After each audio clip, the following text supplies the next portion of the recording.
Hey, you guys. What's up? Sorry, no sound. Hey, you guys. I hope all is well with you and yours. Welcome to Burgundy Blue Commentary.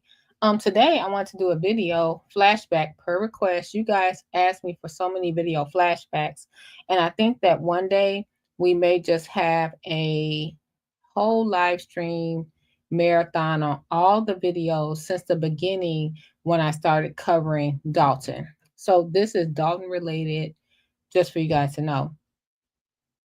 And it's always so funny that people ask me to do these live streams. And then I remember a lot of you guys were not here from the beginning. So maybe you want to see. Now, this is not drama on Dalton or bring drama. We're going to talk about some stuff we saw.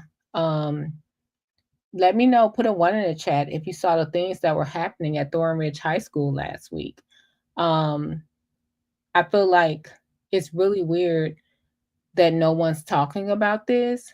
And I guess I will have to volunteer as tribute to talk about this because it's going wild over on TikTok. And it made me realize I think that's why Tiffany really TikTok didn't go wild on Tiffany and what she was doing. But it's really weird. And I'm sorry guys, you know I still have to have my deviated septum situation served. So I'm a little stuffy. So forgive me. But Tiffany didn't go wild on TikTok for that corruption stuff, but she went wild on YouTube and Facebook because Facebook is super easy. YouTube is super easy. And I was over on TikTok and Conscious covered it today, and I was like, wait a minute. No one but Conscious is covering this. This is very interesting. Now, if Tiffany was the mayor, and I don't know the full context because I really guess I wasn't trying to find out the context, but something happened at Thorn Ridge High School, and I'll play that tomorrow. We'll talk about that tomorrow, rather. And I was like, and it's on Conscious. Thank you, Conscious, for caring about the community even after Tiffany Henyard. And it made me realize what Malcolm X said. The media is the most dangerous thing ever. Media is so dangerous. Just look at, and I get a lot of emails. Hey, Zell. Hey, my love. I get a lot of emails where people are like, Berg, when they found out, it doesn't make or break me if Dalton buys the Pope House because I don't live on that side of town and because they don't have a plan. But if you're a taxpayer, it for sure concerns you because you voted in this realm saying that we're broke and we're going to buy the Pope House and then we're going to take it by eminent domain. It's really scary, right? So this is by popular request. We'll go through all of those, but I do get a lot of emails, and a lot of the Dalton officials watch me, and they watch me closely because I'm so close by, and that made me a target. And as I play these videos, you'll be able to see what's going on. Like, it's nothing you could do. Tiffany was not the best, but she was not the worst either. And I never met Tiffany before I started covering this situation. I was like everybody else, like, Tiffany is horrible. We got to get her up out of there. And as time prevailed, I just started to look at the bylaws, the ordinances, the laws, and wonder why is this happening? Because the trustees are here to protect us. Not physically, not jump in with armor, but they hold the purse. So how was this happening? And if this was happening, how can we now say, oh, we're going to buy Pope Leo house? Do I think the Pope being from Dalton is amazing? Absolutely. I think it's amazing. I think it's grand. But just because I was one person with one voice, I'll be able through time to show you, not through video, this will be later down the road, but to show you how just one person with a voice different from a group is able to stand up and they will try to destroy you. Okay? So what we're gonna do, y'all. Sorry, I'm so stuffy. Like I said, we're gonna play a video. This video is titled. It's about 5 hours long. You don't have to be here because it's a lot of people that will be live later. But this was a request, and I just think it's cool. I promise you a video every day in May, and this is called Dalton Burnout. And I'm gonna be honest, I don't even know what I was talking about in this video. So you're gonna see a lot of the videos. You're gonna see the videos when I was like, hey, I need some help. Somebody help me at my worst time of my life. You're gonna see a lot of stuff on here. I'm not ashamed to show those things. This may help someone else who is dealing with retaliation. Sorry, y'all. I hope I get better once I have this. This might show someone else who may be dealing with retaliation when they just think for themselves. It's a lot of people that don't think for themselves. You have to be a part of the group. And I can say a lot of people were thrown away from the group they thought they were a part of once the administrations changed. Now they're like, oh, Berg, I want to. No, it's not like I'm against you. It's like, no, I can't. You know, I'm just one person. I'm not part of a group. Okay. Conscious, you're still here. Conscious, we're doing flashbacks over here. And Conscious wasn't here from the beginning. But I thank Conscious for hearing what I was going through and jumping in and saying something. So thank you. Visions, Conscious, Ezel, thank you. It's nothing but a deviated septum. I'm gonna get that together, y'all. All right, let's start. This is 5 hours long. Let's see if we can get to the. I used the timestamp. That's how long ago it was. And I think, you know what? I'm gonna say this. I think they were mad at me because I would give y'all the history. I would give y'all the history. I would say, well, this is where this person was, and this is where this person was. And I would really give you the history and I would really break it down. I don't believe in not being able to talk for yourself. And that's just it. And so the whole strategy was to embarrass Berg, drag down Berg, do whatever you can to Berg, bring her real name. My real name never was a secret to my YouTubers that know that we all work together in groups, helping each other. But this is my domain and my business. So if I want to be Berg, why other people can't be Lollapalooza or whatever they want to be? They can be their names, but because I lived in Dalton, I couldn't be my name. And that would be a great point I have. We've been here, Ezel, you've been with me maybe 4 years? 3, 4? Hey, Gardis. Oh, happy graduation. They just wouldn't let me be who I wanted to be.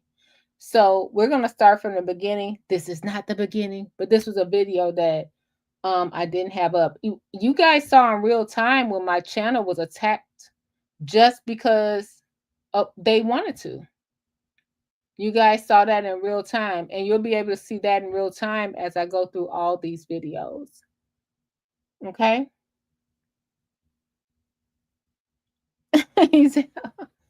All right, this is a flashback, guard. It's nothing important, just a flashback for people that requested. Y'all have a great Memorial Day. Be safe out there. I went to Calumet City. It was 2 accidents in a row. Please don't be drinking and then going home. Stay where you're at. Don't be drinking and driving and all that stuff. Oh my gosh, it was so bad on the way home. And it's a lot of prom students out tonight. Y'all watch out for these prom students. We lost a prom student in Dalton from Homewood. We didn't get a press release, but that's another story. All right, let's go.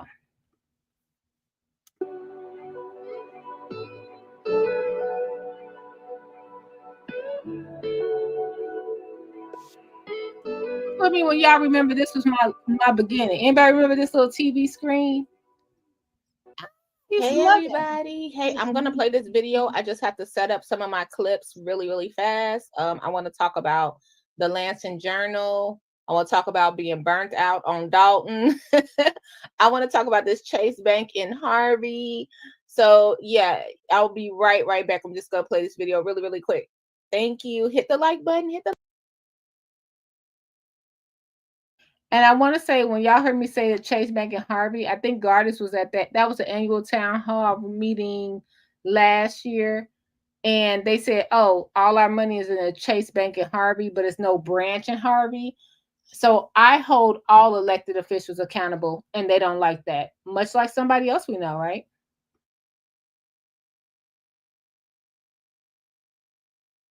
The like button.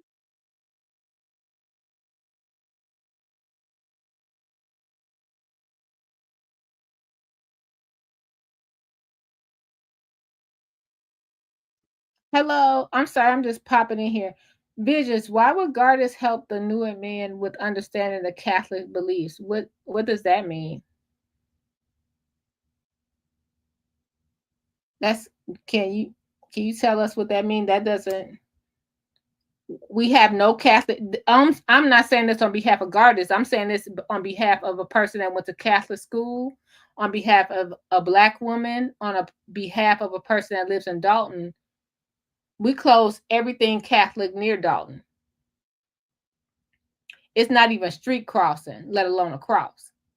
So why would we now put the Catholic beliefs here? Y'all close St. Mary's, y'all close every other Catholic institution. I'm not institution, but a church, school, you know what I mean?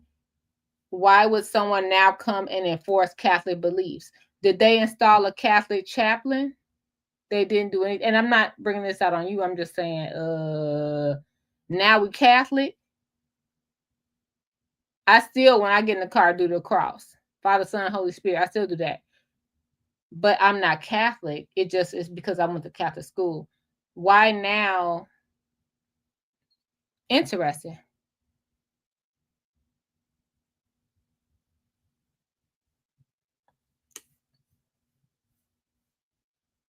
What? Okay, never mind. Let's go. Let's go. Like that don't make sense. Y'all didn't care nothing about nothing Catholic. I don't mean y'all as in that person, but why would Gardis? He's independent, and we're just proud of him graduating. He's a great guy that gives commentary on or tells us history. Don't forget Malcolm X's 100th birthday just passed. We need to be celebrating that in Dalton as well. Let's go.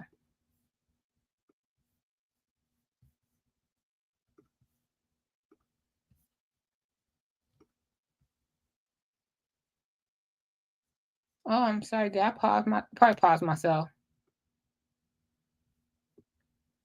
Let's see that sound that's off. Hold on, guys.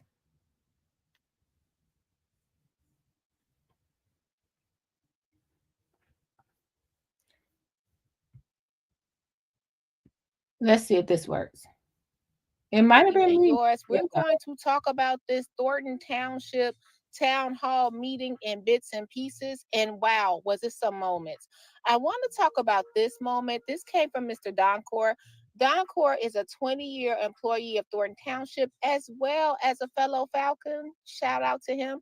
But you guys, I was a little confused because I recall Doncor being Z team, of course. He's very in the community and things of that nature. And he was mentored by the late Frank Zuccarelli, who we know Super Mayor Tiffany Henyard was appointed his seat after he had served, I think, 8 terms. So, you guys, Frank passed in 2022, and Y'all could see how green I was. Did I really say Frank Zuccarelli served 8 terms? So I'm gonna get off of here. You're gonna hear a lot of mistakes like that. Frank Zuccarelli was Frank Zuccarelli when I was in grammar school almost. Like what I mean, for sure, but when I came out here. So yeah, crazy. 8 terms is right. I'm sorry. I thought 8 years. My bad, y'all. I'm thinking and back to Gardis, he said, unless they're looking to convert to the Catholic faith, which I don't think they are, I don't know what my knowledge of the Catholic faith would help. And I agree. It's I'm so excited about Gardis being in the Black Catholic faith, which is awesome. I mean, it's Catholic faith all over. Sure, from where he stands, but um, coming from people that came from Louisiana, it was always really cool to have that Black Catholic parish faith. But yeah, I don't see how anyone could convert Dalton. I thought the Vatican, people tell me the Vatican was coming up here, so I don't know. But let's continue the video. Potato, Potato, you're gonna be so proud of me. I'm doing a live stream. I gotta text you. Thank you, Potato. Hit the like button, you guys.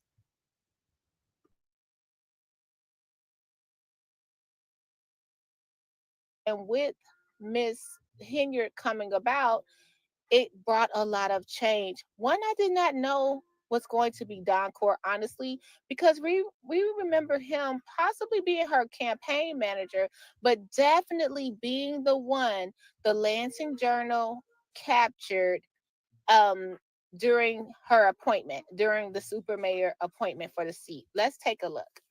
She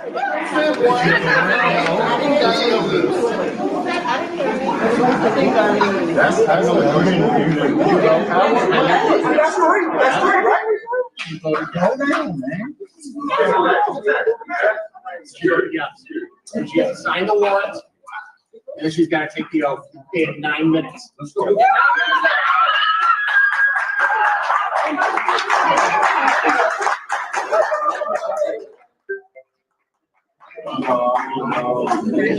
Put your hands together for your new township supervisor, Tiffany Henry. Wow.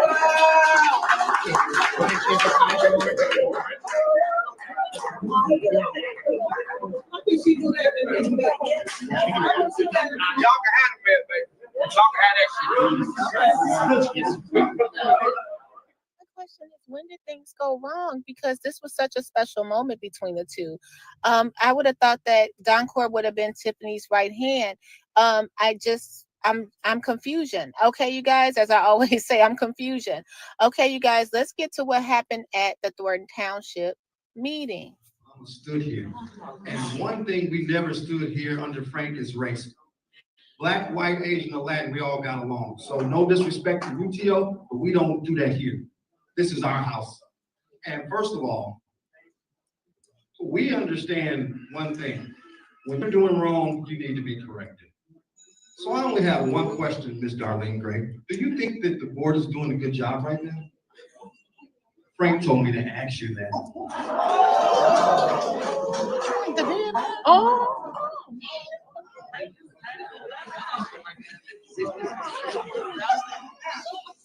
You asked me a question, I'll give you an answer. First of all, I sat with Frank for 30 years. I worked with Frank with his first election. So don't tell me about 30 years he's sitting and the people that I worked in the cold for to see that they had jobs here. I am ashamed. You know what? You hire people to do their jobs, and those people are. Make it clear what you're ashamed of. No, you Don Core. First of all, what should you be ashamed of me for? You're sitting here and you were elected by us, the Z team, and you know what we stand for. And you're not displaying that, and you know it. What is the Z team standing for? What? Tell me this. You tell me. And Tiffany, you're doing such a good job. No one can contest to you. Frank can't even close to you. I mean, Frank never had his name in the papers as many times as you. He's never been on TV as much as you. I mean, he can't even compare to you. Back to you. All right. Okay, trust me. Answer the question. You're tap dancing out the back door. They turned off the wrong light. The question is, do you think that you guys are doing a good job?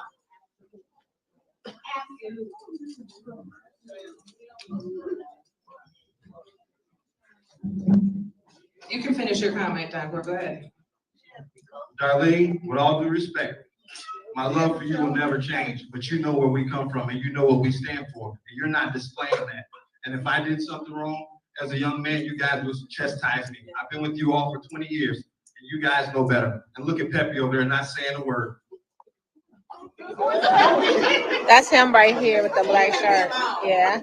We ain't gonna mess with Pepe, but One alone stand 1,000 strong. Injustice anywhere is injustice everywhere. When you see something, say something. It's not just a slogan.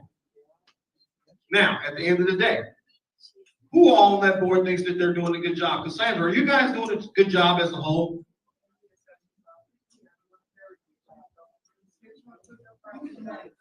We can't hear. I am the assessor for the township. The assessor's office.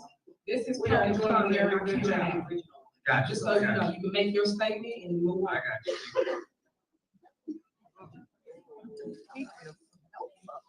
Okay, so basically the question wasn't answered. We know what our standard used to be. It's not the same, and we all know what we need to do now. Is that correct? Is everybody here registered to vote? Okay, so at the end of the day, make sure everybody has their voter registration card. All this back and forth on the media ain't going nowhere. Election day is where we make the change. Thank you. Sal, it wasn't a soul living on this earth or not living on this earth that Doncor did not talk about. Frank Zuccarelli, rest in peace. He just was talking about the standards that they used to have as a Z team. He called out Miss Darlene Gray Everett. He called out Peppy. Peppy is the highway commissioner. And please know, I'm sure he knows them well, as he's been there 20 years and they have won election after election. He left no stone unturned, but he asked a question. He just asked a question. Do you think you're doing a good job? And because it was public comment, it was not supposed to be an answer. You guys, let me know what you think about this. Let me know your thoughts. Is it time for just a whole new team? What is going on? This is very confusing and very messy. When you think about it, I just hope everyone could get it together. I know that's wishful thinking, but come on, guys, it has to be better. If you see something, say something. As always, take care of yourself and each other. Bye.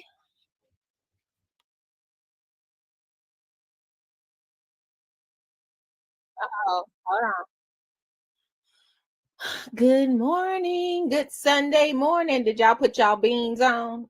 Is anybody barbecuing? Anybody putting their beans on today? What do you do on Sundays? Is today like laundry day or reset day? I see some people are working. I have to be at work. Get to work, Nikki. Thanks for being here. Get noticed with Nikki. Thanks everyone. Truska, Black Label, Dave's channel, Succeeding 2. Thank you. That's my boo. Firm Fit. Thank you so much. Everybody in the chat. Prima Donna. Everybody. Indigo, what's up? Thanks for educating us yesterday, Nurse Patty. Thank you. Shout out to all my mods. I appreciate you. Black Label Mark. I love it. My Yaya Wim gonna tell us what it is all the time. Thank you so much. Wait a minute, you're fishing, Dave's channel? You know what? That's it. I heard that fishing is really, really, really good. I heard that it's relaxing and it's good for anxiety. So yeah, you guys, I got Dalton burnout. I'm not gonna lie to you. I got Dalton burnout. I have to worry about Gypsy Rose now. It's no saving. No one's coming to save me over here. So we're gonna have the most randomest live. So go ahead, put your beans on. Go ahead and saute. Go ahead and start fishing. Saute your turkey. What else do we do? The saute your turkey. Marinate your meat for the week. Meal prep. And thanks for being here. I appreciate. Oh, I got Succeeding 2 calling in. Yay! The pressure's off. I'm gonna bring Succeeding 2 up. Hey, Succeeding 2. How How you are doing, you? Burgundy? How everyone in the chat doing? What up, chat? Thank you for calling in. You must have saw my title. I'm getting down burnout. I did. You know, I definitely understand that. Yeah, it's getting all bad. I got some things I wanted to talk about today regarding that board meeting. I didn't know what was your topic today that you called Yeah, it? that was what I did want to talk about. But I did have a question for you. Sure. Yeah. So like my dad is elderly and he still remembers the news Mm-hmm. with her as a slumlord. So can you explain like what was the thought of everyone still kind of thinking she would be a great person if she treated someone that way? You know what? I'm so glad you brought that up. Okay, well, look, I think I got the news clips. So I was doing a little history, and like I said, I'm guilty. I was like, yeah, I was for Mayor Henyard for sure. We didn't have a whole lot of options, and the options that you did have, it was like I love when Dr. Nikita explained it was in the middle of COVID too, right? Right. But she would be really vocal and really in the community and really, it was like a, now I see it as marketing, but at first I thought it was from the heart. Now that's the slumlord thing. I have to say, and like I said, this would probably be a trustee answer. Remember, if you recall, the lady came on the news, the mold, and then she Hmm. the $30,000 Yeah. for what was that? Section Yeah, 8. my dad still remember, and he doesn't like remember like a lot of stuff, details like that type of Mhm, stuff, but he mhm. still remembers that. Now, I'm gonna say a controversial answer. We had the co-sign of Jason House, who everyone really supported and wanted to be the next mayor. Even though we didn't have the co-sign of State Senator Napoleon Harris, Right. Jason House kind of trumped that. So it was just like people saw that, we had this situation. Hold on, I got it queued in here. Okay. Everyone thought she would be better than this guy, Riley Rogers. Okay. Um, this was right before then. Now, if you remember during Riley Rogers, like at the end of what was going on with him, it was a climate here. I don't know. I'm a picture a scene. I think that they felt like Dalton was like the youth needed to change. Right before Riley Rogers got in, and feel free to correct me if I'm wrong. Anybody in the chat, please tell me.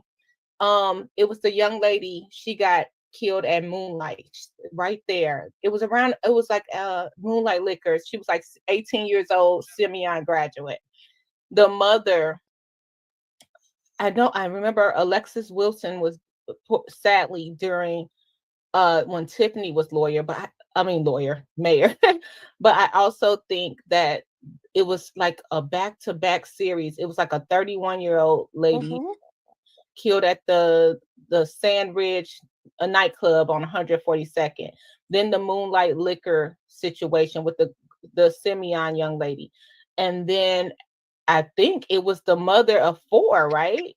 I don't know if you guys recall this. The mother of four, she was driving down Lincoln Avenue, and she was caught in the crossfire. Oh. Uh, and I think, and I'd have to check the reference of the dates, but I think that was all on top of right before people wanted a change. It was like, okay, we need a change. They hired more police officers. Dalton was going through for a little bit. And a lot of people felt like Riley wasn't out there. But we saw the vocal super mayor. Now we see it as she was being rude and she was cutting them off. And then don't forget when you got to the Section 8 part, because I lost track of that, the board went ahead and put her up in a hotel, took care of the lady Right. up in a hotel, and then they said they were going to bill Tiffany. We don't know if that happened, but they basically Yeah. held her not even accountable. Then they turned around and supported her as mayor. Yeah, because I just wondered that part. Because was there like a meeting where everyone said, hey, we're concerned about this aspect because that shows her lack of support of people or care. Hmm. Well, when you still got the board, I mean, at the end of the day, we have to watch her campaign video. How Right. many people were vouching for her to be on the ticket that did not want Riley on that ticket anymore was Right. shocking. When we get to Brittany Norwood, when Trustee Ed Steve did her interview, I had no idea she was the only one that won on that Riley ticket, but everyone was supporting Tiffany. Yeah, Elected. Edward was part of his ticket, his administration too. He sure was, but he didn't run at that time, right? Right, He was correct. already okay. Mhm. I couldn't recall. I'm catching up. You know more than me. Oh no, No, because I didn't know about all the other history. yeah, and I think I might have some clips because I was doing a video on Alexis Wilson. Like I'm trying to do like a small breakdown in tribute. And I ran into all these things like the two-year-old that shot his mom at Food for Less, or the 3-year-old. Oh, Yeah, it's crazy what's been going on in Dalton streets. But I'm oh saying my goodness. back to the task at hand with the mold situation. um okay, yeah, it was swept under the rug, basically. In my opinion, it was swept under the rug. She made that mistake, and then I'm a double down. Do you think that people even cared about this woman because she did have Section 8 like that? They were. Yeah, She and was. that's the other thing Yeah, because the house ended up in foreclosure. she Again, wasn't another managing. sign that she's not a good business or manager of money. And the woman ended up still having to stay with a friend. And so it didn't really help to put her up in a hotel. It was a temporary, you know, situation. Yeah, I agree. And you're absolutely right. I think that this time everyone's going to be looking deeper into the situation because that shouldn't have. Okay, now I didn't know. I knew about she was getting income from Section 8, right? Uh-huh. But I didn't know that the house went into foreclosure. And Right. currently, if I'm not mistaken, it's being sold for taxes. Right. And this is the other thing. Yeah, so she didn't pay her taxes, she didn't pay her mortgage. And how was she getting these certificates? Because I've had a property that I rented out through Section 8 years ago. And in Chicago, it was hard. It was like they kept coming out, initially to even start the program. So it's not like you could have like this property that's not well maintained and they don't, question it. So how is it even being accepted by the village and then deemed Mhm. uninhabitable? So who Who approved? who needs to go that did that piece? Yeah. Who approved that? Who approved that? That is very true. Um, I don't know. I think that we just overlook. I think I made the comment that I said, "Hey, her hair color is nice." Both. I'm a vote for her. I like her hair color instead of going deeper because all those things with even when they talk about Keith Freeman and the bankruptcies, they should not be in the positions they are for business and access to so many things. I mean, the access, I'm not even worried about. People be worried about she got 224,000 for one thing and 50,000 for. I'm talking about the access. The is Yeah. it? Am I saying it right? Not access. The way they have the ability to get anything they want, like the control of jobs, credit cards, Right. funds. That is the problem for me. I Right. could care less about the Well, salary. she said people are concerned about the salary, but people are not. That's just her spin. People are concerned about her in that role. She just is saying, that's her spin. She's saying, well, when he was in that. But I haven't heard anyone say, well, they say, she doesn't have the capability to do the job, but I don't hear anyone so much focused on the salary. Do you think that okay, I like that you asked that question. The fact that your dad remembers that, he's like, "Well, Mhm. what are y'all doing over there?" Right. And Um, then I wanted to also ask about her prison, not prison, but her. So that wasn't concerning also, the arrest? Did that come up? I don't think it came up until the protest, I Okay. believe. That's when I think we first heard about it. Because if they found out, Yeah, they should have knew. Yeah. Yeah. It's very dysfunctional. It's very dysfunctional because when it got to that house and the inspection passed, once that was released, everyone should have had something to say about it. Right. But the residents weren't showing up like they are now, unfortunately. Now you can't, it's standing room only, and the residents want answers and things. It wasn't a big show up like that at the board meetings. And that was twice a month, in my opinion. And I wonder, now this is going to be controversial, y'all. So y'all go ahead and click on now. But and I'm not judging, I swear, but I always have a question because I don't know and I like to talk about it out loud. Do you think that maybe when she was running as the mayor of the Dream Team, she, and I'm not saying that she was like, you wash my hand, I wash yours. Did she or the trustees think, okay, she's the mayor? It's future Burgundy.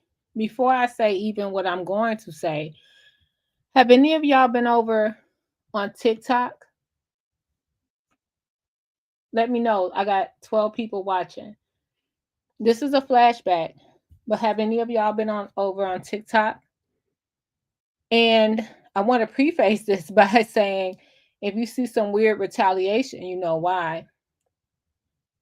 No one on YouTube is talking about what's going on TikTok.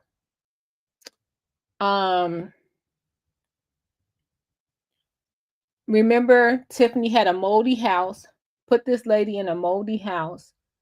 No one said a word. They put her up at a hotel for a couple of weeks, and the lady had to find out to her own, right?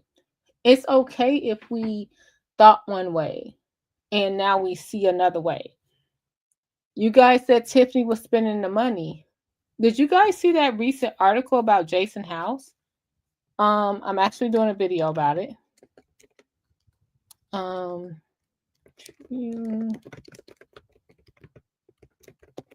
me see if I have it right here, guys.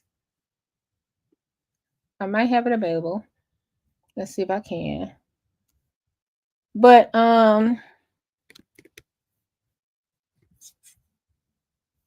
shoot, I might not got it in time. Hold on, let me see if I can. I might not got it in time. Hold on.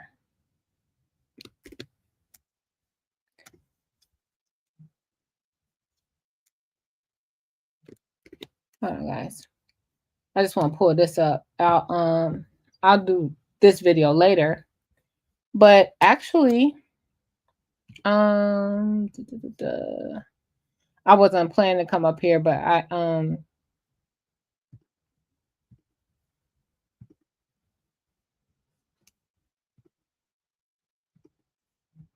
right here, if you go to the Tribune article, sorry.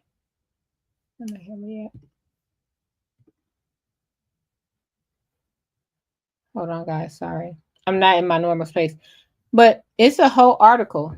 For the love of Leo, hold your horses on seizing the Pope's boyhood home in Dalton. It's not that I don't want the home. It's not that I don't think that we should have the home or I'm against Pope Leo or anything like that. You guys told us we were broke until we saw the financials from what Tiffany did, right? Because it's about Tiffany. Until we see the financials from what Tiffany did, shouldn't we hold off on that? And I'm going to show you one more thing you could do. You can go to TikTok.com. I'm going to share that. I'm just going to share TikTok right quick.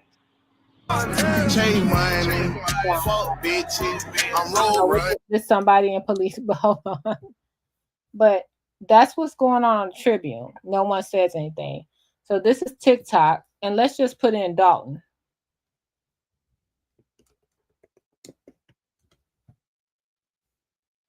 Let's see, we got videos. Oh, it won't let me do it. Hold on. I might have to hold on. Let's just go to TikTok, go to search.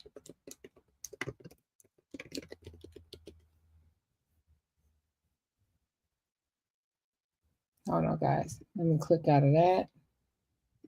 I just want to show you like the difference of what if. It doesn't mean anyone's bad, just like I used to tell you guys about Tiffany. It doesn't mean that Tiffany's the most horrible person ever until we see her out in the silver bracelets, until we see her in handcuffs, right? Hold on, let me see. Sorry, y'all.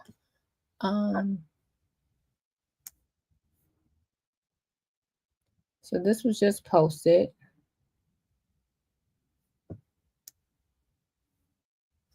And I'm sorry, I'm trying to look for the appropriate video because it's a lot of inappropriate ones.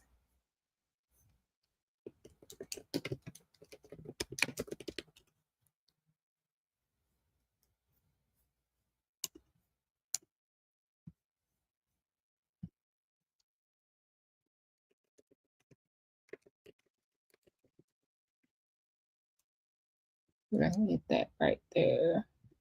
The Pope House is not a big subject. I'll probably pull it up and bring it to you later.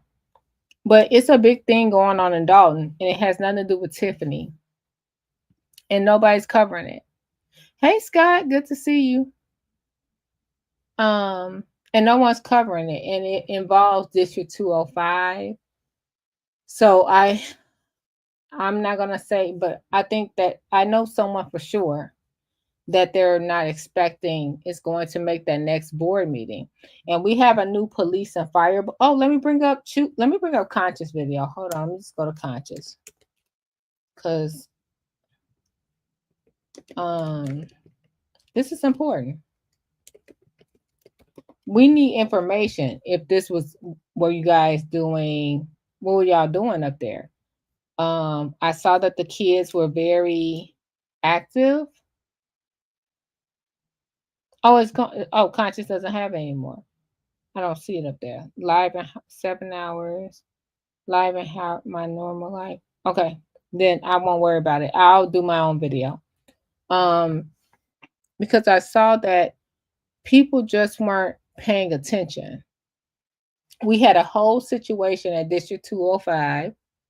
We have no press release. We have a whole new police and fire board. We should talk about it, right? And that's just it. So I'm going to let this continue because when I remember Tiffany had that lady house all moldy, guess what happened? When that single mom had a moldy house by Tiffany Hinyard, no one said a word. And the problem about over here, they don't want you to say nothing. And that's what they did to that woman that had that moldy house. Do you get what I'm putting down? Okay, let's go. You guys hit the like button, help us meet our 1999 goal. You probably won't have any more interruptions from me, but that just made me think about something. I said, wait a minute. I said that, and it was nothing but God that I was like, okay, if Tiffany's doing this, what does that mean about this?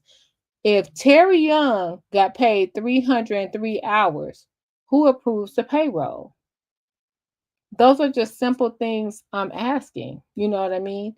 And nothing against you, Mr. Terry. You know we love you over here. But they made a whole expose. And they can make anything an expose, but something's going on right here in our high school and no one's doing anything. And we have a new police and fire board. We have a new police station, chief people and whatever. No one's saying anything. That's interesting. All right, let's go. Let's play what else I was talking about. This was 1 year ago, so I have no idea what I was talking about. But usually back then, I let now I can see. I let Succeeding 2 take over because I just didn't want to offend anyone or say the wrong thing. And it felt like she knew more. But if you listen to what she's saying, she knows a certain person. And now I see how my channel was fed. Nothing negative, just how we had a difference of opinion. And when I wasn't going for it anymore, it turned to, I'm a Tiffany supporter. I'm not a Tiffany supporter. I just hold everyone accountable. Well, if this is happening, Did you sign on this? And that's why we don't have 3 years or minutes. But really we're going to run it? Or did she tell people, I'm going to use you for advisement for this and that, and then didn't use them for any kind of advisement because maybe they felt more secure? Like, let's say, I'm throwing this out here, I do not know them, but let's say Jason House got a whole family and stuff, and he got a huge career into banking, and he got all that going on. He really couldn't do mayor, right? Because I think he turned it down when people asked him to run. Right. What if she made it seem like, I just have the security of the dream team, and I'm gonna, like, I think she did say no. She did, because she made them think that she was going to work with them. She promised, and she said she knew she had some things to work on, but she promised them that she would. That's what it was. Because I just figured maybe everyone felt safer knowing we had, established trustees in there. Just think about it, before Andrew Holmes was creepy to people, he was in there. Stan Brown been around forever, Park District, and doing things over there. And then you have Tammy Brown, who's solid, and then you have Kiana Belcher with the finance, and then you had trustee Ed Steve at the time, right? And he was very he's the person that you could talk to about, and he's most approachable, I think. And then you got Jason House, who's been around for a long time. Maybe they felt like that the trustees would hold her accountable if something went wrong. But you see, they have no power in doing that, unfortunately, because they had to know about the mold situation. They had to know about the mugshot, I'm assuming. And they still vouch, we saw Jason House stand next to her and saying, hey, I'm endorsing her. Yeah, I wonder if they did, because do that deep of a dive where they knew about the mugshot. They probably didn't. I'm thinking. Well, did they know about the South Suburban situation, the check? Because at that point, wasn't Good Burger supposed to be in South Suburban College? Yeah, that may not have come out at that time. Okay. So she might have been. Frank knew, I'm sure, because he was on the board. Oh, yeah. So 3 years, she didn't pay the bills with them. They wrote off a lot, but he knew. I don't know. I'm like I always say, I'm confusion because okay, I believe in second chances. So if all she had was the mold situation, should they have held it against her? But it does show she didn't care about people. Did she do anything for the lady behind the scenes? Has anyone heard from that woman? Because well, we know she ended up having to stay with a friend. We know that, and I heard Jedediah say he was going to reach out to her. Actually, he's going to try to reach out to her. So I wonder where she is today. So yeah, so it doesn't sound like she did anything. And based on her, because she would have had that opportunity right away. And you know what else? Now that you brought that up, I wonder if the mayor at the time, who was Riley, I think, right? If he even cared, because she's a renter. She got Section 8. She's in our community, and I'm not trying to judge his personality, but they probably just looked down on her like, okay, you got mold, deal with it. But it sounds like Dalton has changed where it may be a lot of people that's on Section 8. So is there any looking down on now? You know what I mean? I think so. Sometimes I even heard at one of the board meetings, the last one, Miss Vivian, when we were locked out, she was like, "You're a renter here. You don't even." People look down at the renters in Dalton because they're not paying property taxes, but they have access to like the township stuff. Sometimes, Section 8 is very much accepted here, and I don't see nothing wrong with it. But I'm thinking, did they even follow up with this lady who couldn't afford an attorney, only had the news, and they were like, oh, as soon as the news article ended, they were like, yeah, she doesn't live in a hotel anymore. She's staying with a friend. It was just like, okay, so what was the outcome? You couldn't place her anywhere? Yeah, because it wasn't like anyone, because like I didn't know about the Good Burger thing, because I tell you, I have one number in my phone I would have called, and that particular person, on that channel would have been all over that interview. Yeah. Yeah, it's sad. And then just to see now, when I saw her then like talk to my lawyer, I don't answer questions. I was like, now that was a preface for what we're doing with now. We're dealing Correct. with that talk to your lawyer situation. Yeah, because was that person at that point, she was just a trustee. So why was she walking around with a lawyer? Was that person really her counsel? That's a good question. Because So she looked kind of crooked. You know what I mean? The hair was kind of crooked. She looked kind of crazed, even in that scene. it was. Eyes roaming. Talk to my lawyer. What are you looking at? And I'm wondering if she so basically she doesn't love this young lady and there's nothing we could do about it. She just loved the rest of us when she handing out boxes of food. She Well, doesn't love. she's not paying for it. So stop creating this narrative like you're doing something that has not been done before. I don't live there, but that irritates me. Like, stop doing this commercial.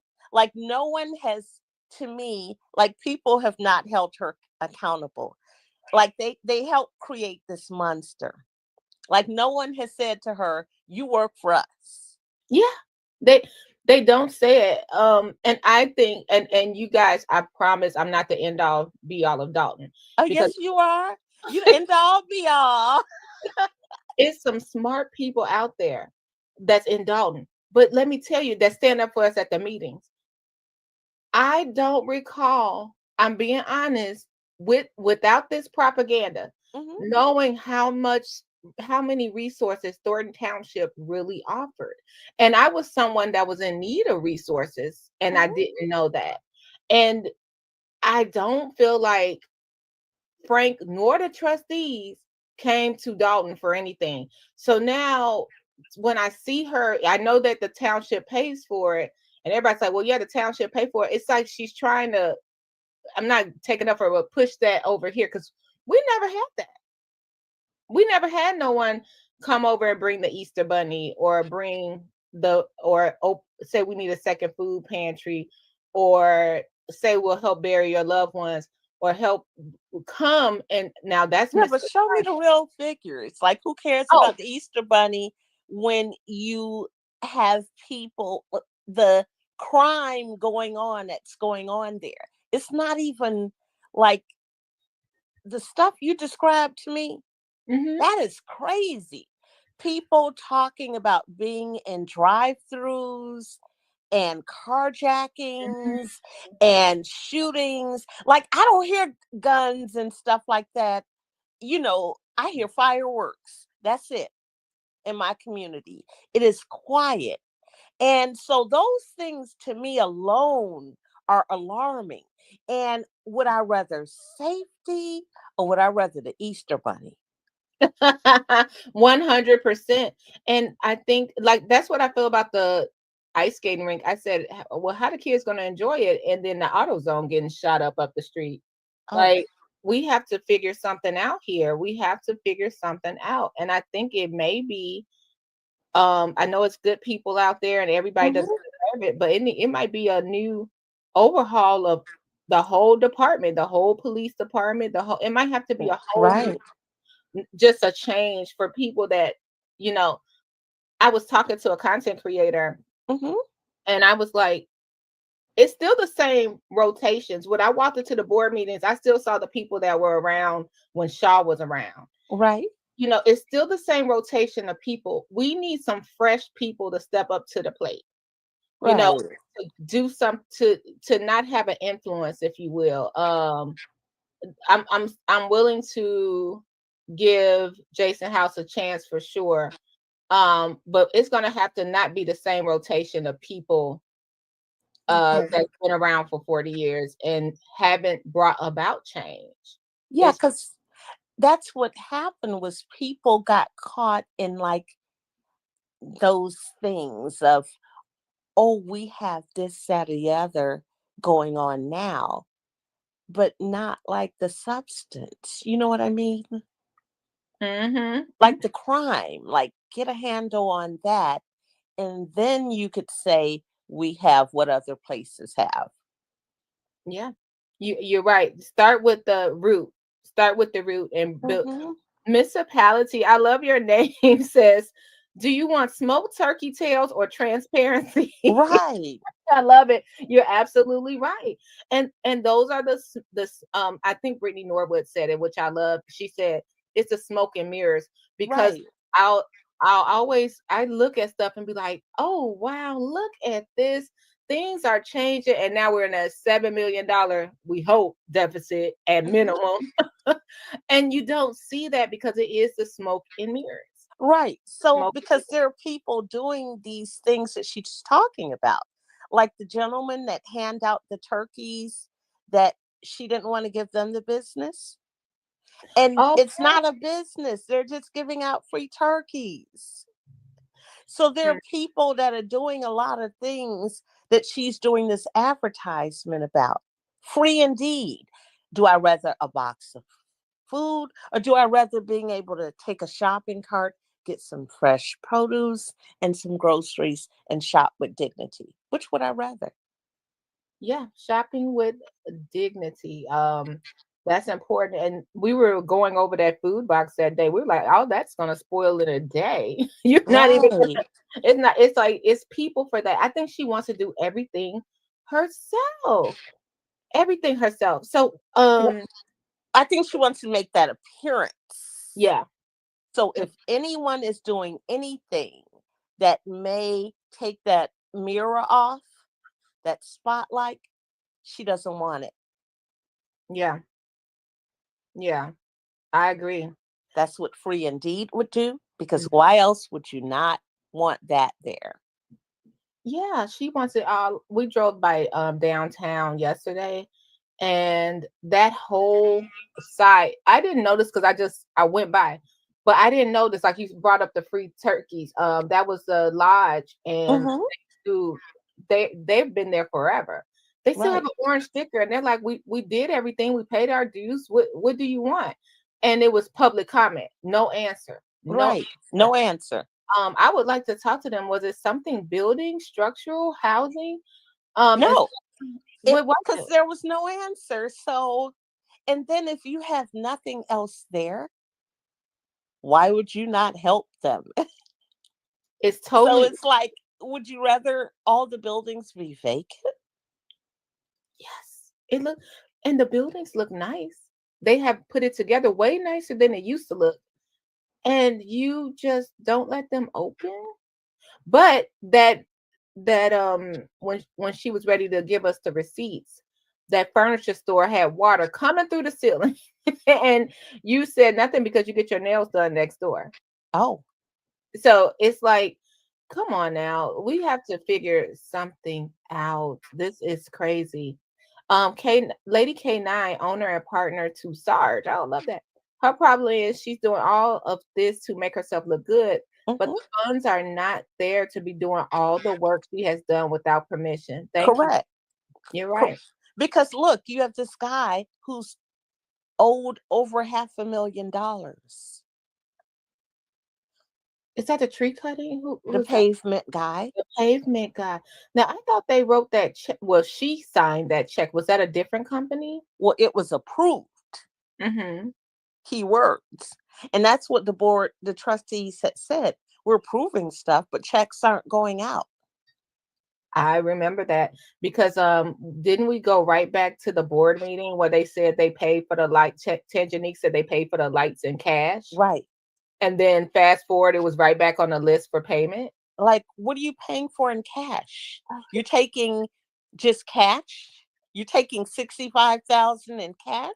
Why would you do that? No certified check, no money order. One, you're going to hit every red flag. You're going to hit, because that's considered money laundering possible. So there's some shady activity that you got 60 plus thousand in cash. That doesn't even make sense. Yeah, that sounds like something like on Power or New Jack City for sure. Like, can you imagine just coming through with all these $10,000 wrapped? Like Right. How here's did your you get Christmas. that out the bank? And yeah, like, so you just went and said, let me withdraw cash for them. You can't Do get you have a cash. You're a receipt? municipality. How did you do that? Explain it. It's Yeah, it's we want cash. we No, want cash. we It's don't do cash to we have, municipalities. You mean a cashier's check? isn't that crazy? And she was confident with cash. Trustee Edward Steve is in the building. Um, Hey, trustee. we appreciate you so much. Appreciate it. And he said it was 65K for street lights. Yeah, Those street lights I liked so much while I was driving. correct. Those are the ones I'm like, oh, well, it was the Christmas trees, lights, and the street lights and the ornaments.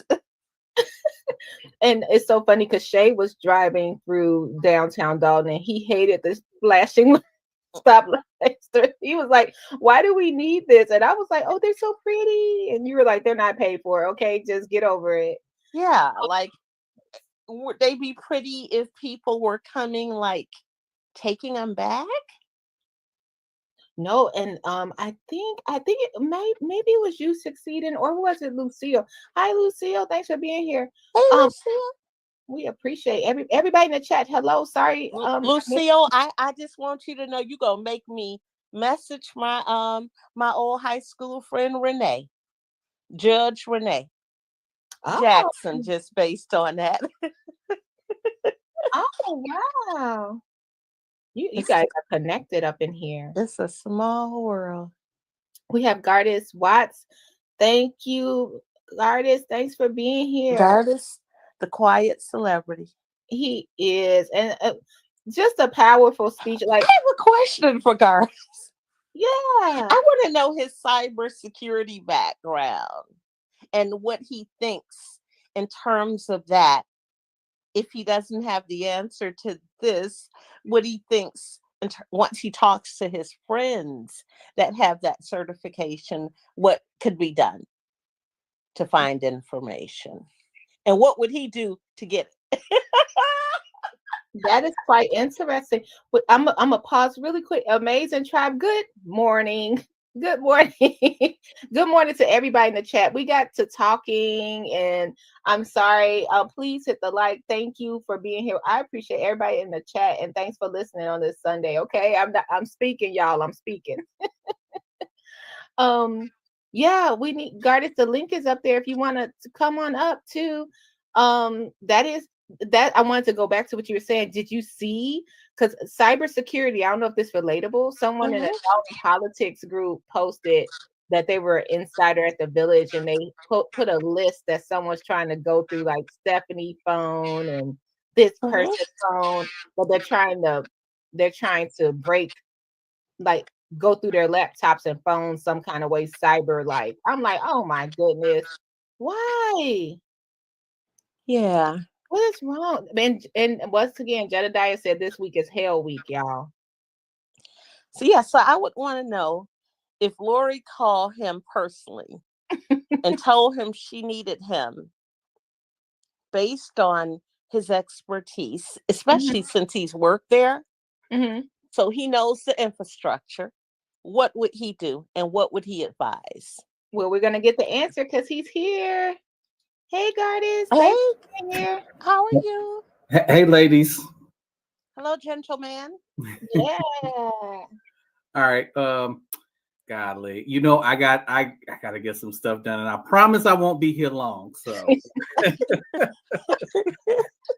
well, Succeeding 2 had an amazing question for you. So okay, what was that question? Do you have a security your area of expertise, cybersecurity? Do you have the security certification? Actually, I do not. I would have sold that to you if I still worked for that company. And okay, so my question is, you have friends, colleagues that have that, right? Yes. What would you do if she called you personally, she being Lori Lightfoot, and she asked you, she said, you know what, you know the infrastructure. What should we do first? Where should we search? And what would you do first? What would you advise her As far as, based on cybersecurity and looking for the information. as far as like getting information from, okay. Obviously, the first source of information is emails. Right. So, obviously, see, I don't know.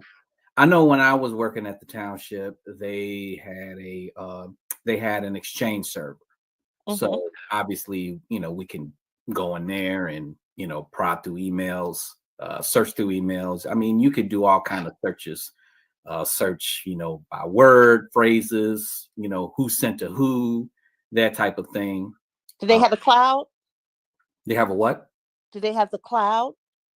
Well, see, I don't know. I mean, when I was there, I was suggesting to the director of IT at that time to do that. But he was very reluctant to do that. So I was like, okay, all right, whatever. But yeah, most people are going to the cloud, particularly like either Office 365 Microsoft, or they're going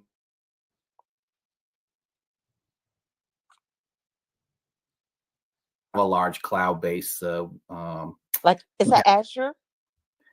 Well, kind of, but it's a little different with Gmail. And Google as well. Well, Google and Gmail are the same, but no, I mean that will be the first point of contact. I mean, that's the first point of contact with a lot of things. So I work at a school district actually in the south suburbs. Actually, I work for 148, and when we get FOIA requests, most of the time sometimes somebody is FOIAing emails. Okay.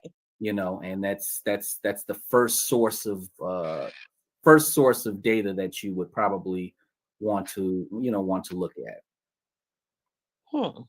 And what about once someone who thinks that they know what they're doing attempts to delete those emails?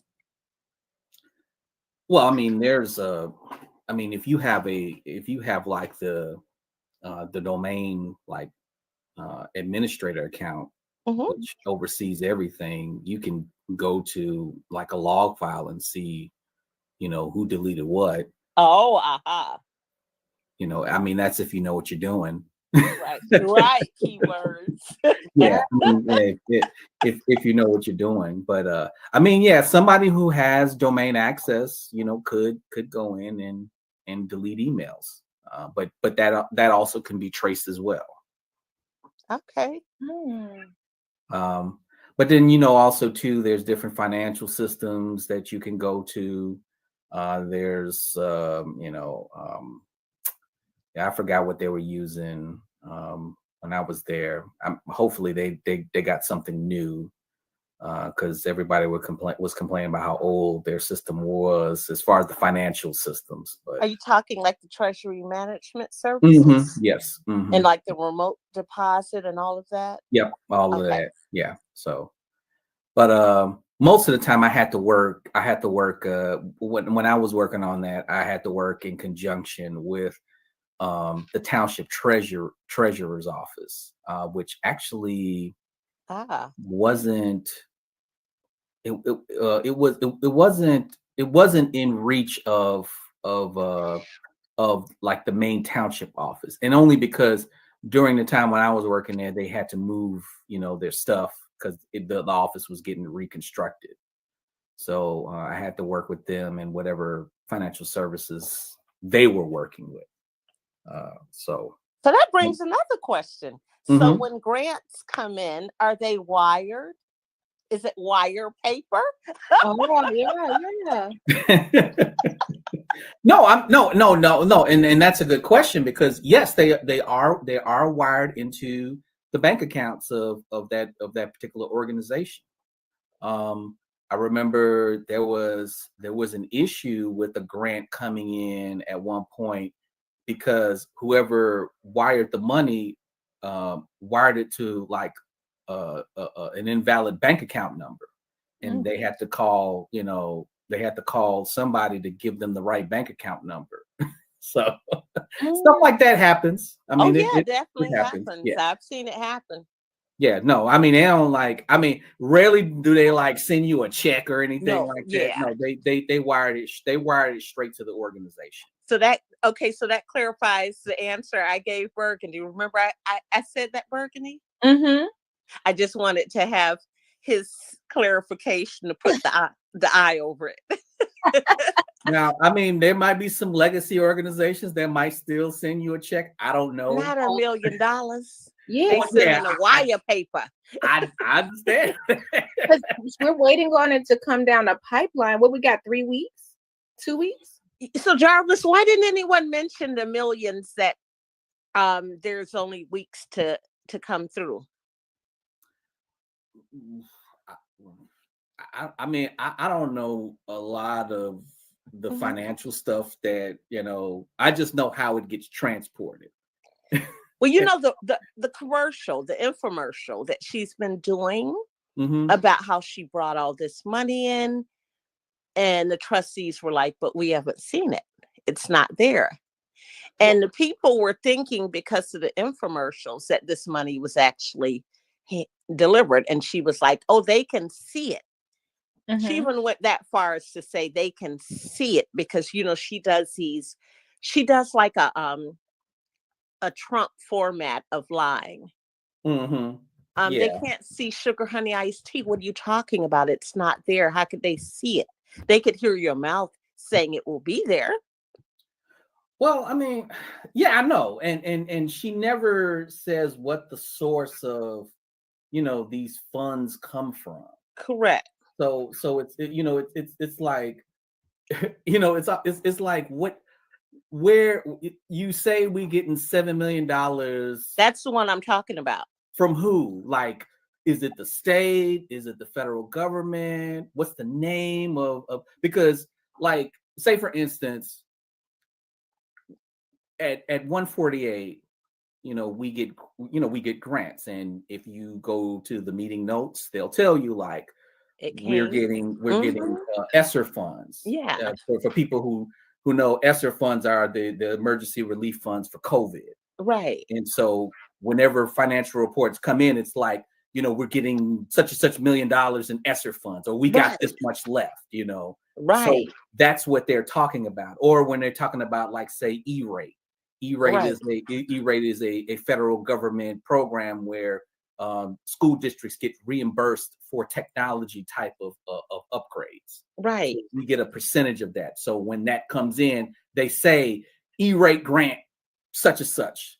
And never have I heard in all the times that I've been at, school district boards, that the money is just, all of a sudden $12 million just appears. Correct. Like, it's coming. Right. It's coming, but they want to know where it's coming from. Right. And sometimes correct. Board members ask, like, okay, where's this money coming from? Because they have to know how it needs to be spent. Exactly. Because sometimes grants aren't just money for you to play with. Correct. Yeah. They have to be specifically used for a certain item or some sort of certain function of what what is being granted to, because you got some of these grants you got to give reports to. Correct. You got to give a report to, like, okay, you have to. This is what we spent on this money. Correct. I'm glad you talked about that, because that's the major component.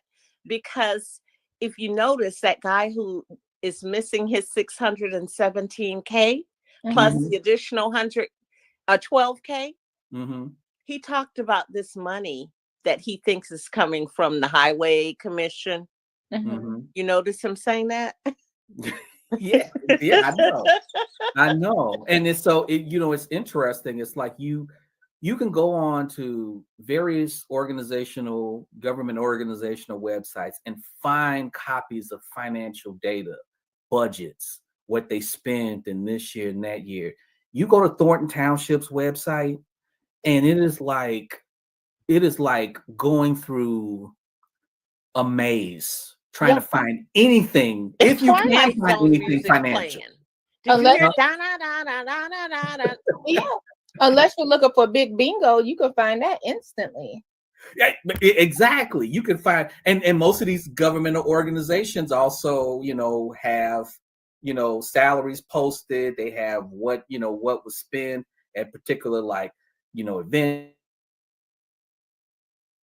Uh-oh. Gardens, hello? Let's see. Gardens, is something going on with your infrastructure? Uh-oh. There we go. Yes, can we hear me? hear you now. Okay, all right. Oh, I don't know what happened. I have a question for you. You want to continue because you cut off, right? Do you want to continue? Yeah, go ahead. This was my question. I meant to ask you the other day. So I have the clip. The young lady, she got up and she spoke before you got to speak, and she said, "Yeah, what about the mental health? We heard referendum. We had like two. You guys threw out two numbers. Did you ever? I know they didn't answer you back, but did you find out if money was allocated for a grant for the mental health situation, or was nothing allocated? Did you find out any information that day?" No, I didn't. And I was intently listening to Robert's report to see if he said anything about mental health. And that was some of the keyword. That was the keyword I was looking for. Mental health. Mental health. Is he going to say anything about mental health? Didn't hear anything about it. So that answer that he gave me about, well, they're going to be approving a budget in May, for mental health. And so obviously he kind of gave us the answer in a very roundabout way. No, they didn't have any money for mental health. So now the question is, the money that they used to spend on mental health, where did that go? Exactly, because allegedly, isn't the Calumet City Chargers who witnessed that shooting still getting mental health to this day? Mental health.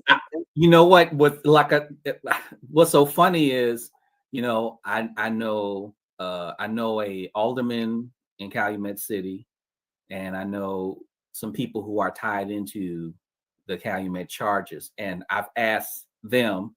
Maybe they weren't there when that happened or didn't know about it, but I asked the few people that I know that is connected to Calumet City and the Chargers. Bonded with, I have no idea what she or you are talking about. So they said, my name is Bennett and I'm not in it. Maybe that was the case, but I was like, do y'all know about the shooting that happened? They were like, no. So, Bennett in it. So yeah, so I was like, somebody said Gardis's mic got buzzed because he was long-winded. Yeah, I get one long-winded sometimes. we're all long-winded because we have questions. I don't think I've been this long-winded on any subject other than Dalton, because I want to ask one more question. I know you got to go, but remember, two people brought up it's no bank in Harvey, and no one answered at all. Yeah, it was a Chase. They said it was Chase Bank in Harvey. Mm-hmm. Yeah, Chase Bank in Harvey.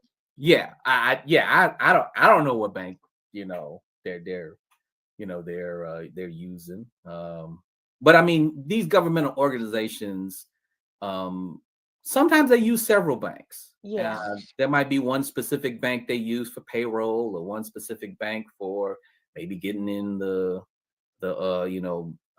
grants. And they should use multiple. They should have multiple relationships. No. Yeah, and you're right. And from the last time I was working at Thornton Township, I did see them interacting with at least 3 banks locally. Yeah, because I know they put some money into that bank that's actually right down the street from the township. I can't think of the name. Old National or something. Yeah, Old National. So, and that's always the goal, is to have a relationship with the bank that's in the community, and then to have a relationship with a bigger bank, because you need your treasury. I worked in that area, treasury. So you need your treasury services, and you need them to be, how you talked about them complaining. When you're with a smaller bank, they may not have that capability to do what a larger bank is able to do. Yeah, and I'm looking at one comment from Trustee Steve about Robert Hunt, and so if there was some stealing going on during Zuccarelli's time, he was in on it because he was the accountant for Frank. Yeah. So I have a question for Edward Stevens now that he's entered the building. Can we, the best way to counteract these lies is to actually have a nice PowerPoint of this is who went to Vegas. Because I didn't like the implied lie that Chris was there when he wasn't there. Like, what are you trying to take the attention off of with you and your criminal friend doing this this smoke screen about him? You were in Vegas. Why are you talking about year before last? We're talking about the last trip where we had an issue that occurred, sir. Go back to deal with your Riverdale issues. She endorsed you for mayor. That's why you're up here doing the dramatics, but stop. Absolutely. Yeah, it's a distraction from the real issues that's been happening. And so let's post the list of who went to Vegas, since it's implied. Post the list. This is who went to Vegas. Well, I mean, here's my thing. All of this has already been exposed. Yeah, the list of who went, I don't think it like a complete list. Well, we all know that a trip was taken to Vegas and a lot of illegal things happened, whether it be the sexual assault, whether it be the money that was not approved. We all know that there was a Vegas trip that shouldn't have happened, and somebody got hurt. And also, too, the finances were not correctly reported. We all know that. The next step is, how do we remove her and these people that are supporting her or protecting her from office? And they're protecting their jobs, right? Exactly. They're very much protecting their jobs. And they're protecting, whatever she's paying them. Now, I also want to say this, because I will keep this person anonymous, because yesterday I got a phone call from somebody, and they actually Jarvis.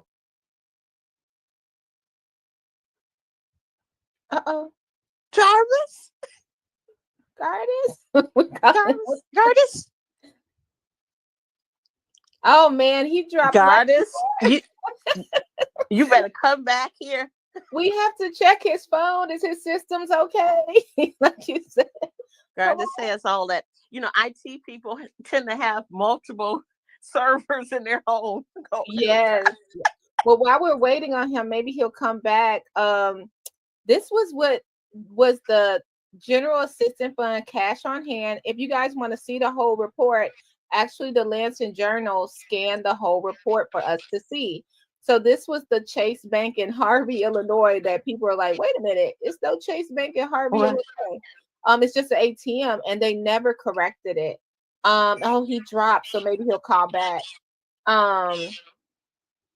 Then they had Goldman Sachs.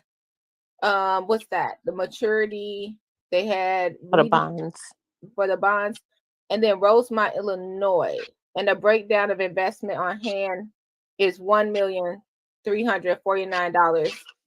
No, I don't know how to say. I'm doing Robert Hunt and I'm doing Trustee Stan Brown. Somebody else read the numbers. So my thing was, at the end of the report, Miss Wendy, she got to the front. She said, "Well, this is water under the bridge. This doesn't even count. We don't even know the budget we have." And that's supposed to be released in like 30 days, according to Robert Hunt, or 2 weeks. And then they sit on it for 30 days to review. And Miss Wendy from South Holland, she said, well, I'm going to look forward to having a breakdown of what the budget really is. It was a lot of remarks, like a lot of Robert Hunt. That is kind of important, because he was up there sweating bullets. He was up there literally sweating bullets when anyone had a question for him. And if it was a question that he wasn't supposed to answer, like someone brought up, what about the youth grant? And Right. we know about the boyfriend situation. And he said, oh yeah, we gave scholarships and the youth grant is this number. And they're like, does that include payroll? And he started sweating. Right. Oh, we have them back. We have Gardis back. Let's bring them back up. Hey Gardis, you were just gonna get to the good stuff. Oh, okay. I don't know what happened to my internet because I'm at home, so I'm on my phone now. Is that the secure phone? I guess so. Maybe, hopefully, it'll stay on because you know, maybe I might have missed a payment or two. So, yeah, you know. Okay, TH.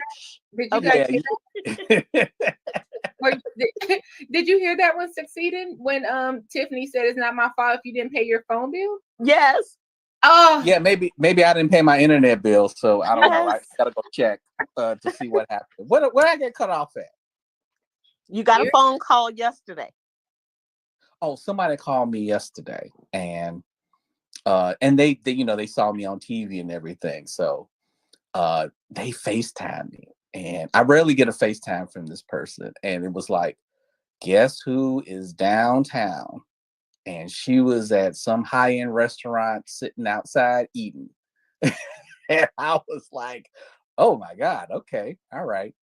And it was just so crazy that she would be in public like that, you know, outside, because yesterday was real nice. So a lot of the downtown restaurants had their, they had open the outdoor. Mm-hmm. They had the open outdoor. And I'm like, wow, she is just like bold enough to just sit outside, let everybody just see her, because I mean, she's a national story now. Right. And, okay. And what's bad about what's so bad about it is, and here's the thing, because I do see a lot of vitriol from racist white supremacists that call her the N word and the B word and everything like that, and I know a lot of that is just unnecessarily banter from people that takes advantage of this whole situation, because we've talked about this before about certain people who just come into this situation just to get views and clicks. But then again, she does get and I see it in the comments where they call her the N word and everything. Oh. And that's not how we rocking with that. But well, they do the same thing to Lori, because they talk about the way she looks and they talk about her hair. And I put in a comment, I said her University of Chicago degree looks pretty shiny. Mm-hmm. But then again, and this is statistically verified that Barack Obama was the president that had the most death threats. Mm-hmm. And we all know why. Right. Yeah. I disagree with a lot of what he said, but I understand why he had a lot of death threats, because of who he is. Right. I'm still skeptical on what really happened to Harold Washington because of who he was.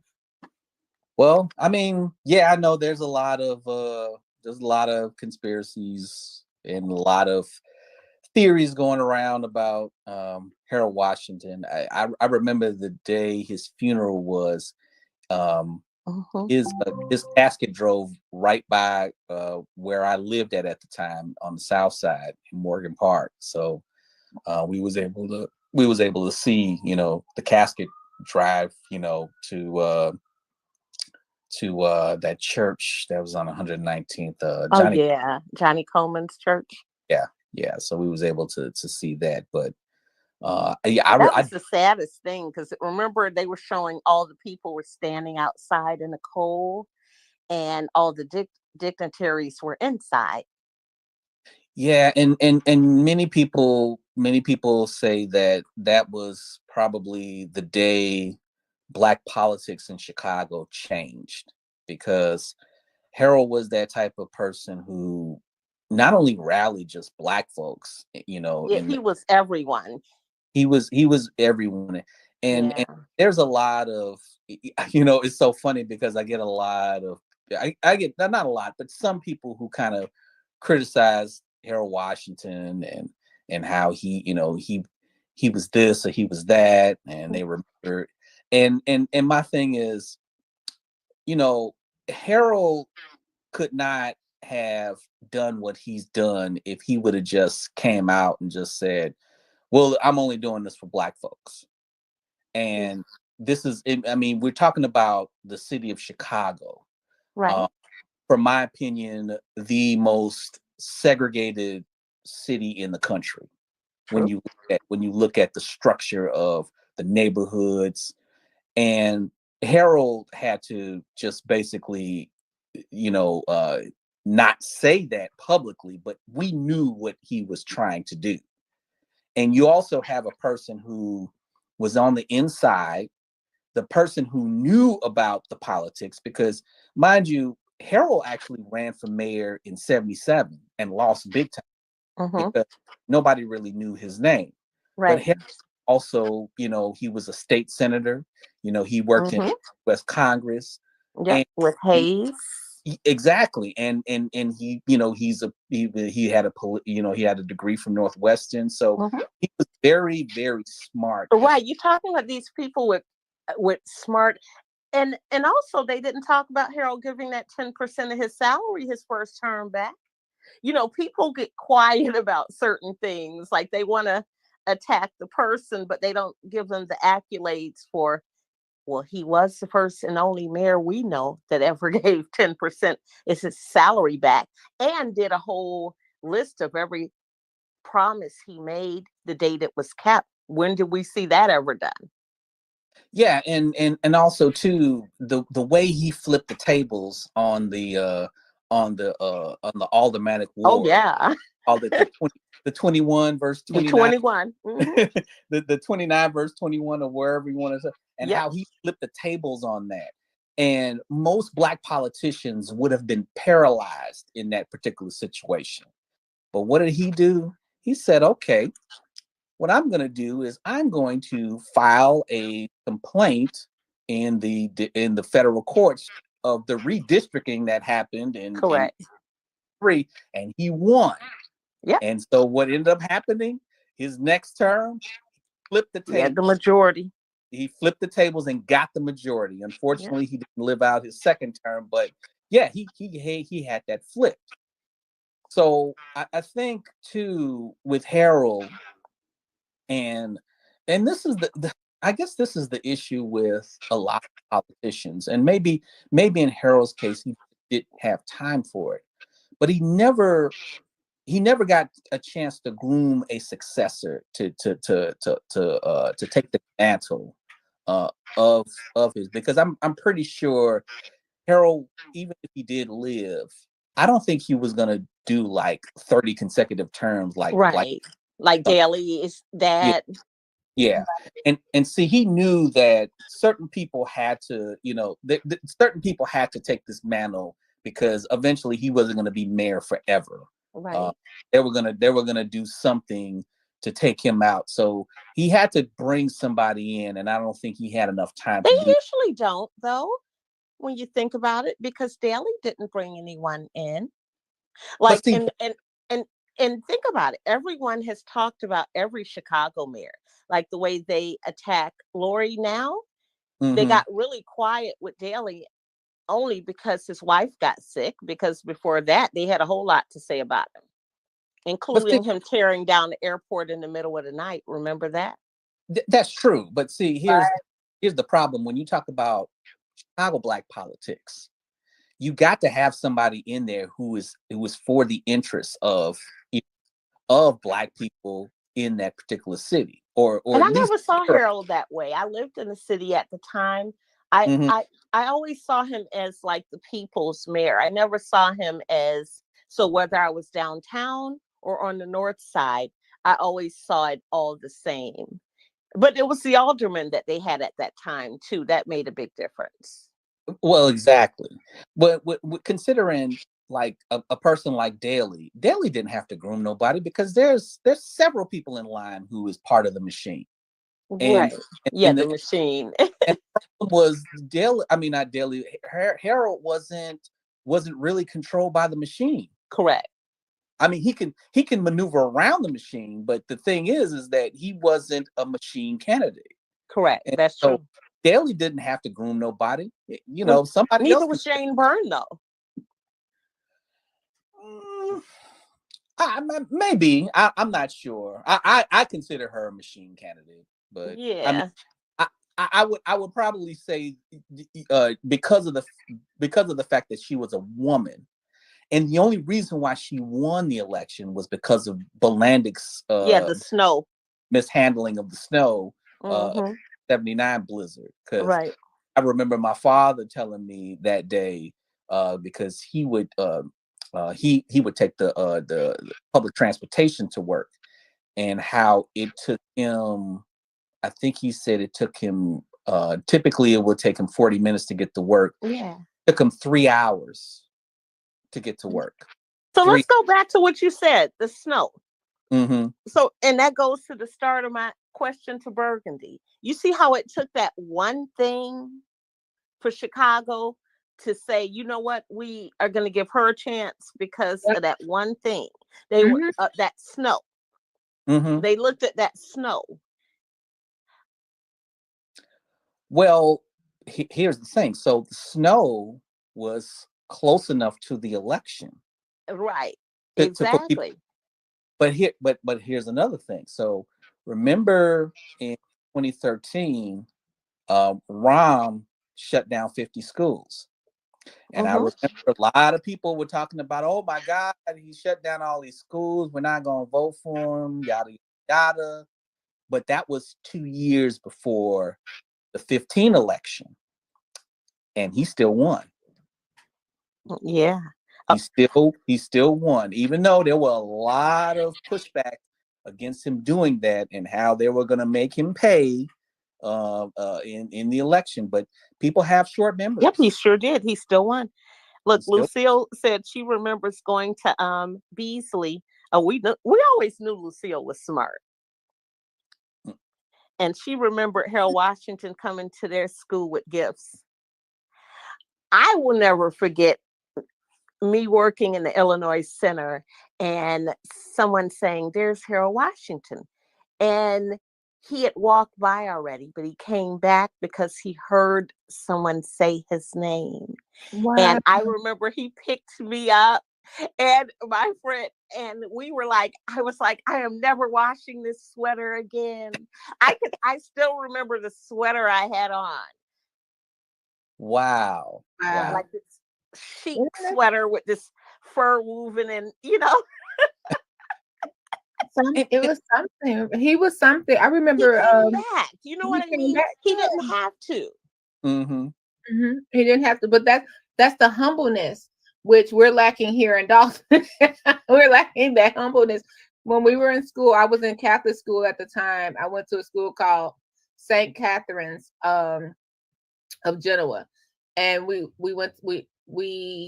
all of a sudden, you remember how the teacher would roll in the cart for AB from AB or something like that. Then the TV came on and they just was they were like, here, the funeral's on. And it was like in the middle of our lunch. We were just like, what? Now, meanwhile, I'm a kid, so I don't realize my parents could not get into Johnny Coleman Church. That's where they went. But when we were on the board, they had all the presidents on one line, and then they had the mayor of Chicago on the next line for us to know. Harold Washington picture wasn't there. Yeah. So it was very interesting. So I didn't know much about him except for my parents were really for him the whole time. But yeah, and it was just, you know, he stood for everybody, not just Black people. And I was wanting to go to Hiram. He said, because you're Black, y'all Black. Y'all Black. Yeah, because you know his final speech. You could go to here, and what will people say? How's Harold? Well, in the atmosphere that was going on during that time, for him to be mayor of Chicago, to win that election was actually kind of it was almost a miracle when you think about it. Well, it was boots on the ground. People came to your home and they said to you, We have this new candidate. You didn't know anything about him. That was like, I think, my first time voting. Mm-hmm. And so you didn't know anything about him, but people just kind of, the aldermen and their captains did their job and they educated you on it. Yeah, and think about, think about this when so Black politics has had a rough time in the, since it started in Chicago, and many Black politicians who, can only win like aldermanic seats in their own wards and stuff like that. Right. Yeah. Oh yeah, you're right about that. Considering like what Harold had to do in order to win that particular election, because at that time you had the most Black people in Chicago than ever. I think it was almost 1 million Black people in Chicago during that time. Yeah. Or maybe even more. I'm not sure, but that was one of the key factors on why he won, because he had the Black population to kind of rally around him. And Harold didn't even want nothing to do with the mayorship, because right. And one thing because he was very comfortable with his congressional seat. Right. And so the challenge that he gave to the Black politicians who wanted him to run was, okay, if you want me to run, get 800,000 people to vote and raise $1 million. And if you do that, I'm your man. And guess what they did? They got 800,000 people to vote and got $1 million. So because they went from door to door. I remember that they went door to door. Yeah, and then also consider how much the council did not want a Black person in there. I don't know if you remember this. I mean, I don't remember this. I remember reading about this, but when Old Man Daly had died, he died in office. There was a vice mayor that they had. I don't know if they still have that, but there was always a vice mayor. Right, like Orr was the vice mayor when Washington. Yeah. So I can't remember this guy's name, but the vice mayor during the time Old Man Daly had passed was a Black man, and he died. He tried to enter into the the mayor's chamber, because that's how it went. It's like, okay, if the as in the vice mayor, do you know they had the Chicago police block off this guy from coming in? And it'll come to me in a minute, but I can't remember this guy's name.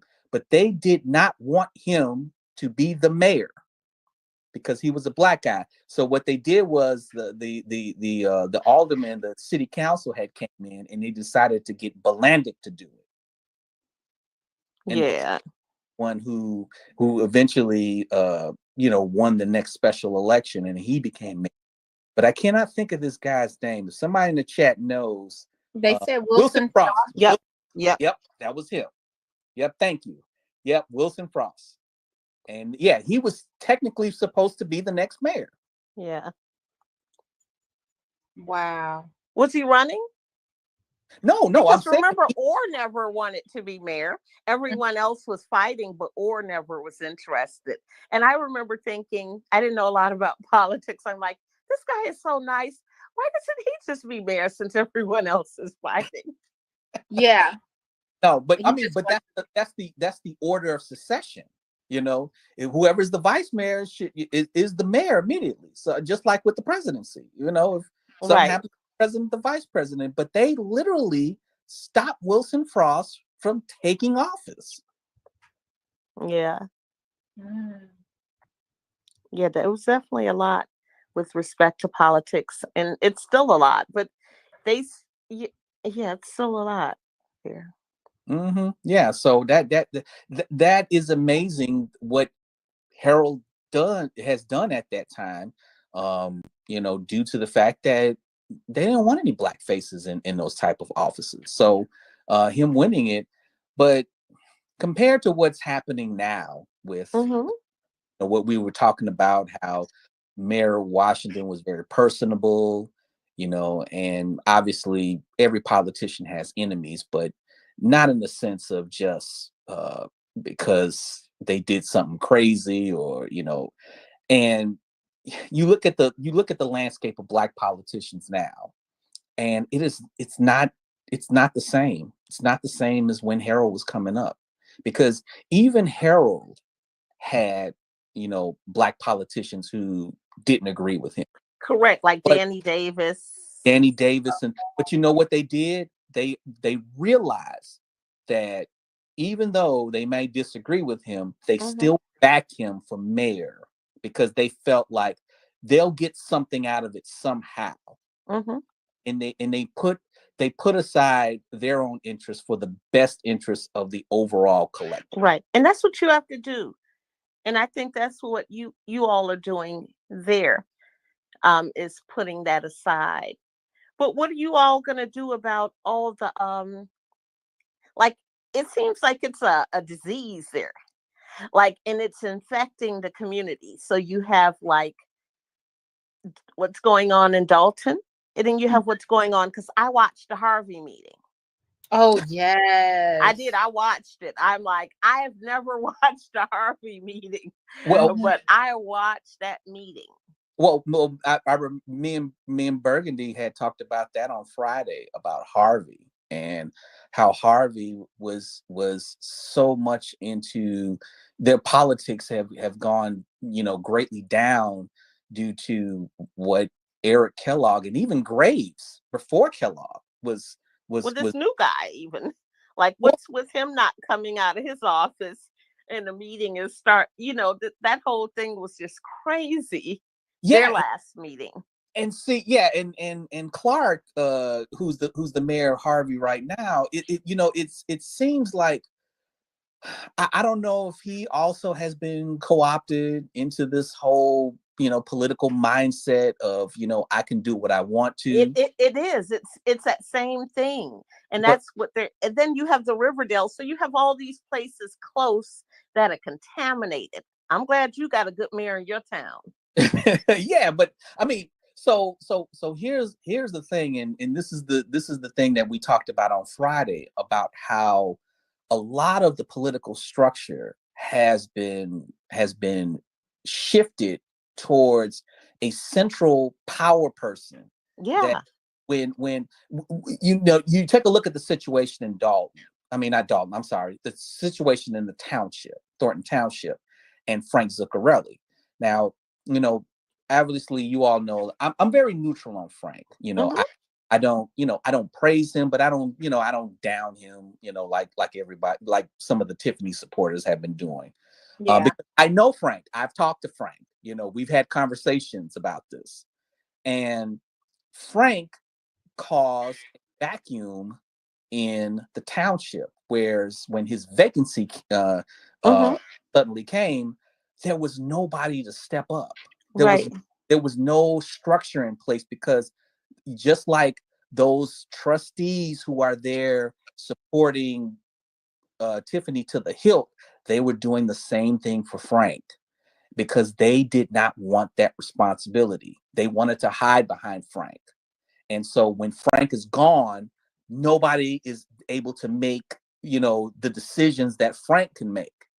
Whereas I'm a little bit more, a little bit more optimistic about the Dalton trustees, because at least they know who they're going to put in as mayor. Right. They're going to be behind Jason House, which, I feel like he may be reluctant to do it, but he's got to do it because somebody's got to do it. And unfortunately, Jason in his first term, once he wins, is just going to be correcting or fixing whatever Tiffany has done.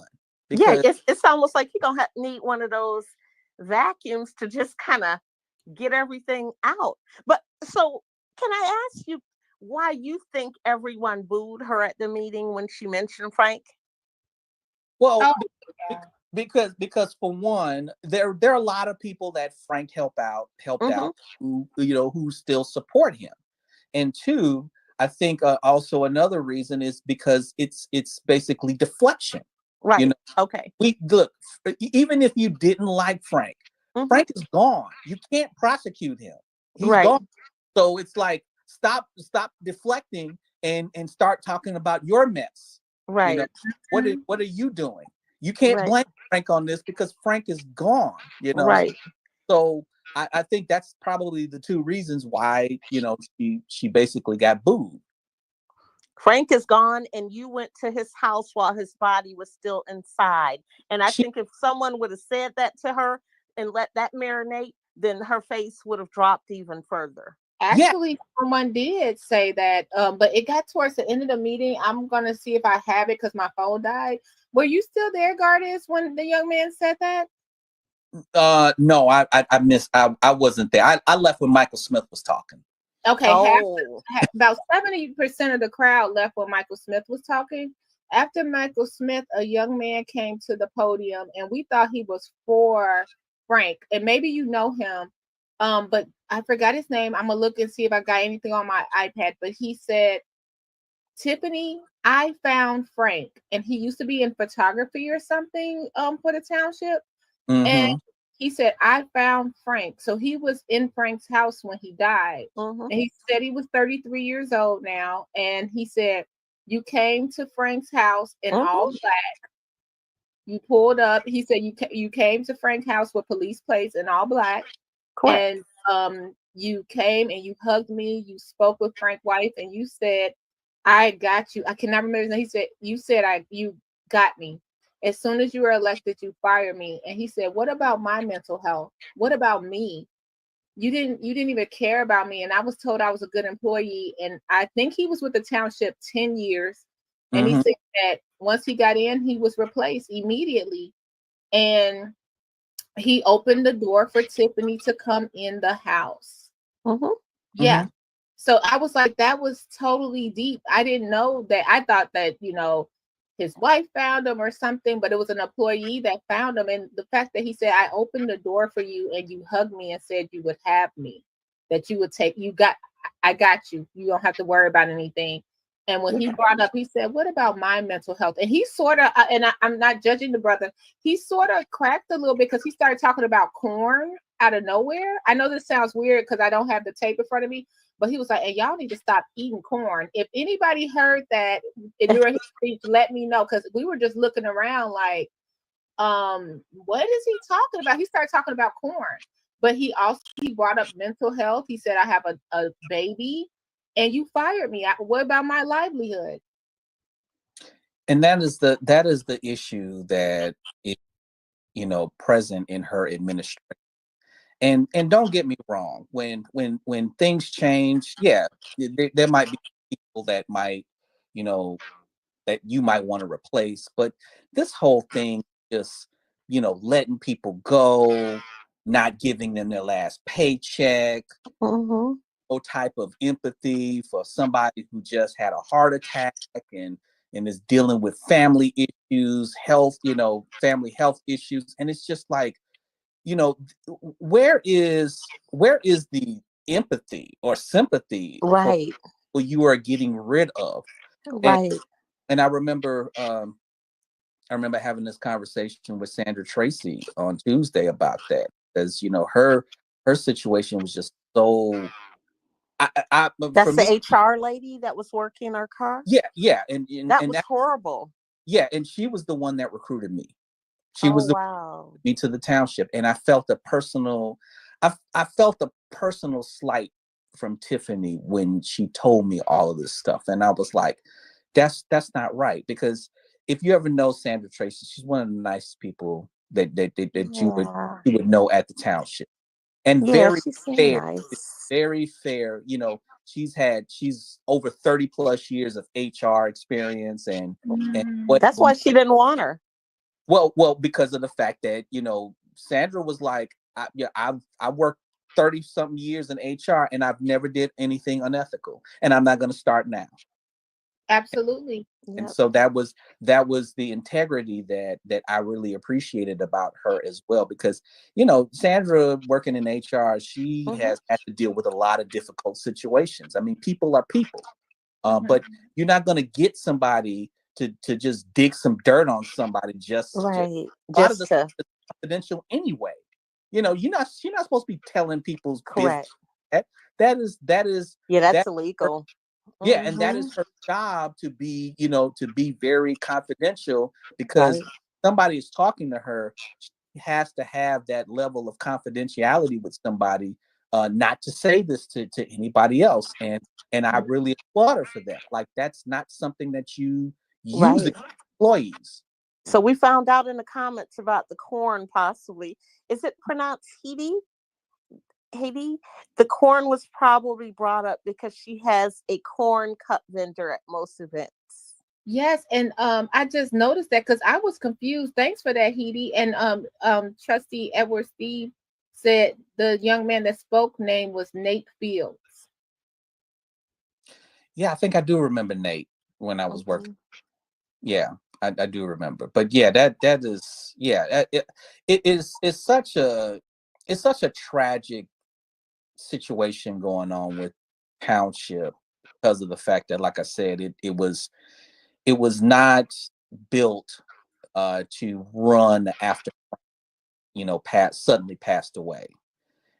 It would have been, you know, it would have been probably a little better because Frank had people in mind that would take his spot, you know, once he either retired or lived out his term or didn't run again. Unfortunately, that didn't happen because, you know, like I said, unfortunately, he did set himself up as king. And once the king dies, then there's a power struggle. And when you get a power struggle like this, nobody's in charge, you allow somebody like Tiffany, who, you know, comes in and just and she literally thinks that she has the same powers as Frank because of the seat. And she thinks it came with the seat. She doesn't understand it comes with the building of the relationships and those other things. She thinks you just sit down. I got the job. Okay, everyone, now this is what, you know, I have the power. And for her to just, because she was on the Z team, and many people kind of like, because when Don Court came up and was talking about the Z team, there were a lot of outsiders who didn't understand what's the Z team. Because I think it was Jedediah who said that, was like, it's a Z team. And I'm like, you know, if you're entrenched in Southland politics, I knew what the Z team was.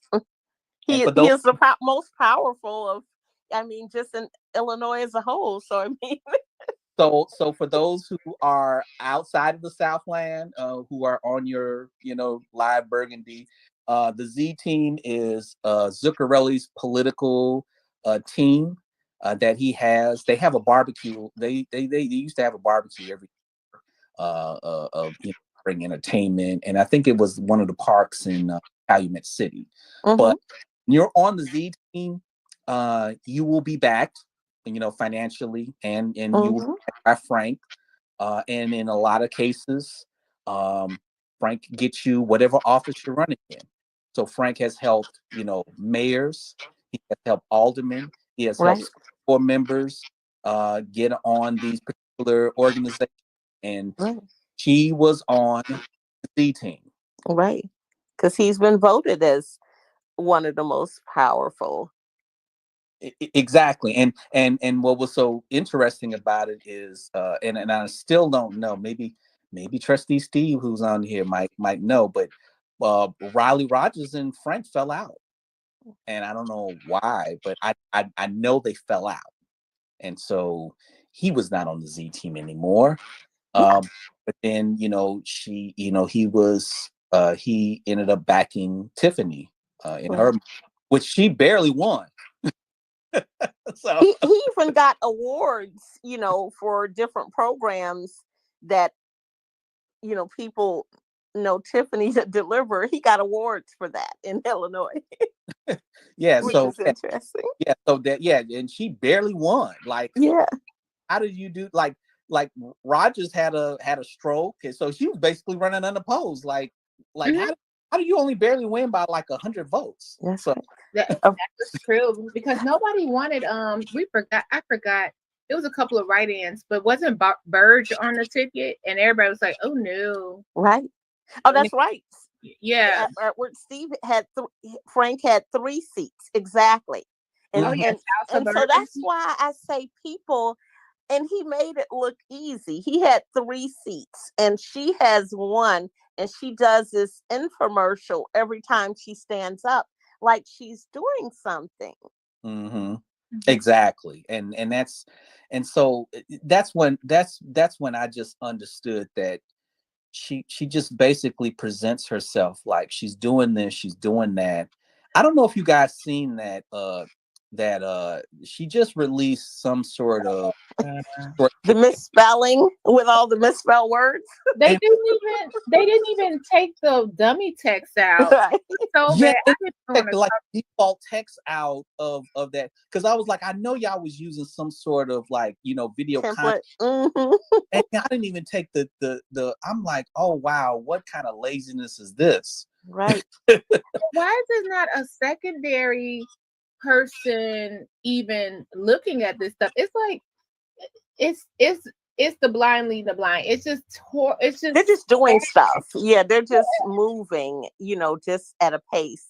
Like Tanya Harper has been on point in this chat. She really has. If you see people slandering a dead person, you call mentor. That stands reason, with the booing that I asked that question about, and that is absolutely right. And it's like she wants you to look the other way, but we're talking about what's at hand. But I love what Tanya Harper said right here. The greatest thing that has come out of this debacle is the discovery of thoughtful, intelligent, and compassionate people. And exactly. There are also those among us who are somewhat detached from reality. That was me looking at the stoplights flashing. I was like, oh, yay. I'm like, Bargany, turn your head. Don't get blinded by the lights. Don't look at the lights. And I'm like, oh, go ahead, Gardner. Well, I'm gonna admit this because, and don't take it the wrong way. I know a lot of people probably take this the wrong way, because I was at church today, and I actually prayed for her. Yeah. Pray for her because I want her to do the right thing. Mm-hmm. And the only right thing that she can do right now is step down. Yep. Because the longer she stays there, and I also want her to repent, to reconcile with whatever she has understood, because I don't think she understands the damage that she's done, or maybe she does and she just doesn't care. I don't think she cares. And so I said a prayer for her just so she can understand, because I don't want this to get worse for her, because she has a little girl. Mm-hmm.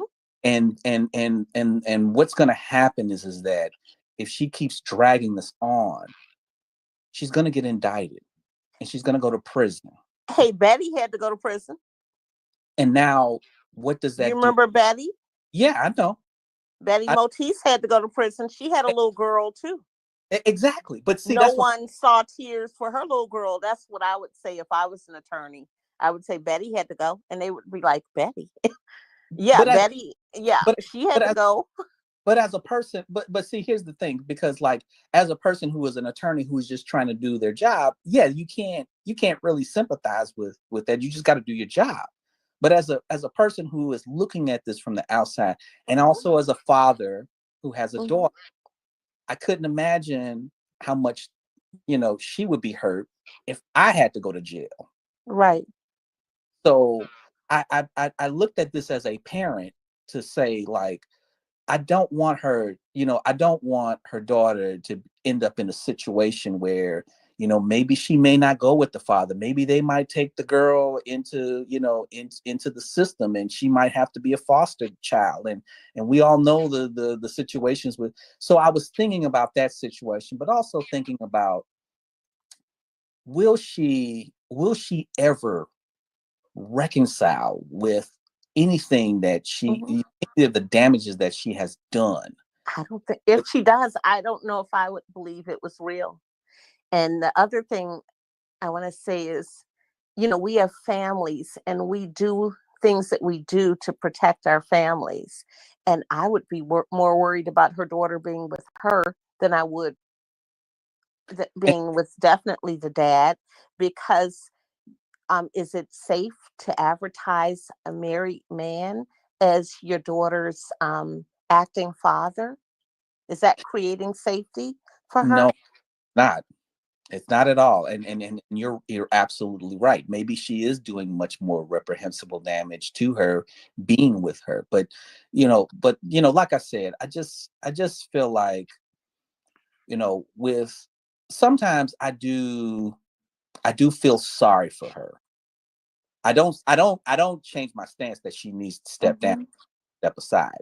She definitely needs to do that for the good and the safety of the community. Because I think the problem, she is a danger to the community.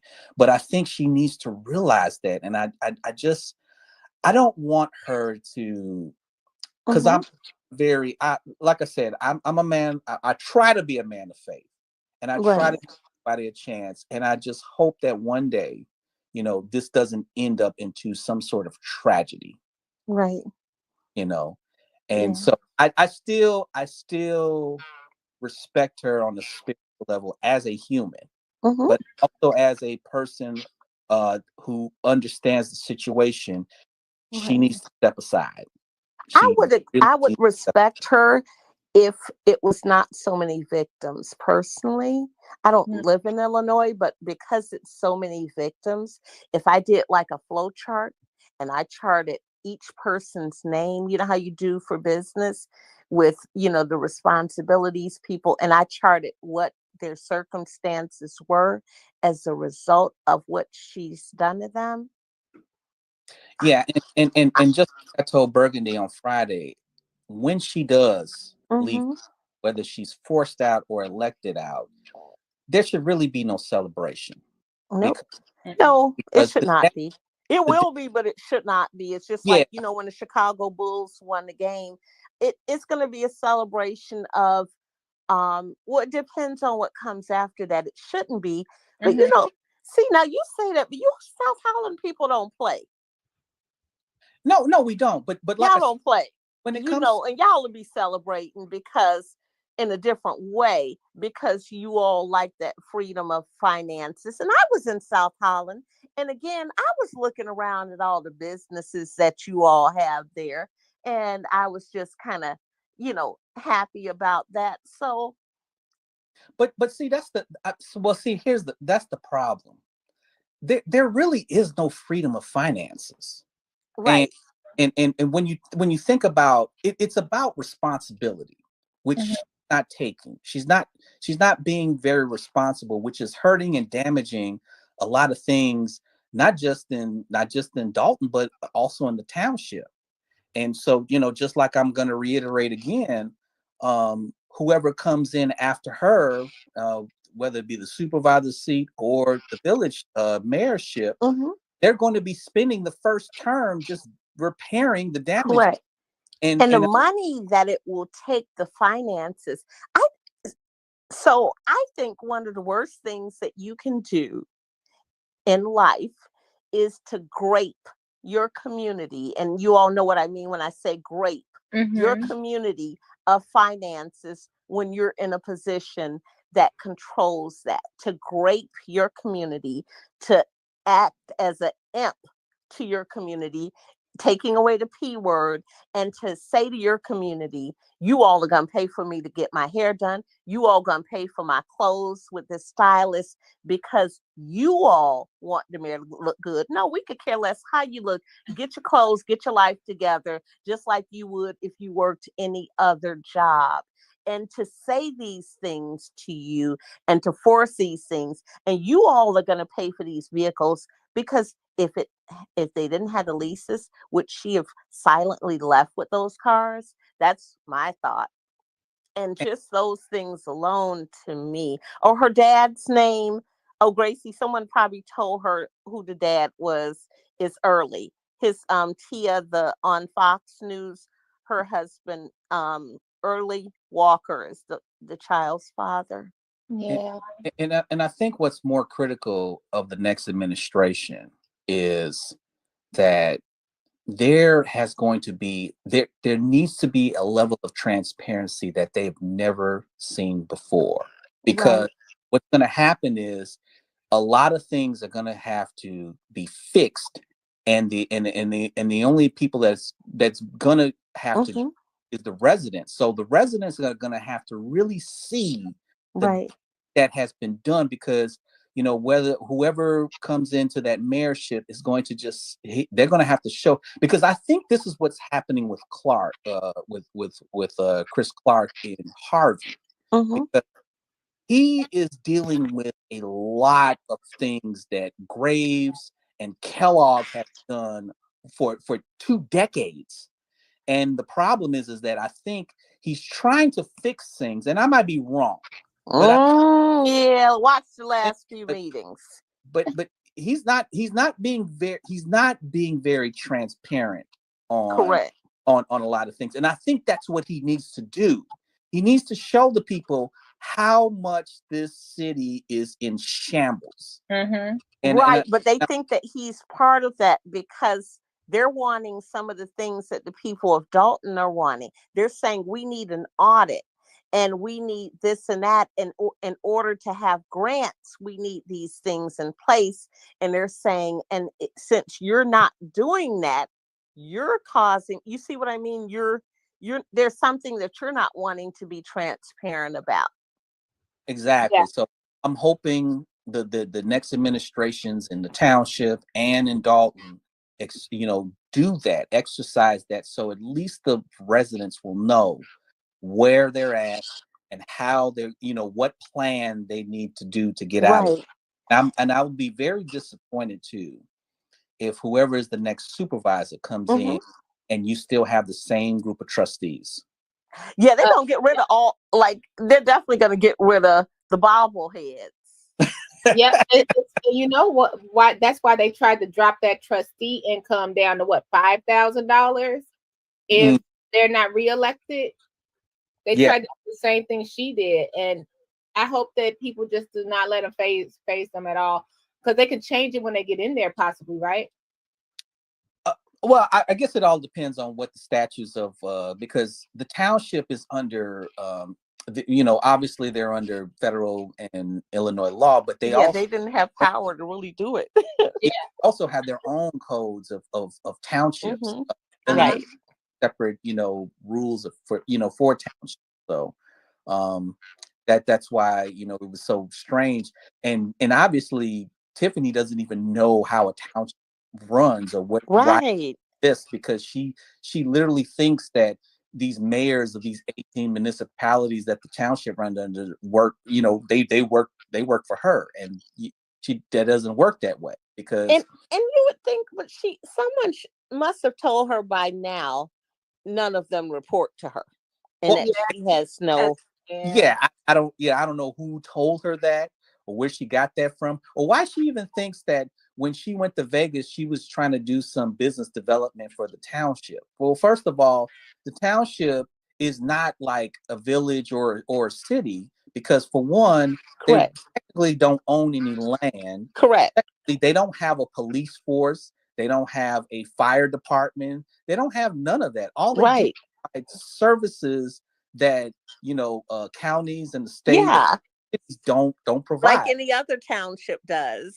And the important thing that the most damage that she can probably do is this whole thing, and also talking to Burgundy about this, about maybe Illinois might be revisiting this thing of abolishing townships, because they tried to do that a couple of years ago.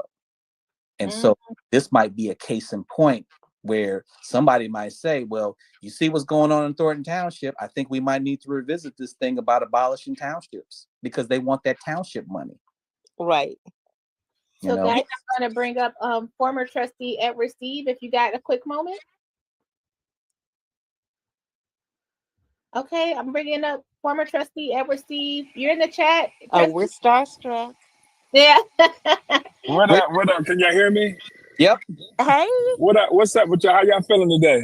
Good, gentleman. Look, I'm like, you know how Burgundy said she is with Brittany? I heard your name. I'm like, what? The celebrity?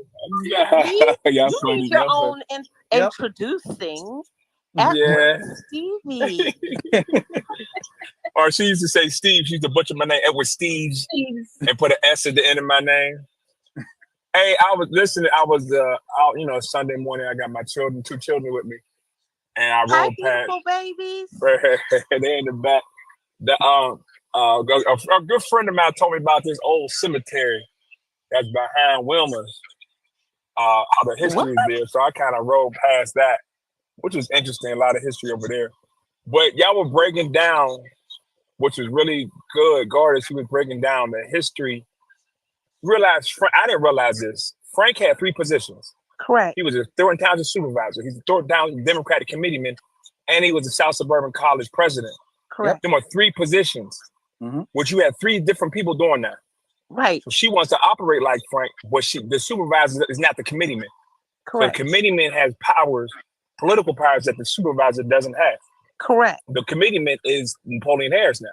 Yep. So he had all 3 positions, and I got a chance to talk to Stephanie about the history of them positions, how he consolidated them. Well, he didn't start off with that much power, but he worked up to it, and he didn't really have no type of infrastructure in place. And when he passed, it went to shambles.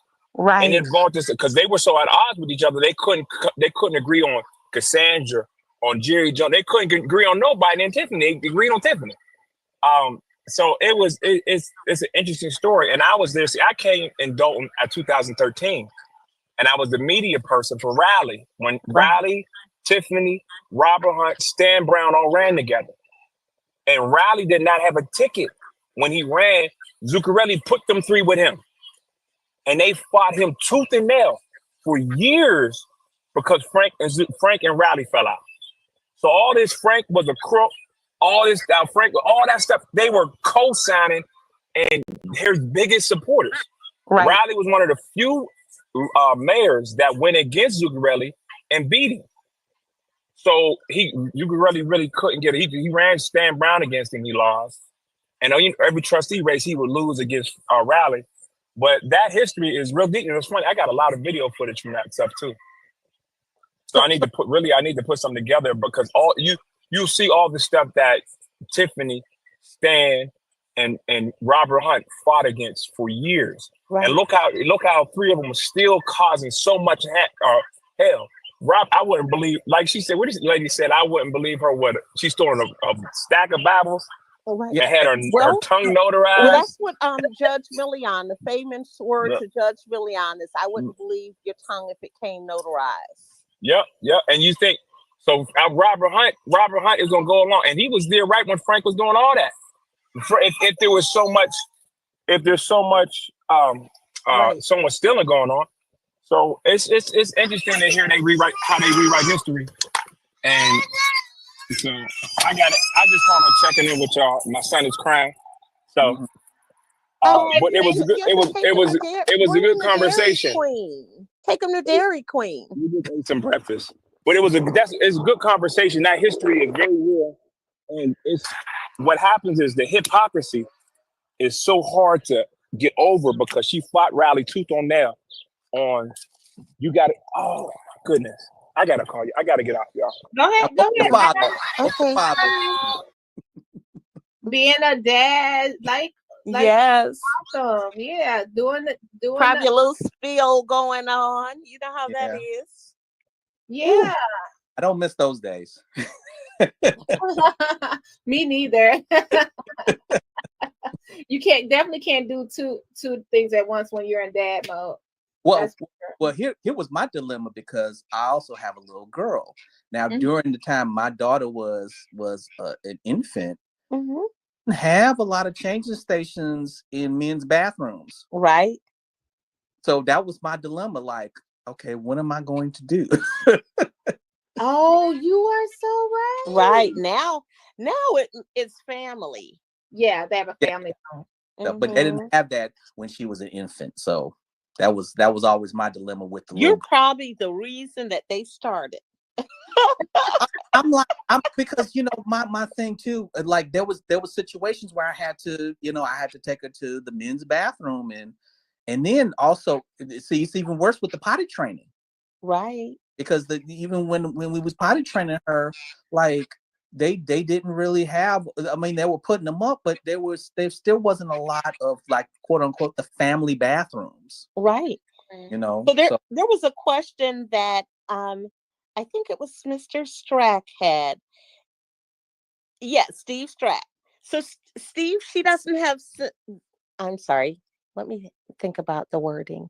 The mental capacity, the intellectual capacity to know that she's supposed to be working with those various village presidents and creating those relationships with them, because that's the most important part of that role. Well, I mean, that's politics in general. Like, right. But I mean, since it's the township, you know what I mean? And what you're trying to show your justification to ta-da.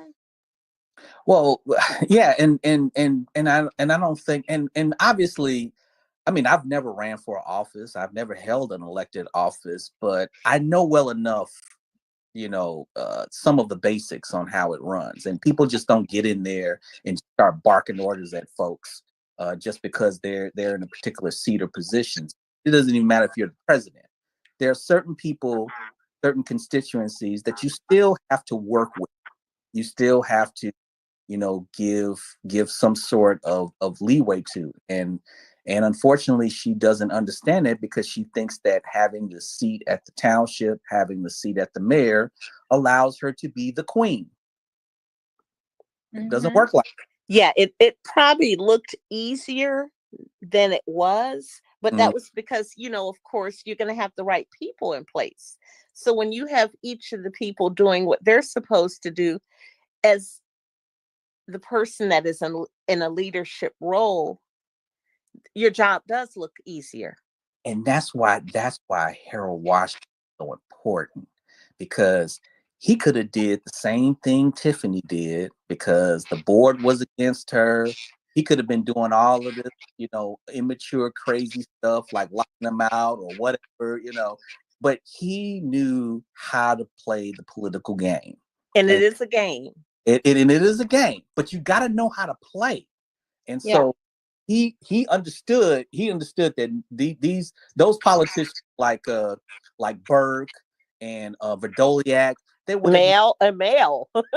Yeah, and they would have never worked with him, but he had something for them. Right.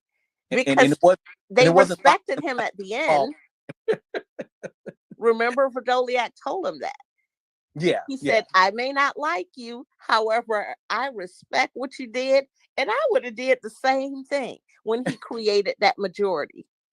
Yeah, exactly. But see, that's the thing about it. You got to know how to play the political game, and like you said, it looks easier from the outside, but that there's a deep level of relationships, whether they be good or bad, whether you like them or not. There's certain people that you work with that you may hate their guts, but just like you said with Verdoliak, he probably would have called Harold Washington the N-word such and such many times in private conversations, but he'll never say that in public, but he still he had to work with him. That's true.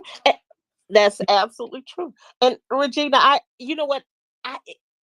so I kind of think like just because a person is in a role, if they're not functioning in that capacity, they are not, it's like, let's say you have a quarterback. And if he's not, like when you all, like in Chicago had, what was that horrible quarterback's name? And he couldn't play. Has had many horrible quarterbacks. Which one? Yeah, the one that they paid all that money that was married. He was the lady. I forgot his name. So somebody. So let's just say you had this quarterback. Yeah, he's still a quarterback, and that is his title. But like the team and the fans don't consider him to be a quarterback, when he's not functioning in that position. They consider him to be other adjectives that they use to describe him, but it's not that role. So yeah, sure, she has a title, but she is not functioning in that role because the biggest, most important component is the relationships with these mayors. They have said that they do not have that relationship with her, and she thinks that they are her, that they report to her. So she is, I know they call her super mayor. She is not a super mayor. That's a self-proclaimed title. It is not a title that is, and she is in a role of a supervisor that she is not functioning in. Yeah. I don't know. I think she might have. I think there is a class that they give to Illinois politicians, and I don't think she's been to that class. So, she needs to go to a diversity class. When you start talking, I'm talking to my brown and black. She needs to start with even just a simple diversity class. That whole thing was just absolutely, there is a time you say that, and then there's a time you don't say that. And that wasn't the time to say that. That was not the time to say that. At all, because they're all paying their taxes. And when we were looking, I don't know if I know you were there, Gardis, but the wall, it was like standing room. It was seats everywhere, but in the back, it was only standing room.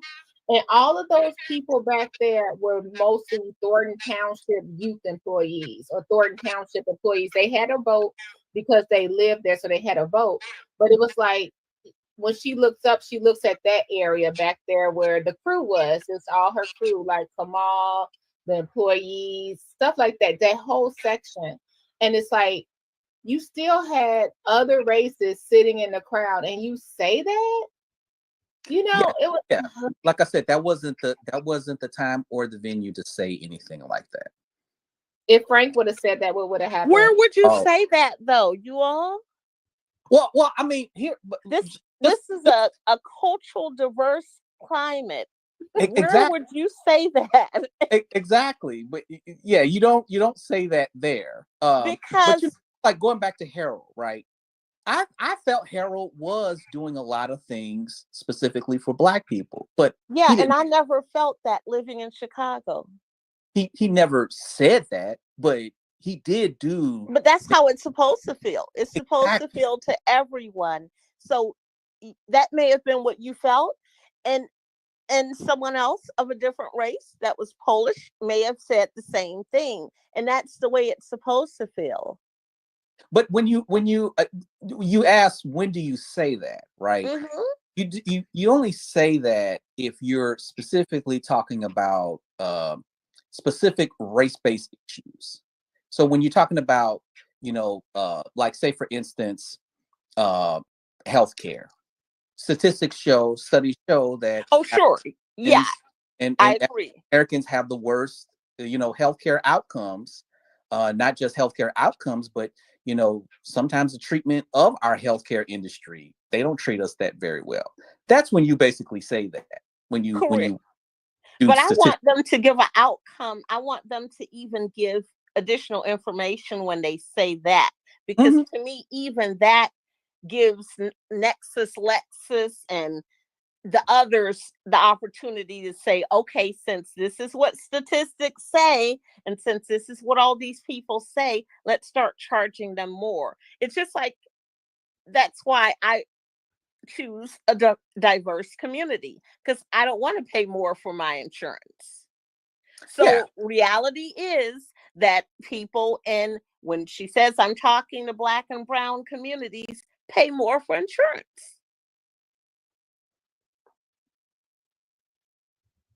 Based on the zip codes. Yeah, but like I said, that wasn't the time to say that. Wasn't the time. That wasn't the time or the venue to leave race out of her conversations, and because she does not have a good HR person, she does not know that is not something that should be done. Well, apparently she doesn't listen to her consultants, whoever she's paying for this media stuff. I think that one of the interviews, Dr. Nikita Cloud said that she doesn't listen to. I mean, she didn't listen to her, but I guess she's paying a lot of money for these, media consultants who she said they're good. Right. Like Dr. Nikita said that they're very good, but she doesn't listen to them. But if Dr. Cloud's friend lasted a week, did she think she would listen to her? Well, I'm just asking a question. I don't know, but at the same time, you know what I'm saying? If I heard you were at a job for a week, you think I'm gonna come in to replace you and say, "Oh yes, I'll take this job"? Yeah, I'm a little. I can handle it. But also to, and I believe she did admit this, that she got caught into the hype of her being, of the first Black female mayor of Dalton, et cetera, and just like with a lot of us, she gave her a chance. It's like because after 1 or 2 terms, I don't know how many Riley Rogers served, they were fed up with him. And so just having her there, a fresh new, well, not like a new face, but somebody who could, be in the seat, maybe not do the same exact things Rogers did. They also saw how, in some, not all of them, but some of the meetings, she used the battle Rogers on a lot of things. But now they have realized that not only is she Riley Rogers, she's actually a worse version than Riley Rogers. Because I mean, at least Rogers wasn't on social media talking about how he did this and how he did that and how he called himself, the super mayor or whatever. But I just, there's something to that says about what she's doing compared to what's been happening in the scope of politics. Because the Trump effect, which I call this, has affected us in this particular area. Not just her antics, but the way they look at what has been happening. Because while we can blame her for a lot of things, most of what has happened already before she has taken these seats has been set up for her to do something like this. Talked about, how Frank left the power vacuum when he suddenly, passed away, which ushered in her, her getting that seat. What Riley Rogers has done, what Ronnie, I forgot his name, what the other mayor of Dalton has done, Shaw Lewis. Burgundy has brought a lot of commentary about, what's been happening in the politics of Dalton. None of this is new. And a lot of this has ushered in her coming in, to do something like this. And some of it has probably affected now her. Stephanie has entered the building. Okay. Stephanie needs her own announcement too. The Stephanie Weideman has just entered the building, and she has spoken, and she has said, at minimum, Riley followed the ordinances. Tiffany could care less about the law. Oh, okay, but and that is true. However, the minimum, following the minimum of the law still doesn't make you she didn't say he followed the minimum of the law. She said at the minimum he followed the ordinances. Oh, okay. But so to that point, so at the meeting on Tuesday, right? Didn't the lawyer said that as long as the report, the financial report was announced, they necessarily did not have to have a printout. Yep. She said that, and then she went further. Remember, someone said they were asking about a report, and she was like, the audit. And she was like, state law says it doesn't have to be on the Thornton Township website. You can go to this website and get the audit. And I'm like, but why? But no one is asking. One, you don't live here, lady. No one, so you need to be dismissed. No one is asking where we need to go. They're asking for the information, and they're asking for transparency. And that's true. And so what I'm saying is, it's not enough just to do the minimum. Correct. It's enough to do the minimum. They did the minimum, and they did follow the law. Correct. Even though it was a wave of dissatisfaction that they didn't have printouts. They didn't have, like they did before. They would have that information available on hand, but they followed the bare minimum of the law, which, I don't give Riley Rogers credit. Transparency. They failed to produce transparency to the people that elected them. But I agree with what Razzle Bourne said. She was voted in or given position. She lacked the ability to operate within the structure provided. Well, yeah, but see, here's the thing too. The structure itself was damaged, and unfortunately, and I'm not just talking about in Dalton. I'm talking about in surrounding suburbs. We just talked about Harvey and how much Harvey. So think about this too. Whoever comes in after, Tiffany, whether she be forced out, what is going to happen with the Dalton police force? Because it has been so tainted that they might have to reconstruct that whole department. Oh, definitely. A guy charging $10 to do a report. That's not going to be easy. I mean, take a look at what happened in Harvey. Harvey's police force had to be, I think the state had to come in and basically take over because there was so much corruption going on. Because just like with her, Kellogg had that police force as his own personal bodyguards, and just like I said at the meeting, a Gestapo unit.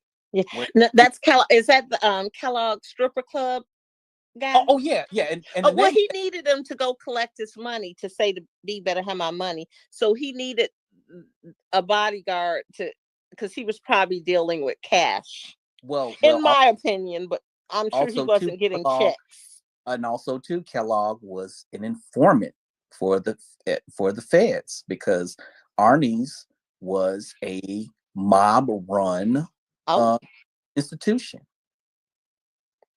It was a mob-run institution, and I asked a former trustee that was in the village of Harvey, and asked him a couple of years ago, why has Kellogg been allowed to, be elected for 16, 17 years in Harvey, which every term he has degraded this city.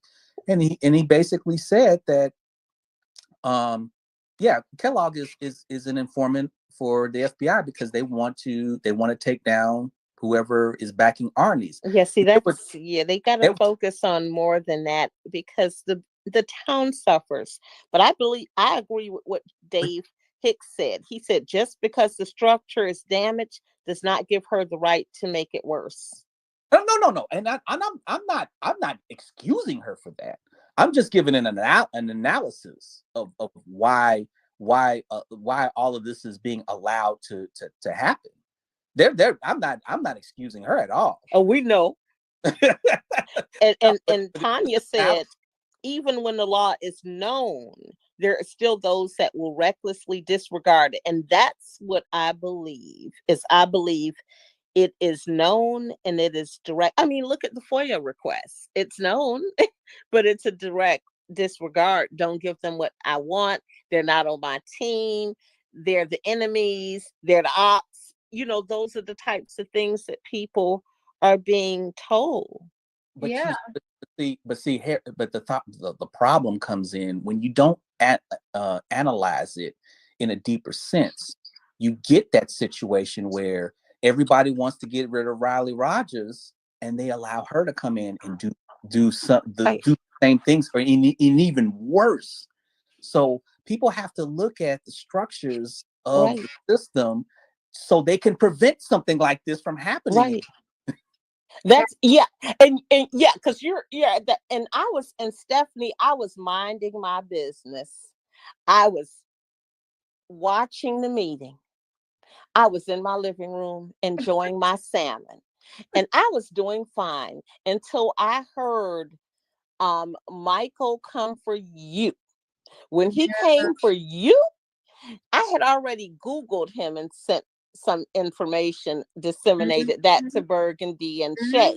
And when he came for you, I Googled him even further. And that's when I found the other information. And I thought, how dare you open your mouth to talk about anyone when you should not have even been working at South Suburban College? You acted as if your phone was stolen, filed an illegal report at a gas station. You, not to even mention the school, you fought an older senior citizen relative. You, and your list just goes on and on and on. And it ends with you are only speaking because she endorsed you when you were running for mayor. And Stephanie, you see, in this comment right here is very important when she talked about the lawsuits. And, you know, whoever steps into the seat in Dalton, whether it be Jason House or somebody, there's so much in the hole. Like, I think House said, like, last time they read the report, it was 7 million. And that was back in September. It's twice now. It's probably twice now. And most of it is probably racked up in lawsuits that they're going to have to settle. Yeah. So we're waiting on the pipeline. We're still waiting on the pipeline. That was, I mean, for anybody who has an inkling to think that she's telling the truth on that, I think you need to go back to 8th grade because that's happening. None of that is happening. I think a lot of people understand that now. She is not getting money. There's no money coming in outside of just, the basic taxes. She's not getting, grants from the state or whatever. Yeah. I was I was scrolling, being nosy in the bushes, and I saw Stephanie had foiled the food box giveaway. Like, and I don't know if I saved that in my phone, but I don't think Stephanie even they said they didn't have the account of how many food boxes were given away to people. But when she was in the meeting, she was telling us how before the previous administration wasn't giving away any food, and she had tripled that. Like, they were basically giving up the minimum, and she's like, now we have doubled what they were giving away. That's not true. And then Stephanie, I guess, foiled just the food box situation. They said they didn't even have accounting for it. Right. Yeah, you're just saying something because it sounds good. And then the other thing is you have to keep up with the times we're in. So what was going on with the previous administration? And then are you speaking of from C-19 up until now? So go in the corner and then come back when you have that figured out. When you have it figured out. And it's really scary because I meant to ask regarding the Dalton meeting. I don't know if you guys recall this. Clerk Key got back on the bank account. I'm wondering if he able to view anything. Did they stop it? No one asked that question at the board meeting, I think. The special board meeting, I mean. Yeah, I don't know what the case is on that, but we forgot all about that because Lori Lightfoot was in the door. And Stephanie could probably answer this question. Did they always have these different places like Harvey? I noticed in Riverdale that they had I made a special drive around trip, and I noticed that they had a food pantry there that had like her name on it. Did they always have all these, or senior place? Did they always have these places there? And I know Frank didn't have his name on all of those places and on floor mats and things like that. Well, I mean, Frank had his name on. I feel like I saw Frank's name. Yeah, his name was on the building, but it was not on everything like that, and it was definitely not on any floor mats. I Like think it I saw his was stuff just on a there bare before. minimum. Well, what you see with Frank, because Mhm. the thing is that the township logo was actually bigger than Frank's name. Like you, Right. his name, but you would, it would be smaller than what you would see Correct. in Thornton Yep. Township. Whereas now, Correct. Yeah, like if he you didn't make himself the billboard, focus. her name is much more bigger than Thornton Township. So, Her and the trustees. I don't mean to cut you off. It says Tiffany Henyard presents the Right. Temptations. Like the trustees are really. It's like Tiffany Henyard and the board of trustees and Thornton Township is so small. Oh, okay. His name was on exactly. rugs. Okay. Oh, So, it's probably because it's bigger that it's more noticeable. Thank you, Stephanie.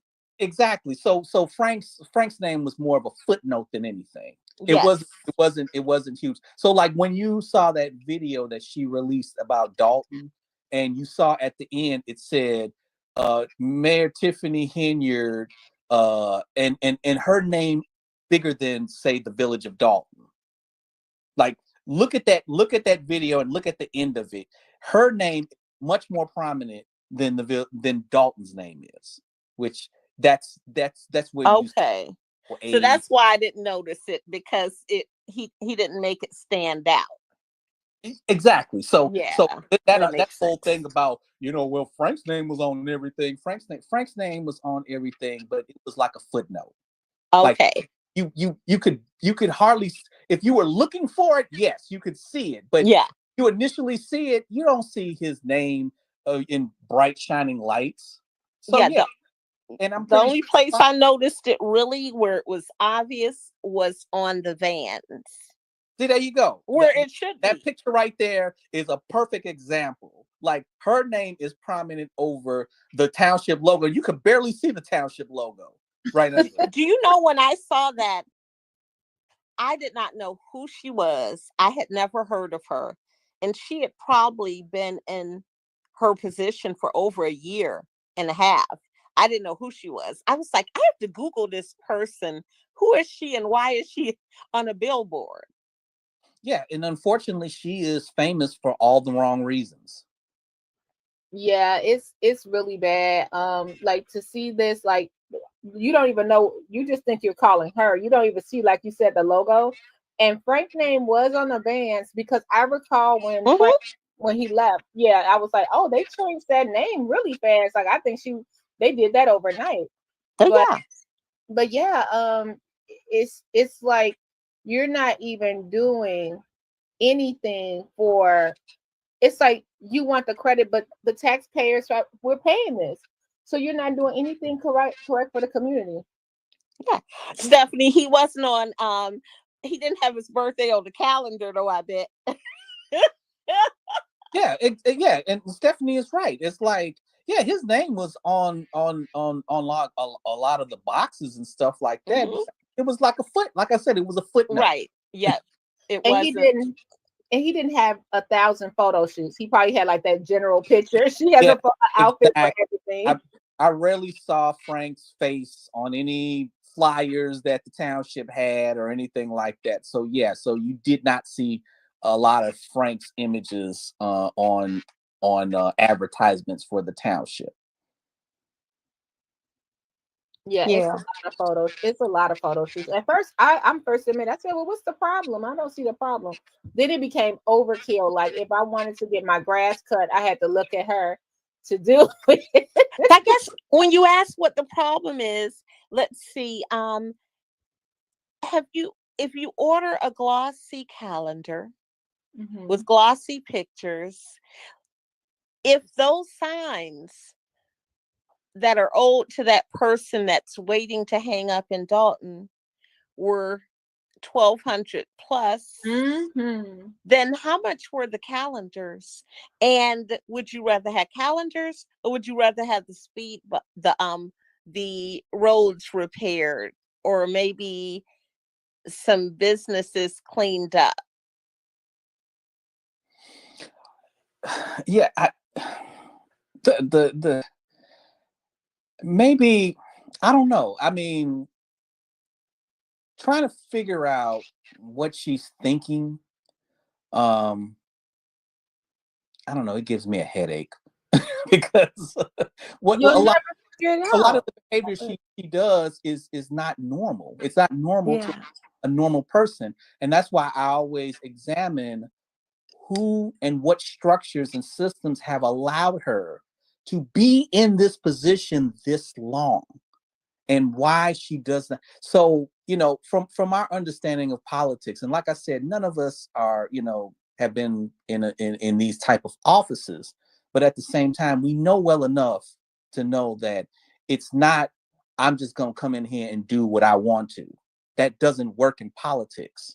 Yes, you have some modicum of power, but at the same time, this power is checked on a lot of levels. And if you would make these relationships, with these, with politicians and with people, like for me, and this is probably why, like Stephanie Wiedemann is such an enemy of her, because Stephanie knows where the body's buried. She knows how the system works, and even though Stephanie is not, an elected official, she's still a political operative. Correct. Do a lot of damage to whoever is in the seat in the township or in Dalton. So yeah, Stephanie knows how things are supposed to be done. And yeah, exactly. And when you don't know where the bathrooms are, if you're that type of person and you're not one that wants to know how things are supposed to be done, you don't want Stephanie, because Stephanie knows. Well, yeah, but see, in a regular situation, you would want to make friends with her because she knows the ins and outs of certain things. Even though, like I said, she's not a elected official, she's still a political operative that you can gain a lot of insight from her. I mean, she's worked under Frank for what, I don't know how long, but yeah, she knows. 22 years was it? Exactly. So those are people that you can get on your side. But unfortunately, she didn't want her, and obviously she became a staunch enemy. And I understand why she hates her, because she knows too much. I could be wrong. I think it started with Stephanie was a person that knew that she went to Frank's home that day. And I don't know if she ever thought that it would ever be mentioned again by anyone else. I don't know. Oh, go ahead. No, go ahead. I feel like it probably was that Stephanie, probably that she went to the house that day, but look, Nikita brought it out. Yeah, but I think she brought it out. She's a PR person. At this point, she better bring it out, because the guy already had brought it out at the meeting. He brought it out at the meeting. But also, no, I don't mean that meeting. I mean someone prior to that. Oh, he stood up, very upset. And Stephanie was at that meeting, so I know she knows who it was. And he yelled how she went to the home. So other people knew that. So if you're a PR person, you better bring it up, because the people already know, just like you better bring it up that you went to all these restaurants, because the people already know, because they have the FOIAs. Yeah, and she's made so many enemies that she had to surround herself with people that she had to co-opt, as far as money or jobs to kind of surround her. And these are the people who, that don't have, clean backgrounds. They're just people, there's basically street people who, don't understand how politics works. Some of them aren't even from around here. I have a question, because I think this is an important question. Sorry, Stephanie, feel free not to answer it. What was Stephanie and Tiffany Henyard's relationship before she was appointed? I would like to know that. And then I would like to know, I remember Stephanie saying in an interview, she said something like, she was like, you can choose wherever you can go. Stephanie, correct me if I'm wrong. I've been listening to a lot. That's why I said this is Dalton Burnout. I think it was something like, because I feel being on the ground and being around, I feel like it's two people. I have two things. number one, I feel like Doncor knows where the bodies are buried too. And I don't know anything about him. I did go to school with him, but he knows where, because how is he still working at the township? Because I felt like he was Zuccarelli's right hand, like he was right under Zuccarelli all the time. And I'm like, he still has a job. And then I felt like Nate didn't have a job and Stephanie didn't have a job. And I'm not trying to compare, but I'm like, what were the relationships like with everybody before she was appointed? Stephanie was his administrative assistant. And I said this to Stephanie. She was the chief of staff though, right? Yeah, but prior to that, her first job, she was administrative assistant. As the administrative assistant, you touch everything. You know everything. And with that, those other individuals they may have worked with, Stephanie, as his administrative assistant, knows everything. Okay, so Stephanie said that her relationship was the same as it is now, because and believe me, I probably am ignorant to this part when it comes to, but I noticed that always when the new mayor would come in the municipalities, I know this isn't a municipality, but township, they would replace the chief of staff. So when Stephanie said, and correct me if I'm wrong, Stephanie, and the link up there on StreamYard if you want to call in, but you said something about, she said, well, you're not going to have this position, but you can go somewhere else. And you didn't want to take that position because you didn't want someone else to lose their job, right? I'm just trying to figure out, like, how was that climate? That meeting made me feel, I started to see people that I knew, like, I'm not trying to be funny, but I saw people with Thornton Township t-shirts on that I hadn't seen since I was young, that I knew was not supposed to be having that job. I was like, whoa. So I just want to know, how did everything change? When did it change like that? And was it okay?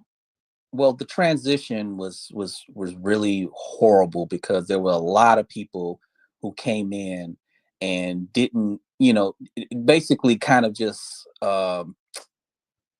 let's just start from the Sandra Tracy situation. Yes. Where they tried to get her to do some unethical things, and Sandra was like, no, I'm not doing that. And out the door she goes.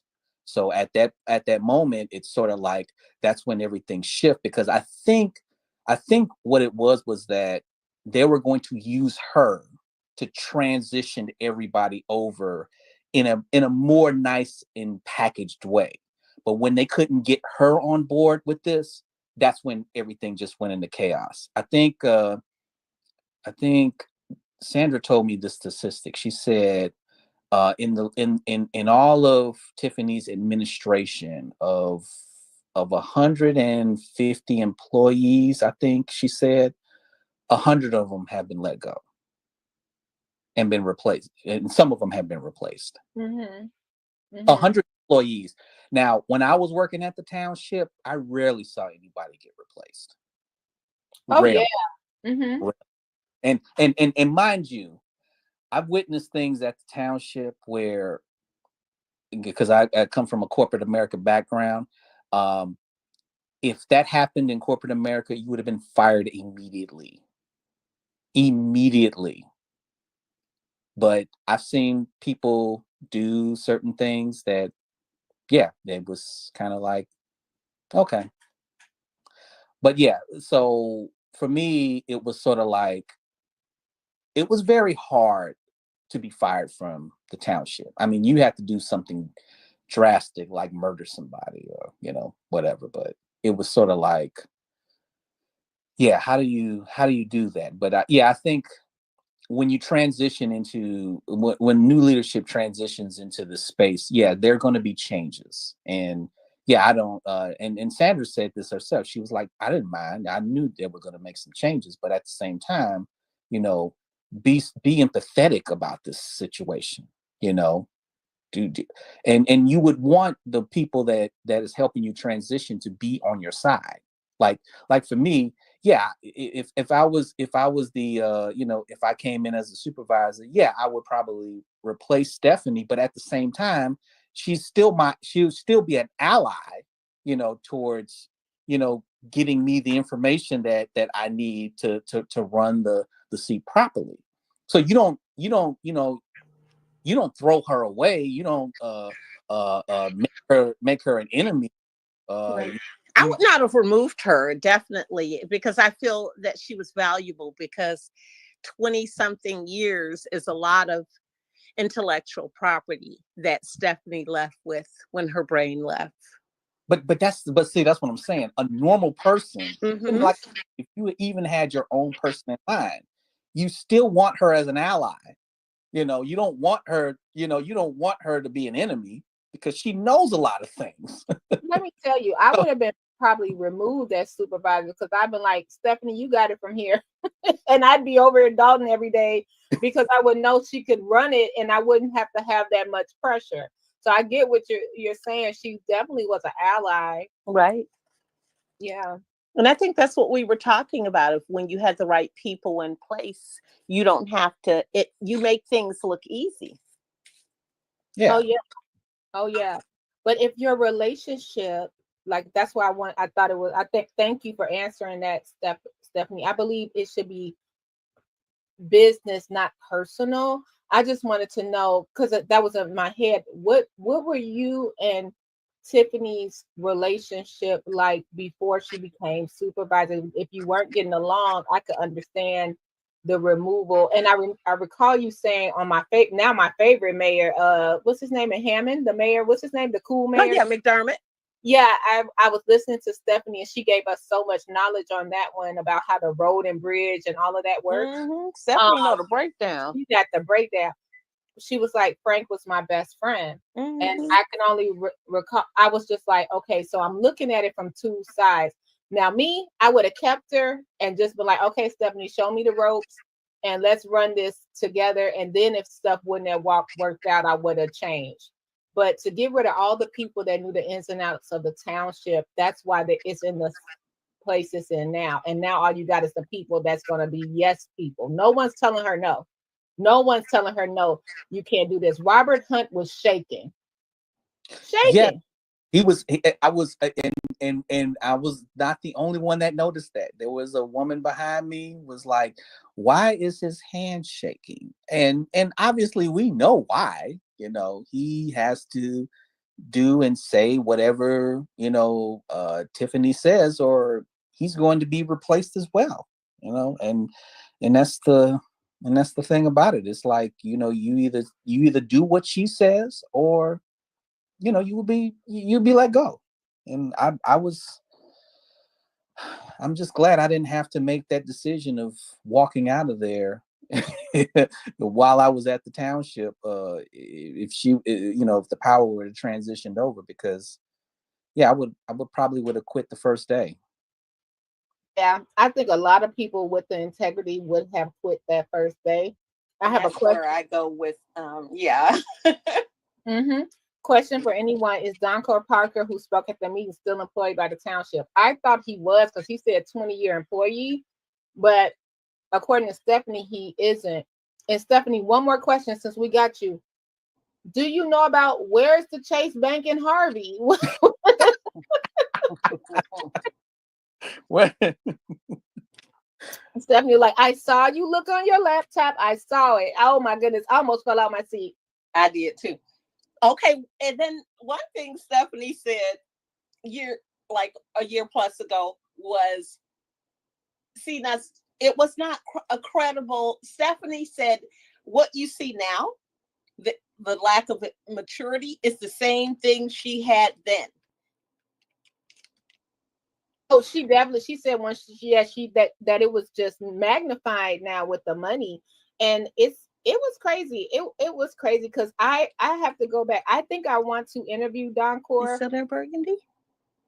Yeah, you guys can't hear me? Uh-oh. Can you hear me?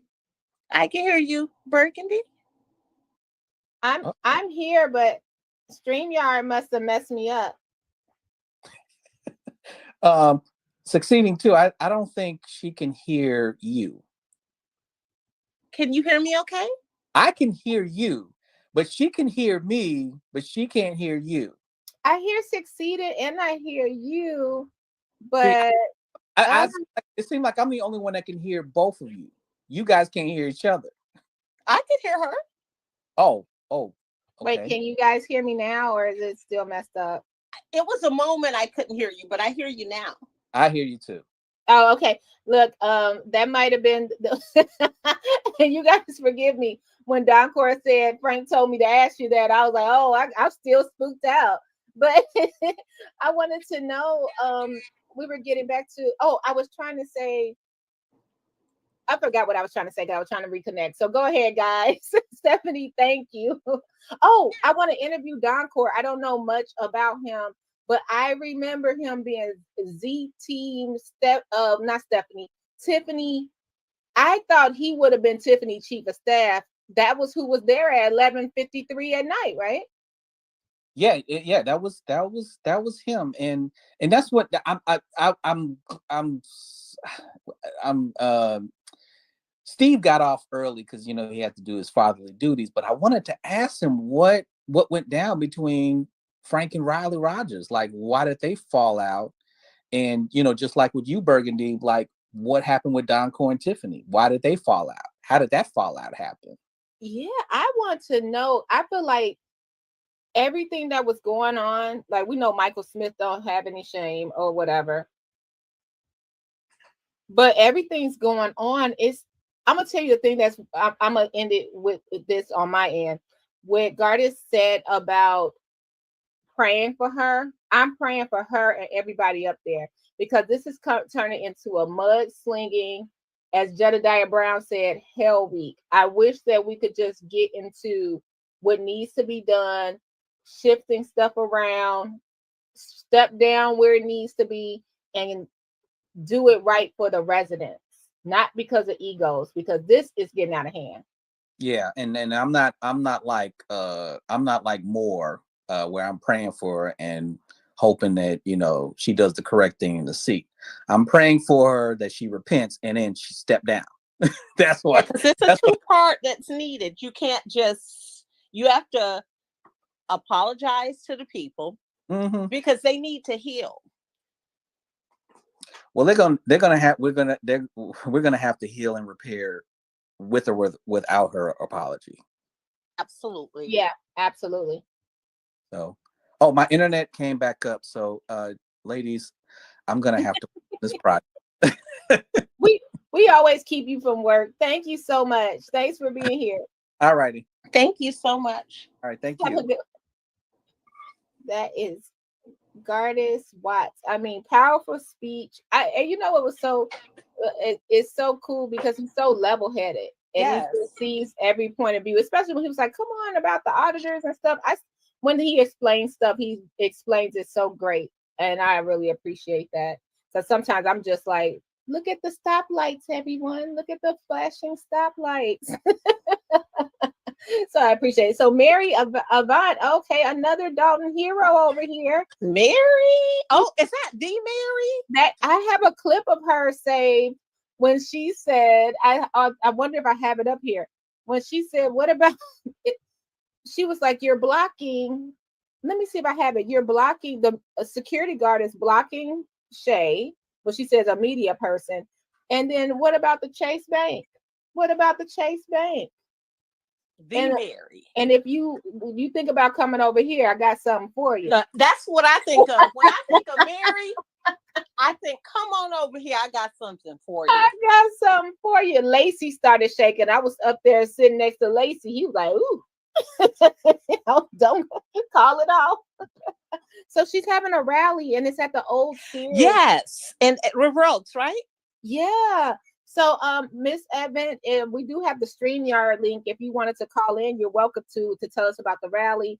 But it's April 27th. Do you have a time? Is it a flyer? Do you need help? Oh, she should definitely come and talk about the rally. Yeah, we need to know. Y'all got shirts? Are y'all wearing a certain color? Are we rallying? Rally means we're just gathering, right? We're not marching to Dalton or anything, are we? No, it sounds like a rally is at the in the parking lot.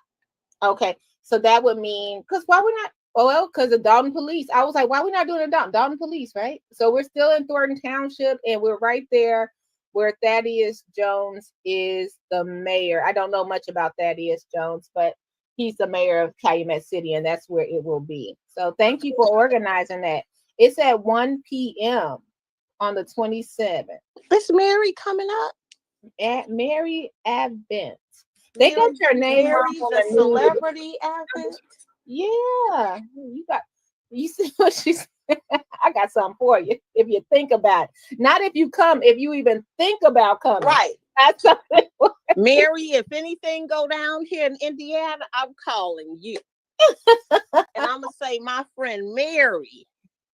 Yes. She said now, so it's for the township. So all those neighboring what's that, 17? Okay. So that's we have what to I want to see. I want to see all the towns joining together saying no more corruption. Yep.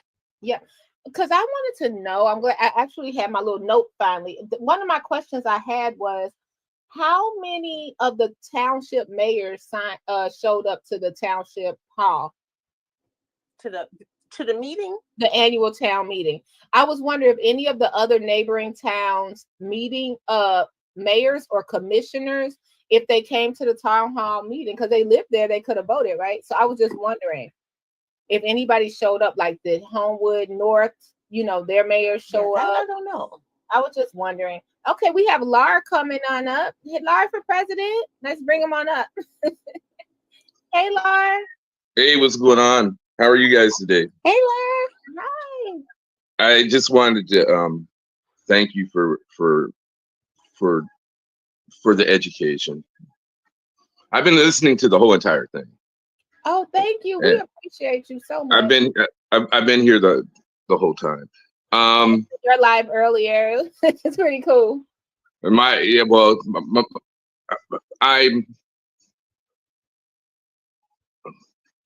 I don't do anything prepared, so pretty much I all I wanted to say is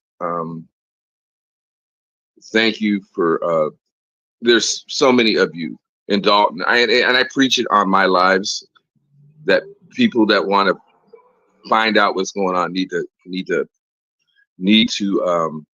cede to the people in Dalton, because you guys know what's going on and we're outsiders. And I heard somebody say, well, I don't know who it was. They were like, well, when this is all said and done and she's gone, who's going to care anymore? And that kind of struck me. I was like, oh, you know what? That person's got a point. Right. And we that don't live in that community, you already have enough disruption. You don't need any more. You know what I mean? You don't need any more. You notice I'm not showing my face, and that's on purpose. Because there shouldn't be any more distraction. Distraction is the enemy. Distraction takes away from the mission. So and I appreciate the fact that there's so many of you that are dedicated to doing right by the community. And I just wanted to thank you. I've been sitting here listening to you. I watched you yesterday when you were talking about the town. Oh, I was listening. So much. I have to give credit to Succeeding and Gardas, because they give that education, bring it on in. I mean, we went from Harold Washington to Mr. Frost, and we went all over today. Chicago politics is something else. Illinois politics is something else, period, right? And I've never ever spent any time in other than passing through, so I can't even comment to the politics. And then it's geopolitics. It's a whole different part of the country. Politics in that part of the country are different than out here. You know what I'm saying? We don't have townships, we have counties. You understand what I'm saying? It's a whole different mentality. Yeah. And the nature of politics. And I'm no political scholar, but I do know right and wrong, and I do know I have the ability to see when injustice is being done. So anyways, I just wanted to call you and thank you all of you for the effort that you're putting forth to do right by that community. Thank you. And I appreciate you. They deserve it. They absolutely deserve it. And I just wanted to call and let you know that you have there's more and more people, because you're there in Dalton. right? You're there. Mm-hmm. But let it be known from me to you, the citizens of Dalton, more and more Americans are paying attention to your plight every single day. Yeah. Every single day. More and more people are finding out and learning about what's going on there. And that is not a bad thing. It's sure not. It's not a bad thing. So long as they can keep their stuff out of it. People ought not interject their missions and their agendas into what you guys got going on. Right. So anyways, I just wanted to call you and thank you very much. And I enjoyed yesterday. I wasn't commenting in the chat because I was just listening. Like I pretty much, that's what I've been doing this morning too. This is one thing I do like, Burgundy, because we all have a different style of how we talk about Henyard. Yes. This is what I like. Pretty much 24 hours a day, there is somebody live streaming about that lady. and I think that's funny. I was cracking it because I mean, it's like, boom, one person goes live, another person goes live. Yes. It's not, and every day when I go through my YouTube, I spent, I'm a live streamer. So I spent a lot of time on YouTube. I mean, I gotta get on your page. What is I spend, my 3 to 5 hours doing my live streams, but I kid you not, I probably spend 6 to 7 hours a day just going through different live streams around the country and around the world. And so I spend a lot of time on YouTube, and I just think it's amazing that we now have the ability to supersede, go around, ignore what's being peddled to us by the media and by the people that have power. Yeah. And now we have a platform and a voice as YouTubers. And I think that's wonderful. Absolutely. So anyways, I just wanted to call you. I just wanted to thank the citizens of Dalton, because it motivates me. I served this country for 32 years. Thank you for your service. Thank you for your service. And the entire time that I served this country, right? I served this country under a oath of office. I swore. I had to raise my hand and swear to the Constitution for every job I held when I was working for the federal government. Every single job. Those were the kind of jobs I had. So I take it especially to heart when people that are placed in authority or have responsibility that require them to swear an oath to a constitution. They need to honor that oath. They have to. It's very important. I worked for, my first day of work was September the 11th, 2002. For Department of Homeland Security. My first day of work for the Department of Homeland Security was September the 11th, 2002. Wow. And I never ever thought I would return to work for the feds.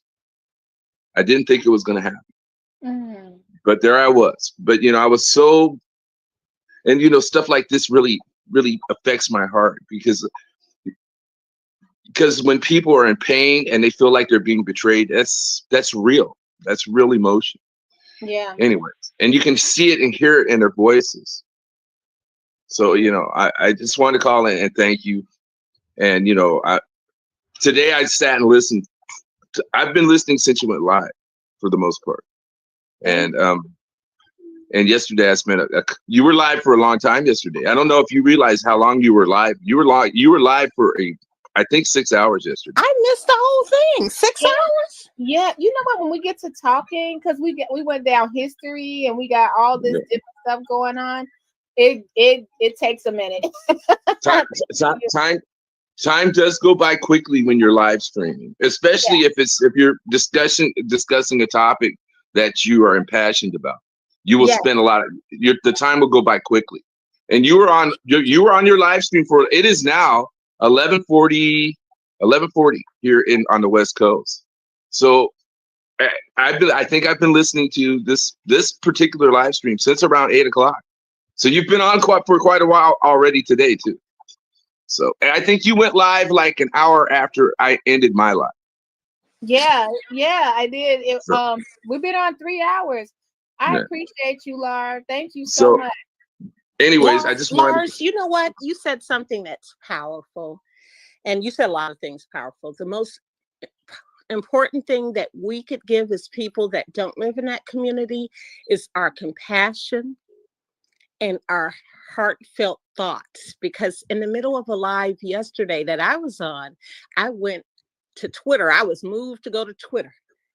And I went to Twitter to the Attorney General. And I did say to him that he must not plan on running again. I did. Ooh. I said it. I know that's right. I said, based on the way that you are allowing, and I put her name in there. And then I went back and I got mad again. And then I said, as he was talking about his reelection, I said, and do you plan on running again? I know that's right. And that's the stuff they need to hear. They be thinking we're just one person, but that's not the case. And so it doesn't matter who you are, or because people think that they have no power, and that's not true. I can tell you for a fact that is not true. Every voice matters. Every single voice matters. Yeah. And I know that to be true. God did not put us on this planet to fail. I know that much. That's one thing. We weren't placed on the planet to fail. And I can't recall a single passage in the Bible that says thou shalt be miserable. I have never read that in there. So, you know, as I leave here, one of the things that really triggers me is when people associate themselves to people like Dr. King and other people of that magnitude inappropriately. That really irks me. And I noticed that as a community, people need to think about that. You can't just start saying stuff just to get your point across, or to try to move people to your opinion. You can't just start doing. I think it's inappropriate.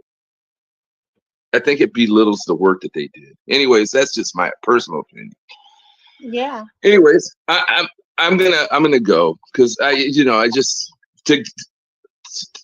think it's the whole civil rights. A lot of people died, and a lot of people went through personal hell. Mm-hmm. And I was sharing on my live stream earlier, and this is my dad. He served 2 tours in Vietnam, right? Mm. When he got out of the military, he was released from the military in the South, right? Mm. So you had this man who went over there and served 2 countries, 2 tours of duty in a combat zone. And when he came back to the United States, he could not drink cold water. Wow. He could not drink refrigerated water because he was a black man. And I'm like, that's, just getting your mind. And that was not that long ago. That was a very short time ago.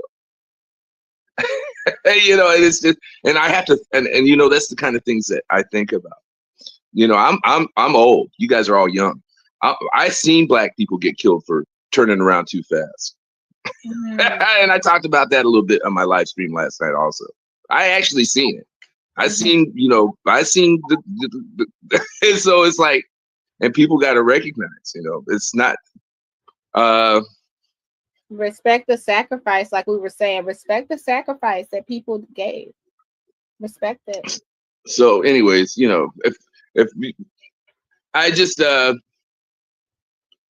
I'm glad that the people of Dalton know what they want, and if we're out here, and it's not, we should be supporting it. Messaging the message, mirroring and messaging the correct message. Yep. And not intervening personal beliefs and agenda. Anyways, I'm sorry. Thank you. It's always great hearing from you. I appreciate your perspective. Right. And there's nothing. I'm going to say one more thing before I bounce. Ready? Mm-hmm. There's nothing more dangerous than an educated minority, because they always underestimate us. Absolutely. And you know, that is a gift. It's a double-edged sword. Mm-hmm. But used appropriately, it can work miracles. Yeah. All right. On that note, I'm gonna bounce. Have a great one, Laura. Have a great day. Bye. Yeah. Enjoy your day. All right. Take care of you guys. Bye. If you notice, Laura had the support Dalton at the bottom of his name. That is so awesome. Yes. All the way from the West Coast. So we have Miss Mary Avant. And because they had it wrong on the news, and they say Avon, I think. So I'll let her say her name correctly. The Dalton Hero, I'm going to bring her on up. Wait, she's coming up. My hero. Like we're fangirl. This is how we're looking. Just so you guys know, this is how Succeeding and I. This is how we're looking at Mary Avon. Do I have it here? This is how we're looking at her right too. Mary Avon, this is how we're looking at you right now. Here you go. Hi, welcome. Hi, beautiful. Hello, we see you, Miss Mary. Mary? Wait, is it the right one? Do I have, she's on two of them. Let me see. Hold on, I'm gonna bring her back down. Okay. Is it, okay, it say mute mic, unmute mic. Okay, let me see. I'm gonna remove it for a second. Hey, Mary, can you hear us? She's not there. Oh no, let me try one more. Mary, can you hear us okay? I think she's on two. Let me see if she's over here. Mary? I'll drop this one. Okay, she's calling back. Okay. Mary, can you hear us okay? We see you. We see you, but I don't know. Oh, there you go. Can you hear us? No. Mary, this is a trick of the enemy. Yeah, they excited us. Now she just muted her mic. Let's see. Can you hear us now, Mary? You're live if you can. I'm gonna unmic. It say unmute the mic. Unmute your mic if you can.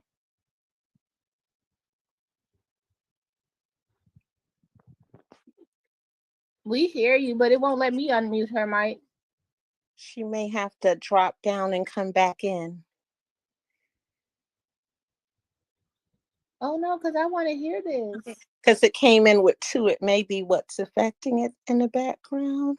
Yeah, and it say unmute mic, and I'm trying, but it's not letting me. Mary, you might have to call right back in. Okay, let's see. Because we got to hear about this rally. This rally, that's gonna be because I think that's something everyone needs to know. Yeah, so that we could even I could communicate that to some of the other villages, and then I could send like people like Regina an email, and Channel 7 News, my contact there. I send them an email. Yeah, please. Regina be the first on the scene. Oh, Regina emailed me. She told me while she was in the meeting, she was like, Tiffany's not there in here. I'm like, oh, Regina. Oh my goodness. Yeah, she's the first one on the scene. And I'd be like, okay, where is she gonna be? That's Regina Waldrop. Yeah, she's the first one. NBC News. She's been working on this for a while. Yeah. Yeah, look, they're waiting for you, Mary. They're like, we need this information, please. We need the information so we could disseminate it to the people. Yeah, we're gonna have to figure out like the flyers, like between all of us, like late night crew and the colors. Like, are there specific colors that you all are wearing? We should wear black because we're black, right? That's what she's gonna say. Y'all wearing a different color, wear black because y'all black. Y'all black. Y'all black. Like, we need an announcement for this now. Okay, we got Mary back. I'm gonna add her quickly. Hi, Miss Evans. Hi, I don't know what was going on. I don't know what was going on. I heard the speaker before me say he was old. I must be older because I can't work my phone. Oh, you did fine. You did great. Thank you, guys. Thanks so much for walking me through this. Stephanie, everybody that was texting me trying to tell me what to do. Let me get straight to the rally. April 27th in the Sears parking lot. Nothing fancy. It's strength in numbers. We visited all 17, I'll say 16, we're at Dalton anyway, I won't count them, all 16 municipalities, spoke to the mayors, spoke to the aldermen, the trustees. I've got flyers. I'll have to figure out how to get my flyer to you, but I will, or Sherry or Stephanie will help me. We just want the bodies.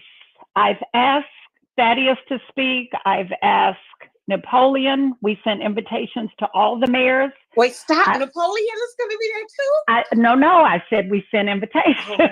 Okay. No, we But don't just to let you know, we're reaching out to everybody, even if they don't want to speak out. And this is not a bash, Tiffany, because we could go on and on with that.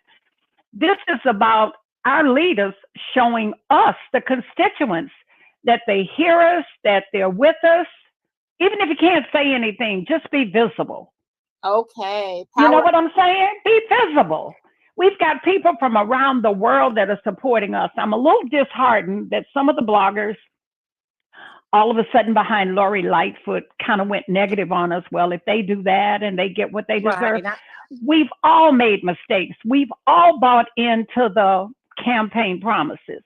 We're no different from anyone else. But if you're with me, you're going to ride or die with me. So they can all just go, kick bricks. I agree with you. That's how they feel. Because I thought that was very sad because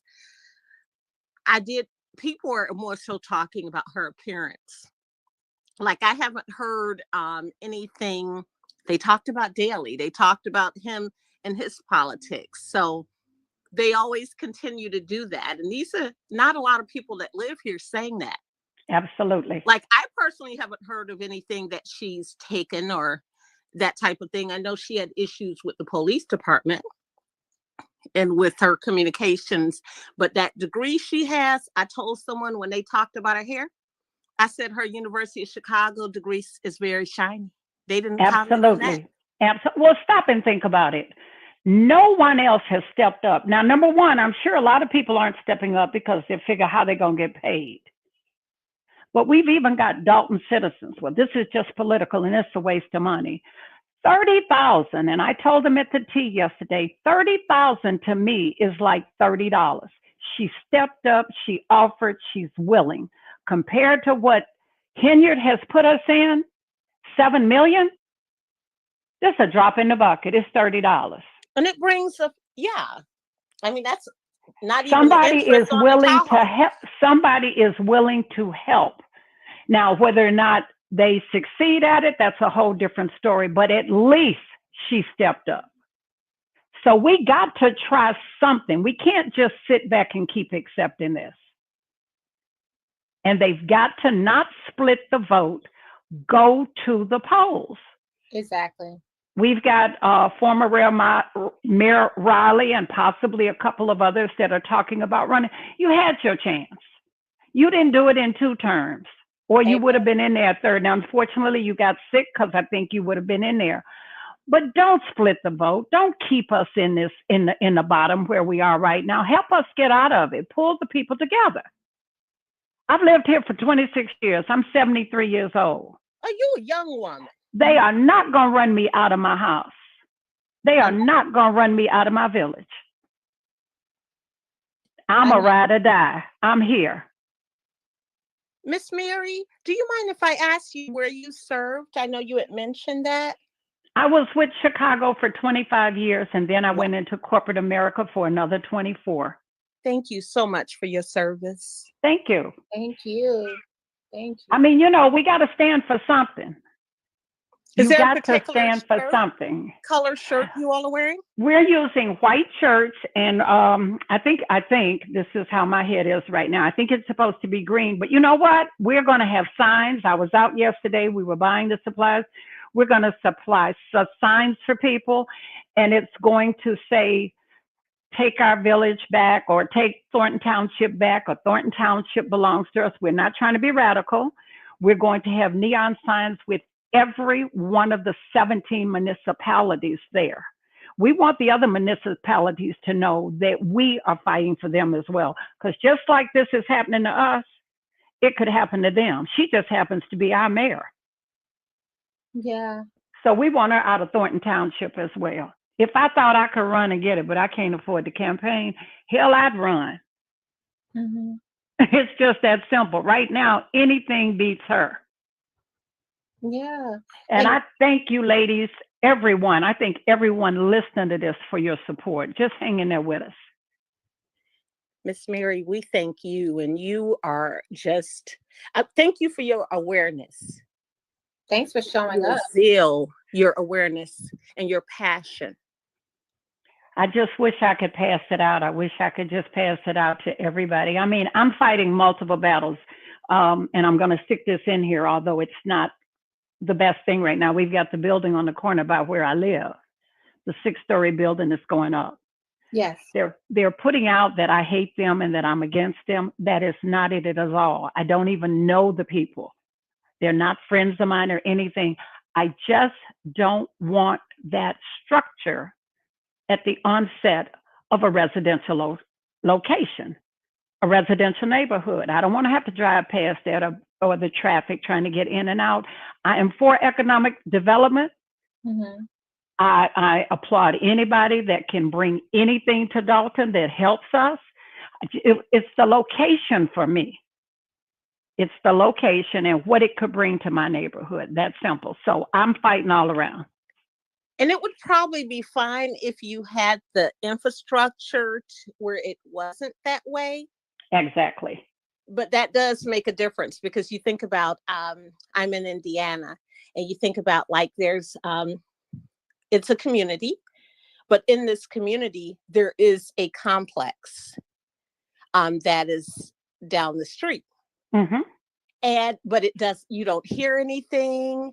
You know what I mean? But that's the commitment that was made to that community. Yeah, well, but the difference is too, is when you are considered, when you're talked to, a town hall meeting, whatever, when they at least get your buy-in or your input, or you know it's coming. But for it to just show up. Yeah, that's something. That's the problem. When you don't consider the community. Now, I've since been told that people in the community were talked to, but there are people a block or so, a block and a half away, that don't see the building. It doesn't impact them at all. So, I mean, you're just going through emotion there. That's all you're doing, is going through emotion. So you can say you did this when you didn't. Correct. And we've got to prioritize what we need to do here in Dalton. We need to get that lawyer out of there. Yeah. That's the top priority. Yeah. He comes into our town driving a Bentley. You just slapping us in the face, because we help pay for it. Wow. And then you fight our trustees. That's a lot of nerve. You fight our trustees as Tiffany's private attorney, yet you represent the village. Isn't that a conflict somewhere? It is. We need to be on getting his tail out, his company out of the township, and getting him disbarred if need be. Right. Prioritize. You got to prioritize your issues. Have there been complaints to the, speaking of, calling? We have sent letters down to Springfield. Needless to say, haven't heard anything. My point is, don't stop when you don't get an answer. Send them again. Get on their nerves. Bug them. Delgado, that's his name, correct? Delgado Law Firm. Yes, Law firm. They're in multiple. They're in Cicero and Burnham. They're in multiple places, so they're getting paid. Well, it was so you brought up Betty succeed, and he's over there from where Betty's from, correct, representing them. Yeah, correct. And they've had problems with corruption for decades. And the young lady at the township that was sitting there that would not open her mouth, the lawyer, right? She's from his law firm. Oh yeah, the Tiffany. Yeah. So how do you represent the township? Because that's what you're supposed to be sitting there doing. But you're following 100% lead of the supervisor who has no legal experience. And instead of you trying to advise accordingly, same thing with Delgado, advise accordingly, just getting a check. Oh yeah, just getting a check. And those people are vendors. Stop paying them. You stop paying the other vendor to stop paying them. Mm-hmm.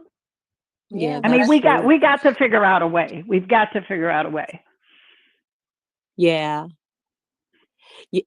Yeah, that's true. But Hopefully, I don't Lori. think in their minds, do you think they see themselves? I don't think they see themselves as working for the people, though. No, they don't. You can't. You can't. If you had any compassion about yourself and if you had any wherewithal about what you're doing, you would know your duties are to the people, Right. not to the mayor. So no, they don't. But they're getting that check. They don't describe themselves, though, as, I don't think that's in their minds. I don't think that that's what they think. They even describe themselves as, you know, their focus being on municipalities as a whole. But has anyone talked to the American Bar Association? Not that I know of, but just like I picked up the phone and, well, I Googled and then I picked up the phone and called the Attorney General. Right. That's a phone call, and that's on my agenda to find out what the procedure is. I'll call the Illinois Department of Professional Regulation in a minute. Yeah, because that's definitely, yeah, that bar association is definitely going to be a great place. Yeah, just give me the direction. All we need is the direction. So I will be making that phone call. That's been part of my mindset this week. So that's what I will do. Because it does seem to be conflicts, and their conflicts are on camera. Absolutely. Yeah, Miss So Mary, we can prove it. Yeah. I had a question about that. Tiffany, who was at the annual meeting succeeding, she wouldn't even identify herself of who she was and who she worked for. Right. Oh, nothing. It's Tiffany's way or no way. It's Tiffany's way or no way. It's that simple. You know, her goons came in, did what they had to do. But I think all in all, it showed people who have not been to the meetings before. I thought it was commendable the way South Holland was in the house, Lansing was there, Harvey was there, just a broad array of people. People got to see firsthand what we're dealing with. Absolutely. And they don't like it. They spoke. Yeah. I would love to hear more people ending their sentence with, and we stand with. Absolutely. Absolutely. Like I said, if you all can make it out to the rally, don't worry about it. We'll have a shirt for you. If you make it, find me. I'll make sure you have a shirt.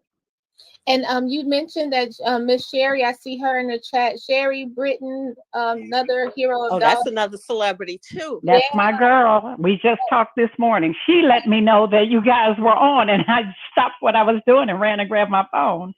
Thank you. We people in the chat want to know if it's a way, if you guys can figure it out and have the time, if you could make like a stream for this so they could support in some kind of way. They want to support you, Mary. Okay, then I will. Trustees could do it. Look, I was going to say, I will talk with them and ask. I will talk between them and Sherry. You know, I don't want to get into any financial things. I got enough headache now. But like I said, just their support, their blessings, and their prayers. I'm going to be real honest with you. I want bodies for the camera that day. I don't care if you stay an hour, a half an hour. I just want the crowd to show the world that we are fighting. That's what this is about. This is assembly to show people that we're not just sitting down taking this blindly. I have a question for you, Miss Mary. Pardon me? Is that a community that allows honking? Well, I would imagine right along Torrance Avenue, it should be. Well, the mayor does it. The mayor does it. Well, you know how, like, for instance, in Indiana, like there's always people, veterans and different people or protesters, and they'll say honk for justice, honk for, this type of thing. And we could think about putting some of those signs up for people that are just driving by. We're going to be right off of Torrance Avenue. And we're going to be on the side of Sears facing the east. But absolutely, thank you. That's a good point. That's a very good point. Something else for us to think about. And we're open to any suggestions. This is new to me, but I can't just sit down and take this. Do you all have a page that you all can possibly create on that kind of, maybe not you, but you have a team, Mary. Oh yeah, but I can talk to Steve on that. Steve would walk me through or help us with any of that. Yeah. Former trustee Ed Steve is good. So I'll talk to him. Page where people could at least get the information, because you know Absolutely. how we're busy, we forget. So that way they can just go to your page and okay, this is where we need to go. Okay. All right. I will talk to Steve. We're going to put it, if it's not already on there, we've asked them to put it on the trustees page, the Dalton page, and there are about 17, maybe 20 people, actually. I have a core committee, but I have a splinter group as well. The residents are signing on. They want to be a part of this. Yes. So we're asking everybody to put it on their page as well. So, we'll make sure you get it so you guys can put it on yours, too. Jay Jones said she'll drop you off some flyers. Now, who's Jay Jones? I know I see Jay Jones in the chat. That's another celebrity. Another celebrity. We're looking at her. You the same way, Jay Jones. That same picture. I got to meet her at the last meeting. You did? Yeah. You met Jay Jones? Met Jay Jones. I'm jealous. Did you meet Mary? Yes, I did. I did. You met Mary? Oh, I'm really jealous. She was moving around. She had a line. Who is that I met? Who is that met me? It's me, Burgundy Blue. Oh, okay. Yes. As a matter of fact, I saw you out back talking to the Long Island auditor, didn't I? Yeah. When you were leaving. Yeah. When he was waiting for the South Holland police who never showed. Yeah. They never showed about those plates. About the plates, right. I'm sure she has probably got those plates under Dalton, but Stephanie would be able to tell us. I thought that car itself belonged to the township. So if so, she has taken a township vehicle, if so. And mind you, I said if she's taken a township vehicle, licensed it under Dalton. Well, remember what happened was the officer said that he did it under false pretense when he got the plates and they made him come. Are these the plates that they made him come and take off? They actually they called the state police, and the state police told them they had to come off, but they also told them the siren, the lights and everything had to come off. And the lights Instead, they probably just took the car and registered as a Dalton police car. And I really don't know that that's legal. But I think those lights were still supposed to come off, though, based on what they were told at the Northern District Court. Right. Well, but she does what she wants to. And it'll be, I didn't sign anything. Somebody else did it. It'll always be somebody else. Yeah, she was just a face. Exactly, just a face. Lacey was there, and my question, I know we probably didn't have a direct answer, but if Lacey was there standing guard at the front, is Dalton taxpayers paying for that, or is he getting charged through Thornton Town? Is he billing Thornton Township because he was there in the front when we have Thornton Township security? Why was Lewis Lacey sitting at the front if he's a Dalton officer? We saw him walk in. One of the trustees and I were sitting together. We took a video and we timed it. It was 6:23, I think, when he walked in. And that was our question. Which payroll is he on, or is he on a payroll? Because you notice he never took a lot of action. So he might have been there private security for her, but you're absolutely right. Who's paying him?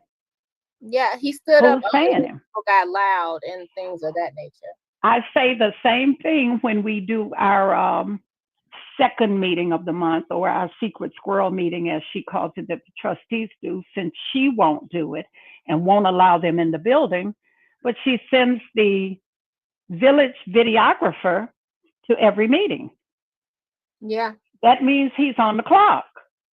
He's on the clock for a secret squirrel meeting? Doesn't make much sense to me. That's because that's a narrative she's trying to create. There's like, I agree with that. That elderly gentleman that said there's no such thing in business correspondence as a secret squirrel meeting. Squirrels hide things. She's the person that's hiding things, and she's probably the person that has secret squirrel meetings, in my opinion. Oh, sure. That was Dan Lee that Mr. said that. Lee, yeah. Yeah, that was Dan Lee that said that. Well, our meetings are so secret. They get invited to every meeting, and the village administrator has come to the meeting with police escort for him. So it's really not a Why does secret. he need police escort? It sounds good, and we're paying for that when they should be on the street. When they should be on the street protecting us. And why does he need a police escort? Well, probably because he thought we were going to jump on him with his crazy butt, but we didn't. We just ran him out verbally. That's all. And let me be clear for people who've never attended the meeting. When you go to the secret squirrel meeting, it's a name tag for the mayor and the village administrator sitting right there. So they're invited and their name plates are on the table. Unlike the Thornton Township meeting, where unless the super mayor, all we saw was her picture behind her, we wouldn't know who anyone on those tables were. They had no name tags, no way to identify themselves. No way. And I'm still appalled that she's taken Trustee Belcher's picture down, but Andrew Holmes' picture is still on the wall. Now, granted, it's only allegations, but the allegations are strong enough that it should come down and he should unask, excuse my expression on a Sunday, but he should unask that seat pending the outcome of this investigation. I think she should be kicking that picture. He should step away. He should step away. He should have enough dignity to say, until this is concluded, I'm going to step away. Yes, she should have put that in place. Absolutely. You know what I mean? Because he wouldn't be in that situation if he had, that word. Another thing I want to throw out here too, now that we're talking about it, in the court document that came out, you may have it already, but in the court document, we keep hearing about all these different people that went on this trip. Mm-hmm. The village engineer went. I want to see the list of names. According to the court document, that came in, there were other employees, right? But the village engineer was listed, and I was really shocked at that. Ron went? Well, that's what the court document says now, and I got a copy of it. So unless I got a lie, that's what it says. But if it was an economic development trip, sometimes you could say, well, she needed his advice. But she has never brought anything back to anybody from a trip. That's why I want to see the names of every person who went. Absolutely, because I think Mike Smith was trying to say that Gonzalez went. And he didn't. But he didn't go on that trip. I understand that there were 2 trips to Vegas. Correct. He went on the first one, so he's bringing up old news to me. We're losing Miss Mary. Oh no! I hope she comes back. I think. Yeah. Let me tell you, if Ron, there she is. Yeah, you're back. There you are. We can't hear her though. We can't hear you. Oh no. We can't hear. Nope, we can't hear. We can't hear her. She about to go out and go back in again. Maybe unless it's muted. It doesn't say it's muted. Yep. She may have to go out and come back in. No, hear you. Maybe come out and come back in if you can. Okay, we're gonna kick her from let's see if she comes on out and then come back in. So that was a bombshell. Ron, who's been there since 1901, since George Dalton discovered Dalton, and you guys know I'm exaggerating, but he's held under about 3 mayors. Right. For him to go, I know why he would go, but you know who I'm curious about? Who? Where's Jerry Jones? Oh, I told you he was there. He was there, and so now he's and his wife. I thought was it. Stephanie, how do we get the list of who was there? Yeah, can someone, Stephanie? I meant to email you because she had a credit card receipt, and you guys know I love to go over those credit card receipts. Right. Here, Miss Mary's back. Okay, can we hear you now? I'm sorry. No, you're good. StreamYard's back. I think when my son tried to call and I tried to cancel it out, I think I canceled everything out. Okay, thank you. But yeah, you were continue. You were where you left off. Well, I'm agreeing with what you're saying. I have something, and it doesn't give a list of names, but it names homes. And but I'd like to see all the names as well. But for whatever reason, it specified village engineer. Yeah. And I'm like, what was that about? I've gone on trips for corporate jobs before. I've gone to this.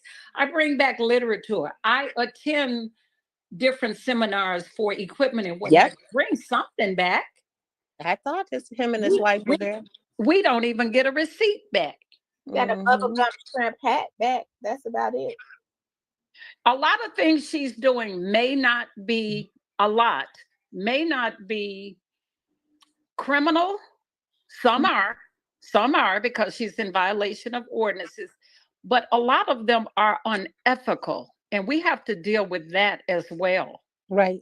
Unethical. And I hate to say this because I'm 100% behind Jason House and Kiana and Brittany and Tammy. I'm behind my trustees 100%, and they know that, but they know I will get in their butts with my opinion. I'll be honest. If I don't know, I will ask. But I can tell you this, nobody else coming in here is going to come in here and do this to us. We're going to be on your neck. You're going to think you George Floyd. Yeah. You're not going to make a move. Not like that. You may get us once, but I'm going to be at the front. You're not going to get us twice. Not the same way. Yeah, I can agree. And Stephanie was saying how some of them went with their spouses paid by the village.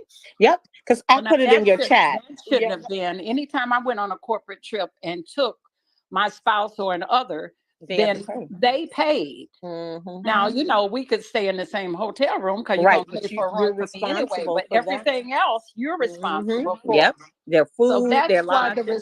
That's why the receipts are so important. Yep, or their airfare. You would be responsible you pay for their airfare. Yep, their airfare and their food. Yeah, but she wants to put on a big show.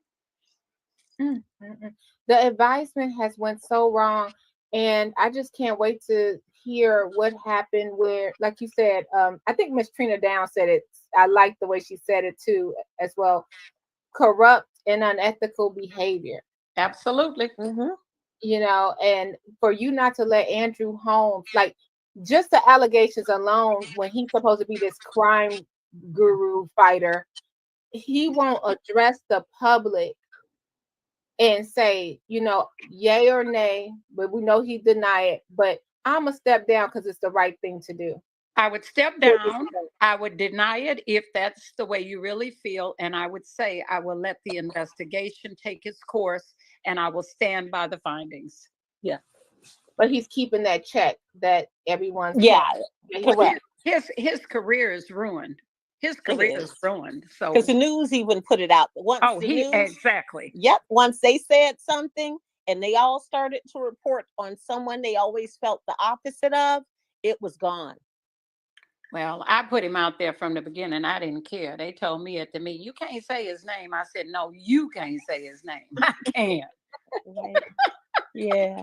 Miss Mary, may I ask a question? Yes. Thank you. When you stood up there and you said, if you think about coming over here, I got something for you. It's just the threat. Climate? No, I don't mean it was a threat. It was no threat. But what I've had to say that as someone that lived, like, not a threat, but you're gonna mess around and find out messing with me. But as a person that has to be in Dalton, and yes, I've had my share of brush with people that thought they could intimidate me once they found out I was talking about Dalton. It took me a year to do it. What made you, was it the climate? Was it anyone looking at you? Like, or is it just what you've been experiencing with like people chitter-chatting? It's everything. It's sitting up in a village meeting and having someone sneak up behind you and take a microphone out of your hand. It's called freedom of speech. It's having police officers that are being marched, sent down the wrong path. I took an oath like they took an oath. I didn't take the same oath they took. I can tell you that right now. Because the stuff they're doing is wrong. I got a bigger problem with the leaders that are guiding these young officers wrong. But my point was, some of us know the law. Come on if you want to. Now, you know, I'll put this out here. I had a friend once, we broke up, and I looked out my window one day and he was driving by, and I called and said, what you keep driving by here for? Keep driving by here, you're going to find what you're looking for. So come on over here if you want to. That's the best way I can explain it. Yeah. Thank you. Stay off my block. Just stay off my block. I don't have no, I got plenty of trees.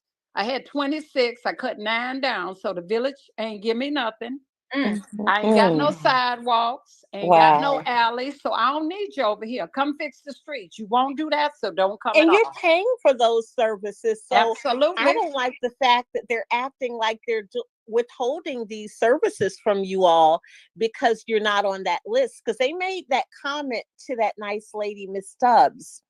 That's why you have base water in your basement. And I didn't like the guy with those Medusa braids saying that. With the braids. I didn't like that because isn't your job to service her?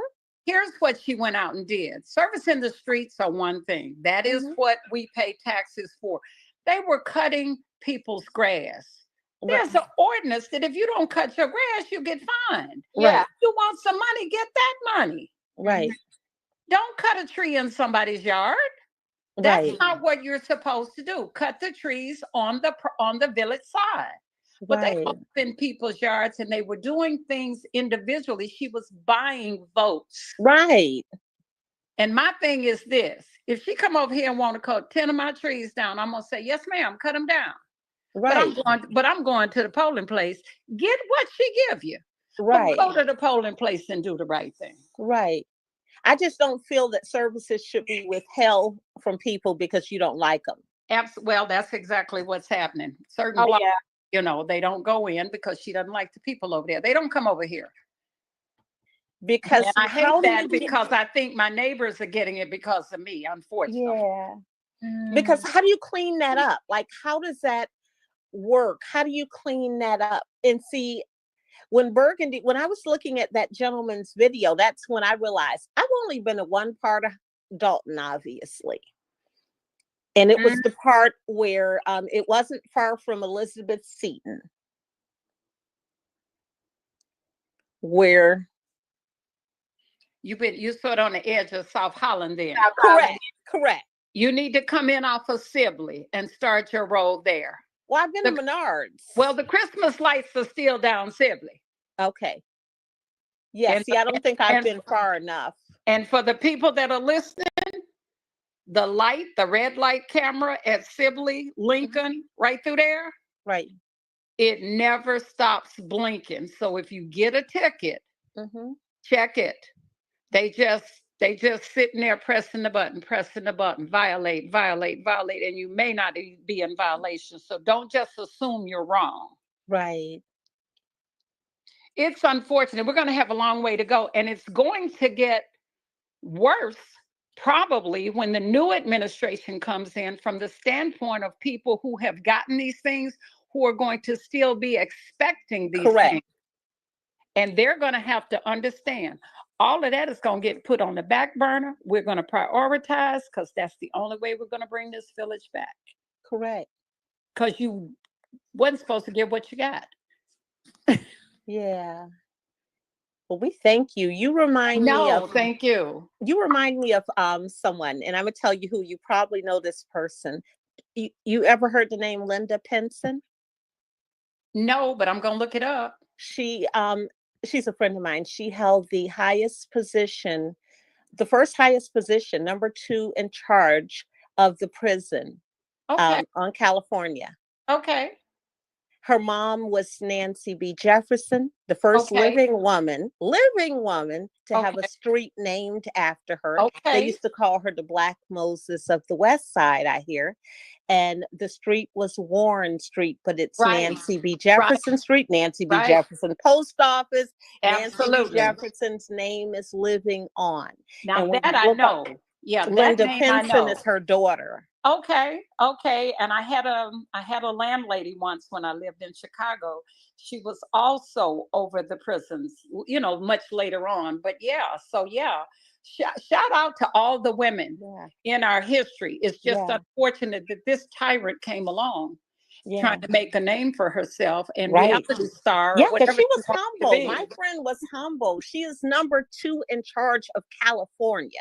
Absolutely. She was humble. She had a driver every day that picked her up in a regular car. It was not a fancy vehicle. It was the municipal, you know, the ones, you know, enough to know what it is, but not enough to do anything. You knew what it was. Yeah. Well, unfortunately, this tyrant and reality star wannabe has made it so bad for those of us or the young ladies coming along who could move this country forth. Because people look at women with a jaundiced eye now. Yeah, they do. Because they don't want these clowns in there. And so it's going to go back to the men running it again. And why? Because we did it. It's sad. You know, it is sad. I have one more question, Miss Mary. I'm sorry. Did you know Tiffany during the trustee years at all? Don't please. Why would you have to ask me that? Yes, I want to know too. Yes, I did. Yes, I did. Yes, I stood on the stage and pushed her. Yes, I voted for her. You did. It ain't no shame in my game. Okay, Yes, I did. I will not who was lie. it that said they didn't vote for her? Someone But said I they didn't. went to a village meeting and denounced her in front of everybody was there and told everybody there, I apologize to you. But based on what we had at the time, I did not want Riley reelected, and he knows that. So I'm not saying anything that, you know, I did not want Holmes. I did not like the way she always talked to Riley. I used to sit at home and text her. You've made your point. Close your mouth. You don't have to keep saying it. Just make your point and let it go. I tried to guide her that way.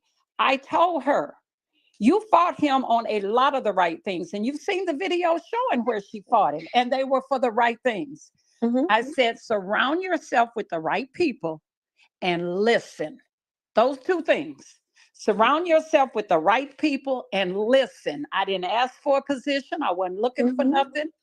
My mother was close to death. I was traveling and doing that. But I wanted my village to have a better chance. She lied to us. Wow. The unfortunate part is the people on her ticket who were the right people, they tried to remain, what's the word, loyal to her and give her a chance. She turned on them. Oh, yeah, she did turn on them. She turned on them. So when she says she got them in, they all got more votes than her. So how'd you get them in? Right. They knocked on doors and people told them, I'll vote for you, but I won't vote for her. But that's that lie by admission thing Absolutely. that she continues to do with everything. Absolutely. Just like when her friend was saying that Chris was there, she knew that he was not, but she was bobbing her head like she was a bobble, you know, doll. Well, absolutely, but that so it's a lie by admission. Oh, yeah. But no, I did. I voted for her. Okay. I voted for it. It's one of those is you look at, you got ABC, you determine to vote. I got to decide which of the three is the better. So it was, and that's what Burgundy said to me, because I did ask her, like I was telling her my dad is elderly and he still remembers hearing about her being a slumlord. But she did help me to understand people were looking at, this is like, you all may have known about her criminal background and all of those other things, but you all were looking at maybe she's the better of the choices. I would imagine anybody out there, maybe except for Obama and Michelle, but we could go back and find something on. I don't care if it's jaywalking. None of us are perfect. Yeah. But if given the opportunity to right your wrongs and do it right, and that's what we thought she was going to do with the help.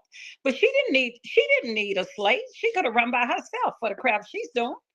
Yeah. Yeah, I agree. And I think but she needed you all, because she needed you all. She with needed the people, the your circle of influence. Everyone has a circle of influence. And that's why those people still have that circle of influence.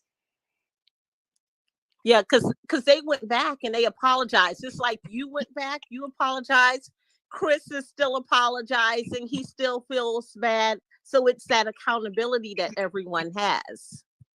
Well, you've got to take it, and it may not always come the way you think it'll come, but I did. I was wrong. I gave her a chance. But based on what you had, though. You're right, because it didn't want Holmes, and we were trying to get Riley out. Correct. And I always go back. I remember it was Holmes, Riley, but I can't remember the primary or like which election it was. But Burge was on one of the tickets too, and he used to be the chief. And I didn't want to go with Burge. Well, after she won out over Riley, with Riley having to bow out being ill, and after she won out over Holmes, then Burge ran against her. Mm-hmm. I don't know why he wasted his time. I mean, he wasted a lot of time. That was just a waste of time, But so when she comes with that 82%, it's a joke.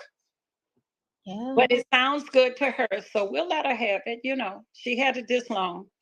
She's not going to stop. And I got a question. One more. I'm so sorry to keep you. So when you saw she was turning, like Brittany said, Trustee Brittany Norwood said, the smoke and mirrors. And you mentioned you texted her and said, please don't talk like that to Ronnie. What was his name? You're going too far. Mm-hmm. Yeah, you're going too far. Did you text or did you have a personal conversation like, Tiffany, I really don't agree with you at what you're doing as a mayor? Did you guys have any kind of communication? Oh, no. I think, here's another little tidbit. I have a security company. Mm-hmm.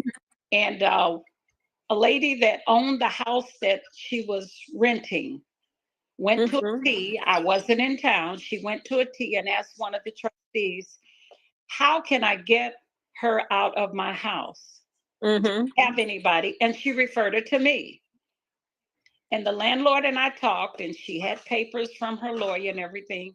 She had gone to Tiffany and told Tiffany, I'm not going to renew your lease because I want to sell my property. Tiffany told her, we're not moving. And the lady said, but I want to sell my house.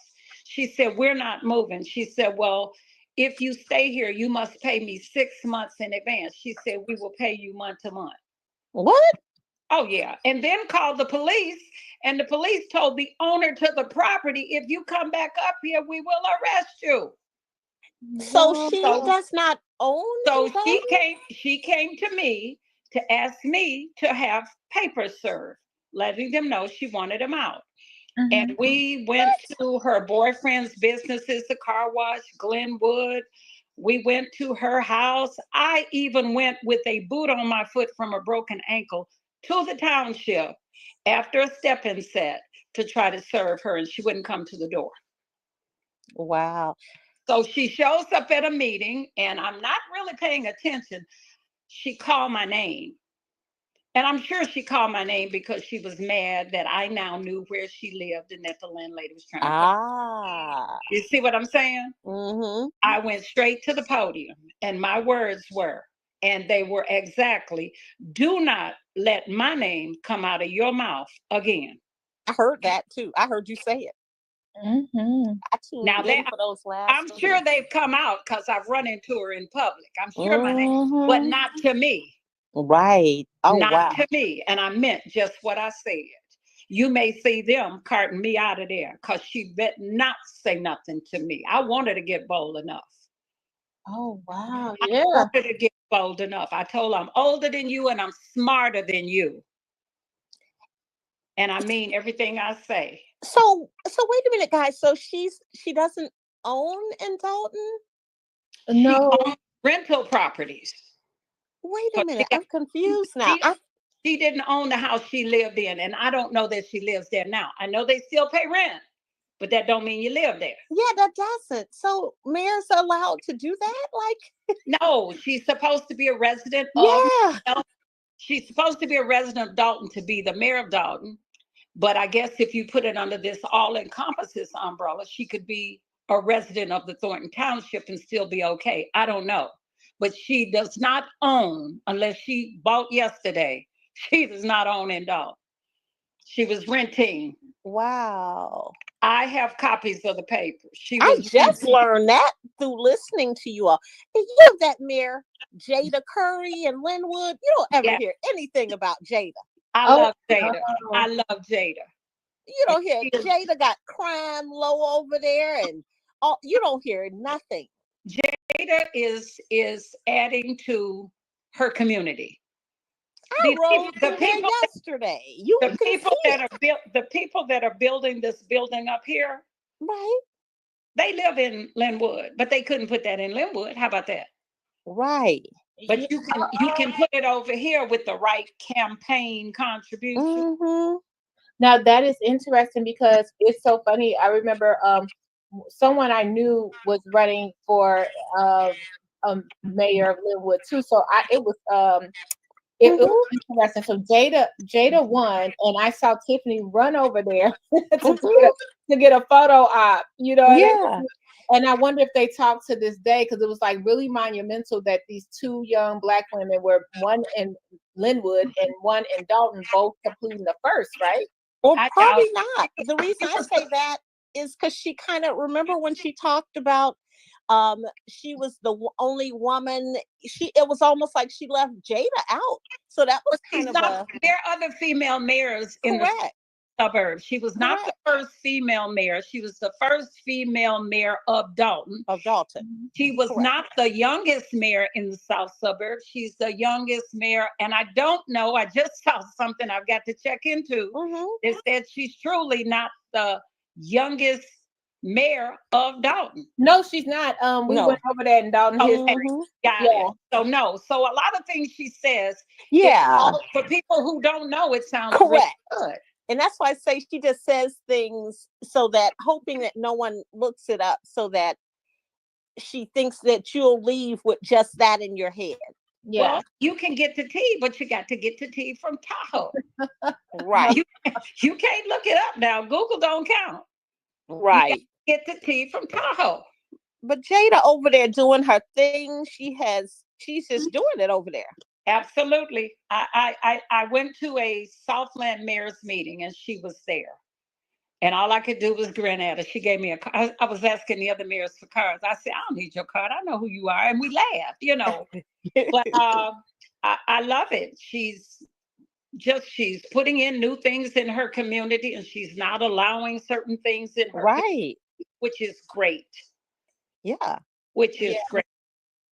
Our mayor doesn't care about us. If you're over all the municipalities, now this is me, I would have sat down, I would have called all my mayors in for a meeting, all of them. And we'd have gotten on one page together, and you'd have told me what your community has to offer. And we'd have figured out a way to make all the other communities aware of what you got, and we'd have supported each other. We'd have gone, everybody come to the water park. We'd have had a party or a picnic at the water park for all the time in Calumet City. We got a water park. Yeah. We need one in Dalton. I'd have had everybody come to the ice rink in South Holland. Yeah. And that way we're all supporting each other. But that's what you're supposed to do, though. Well, they don't want nothing to do with her.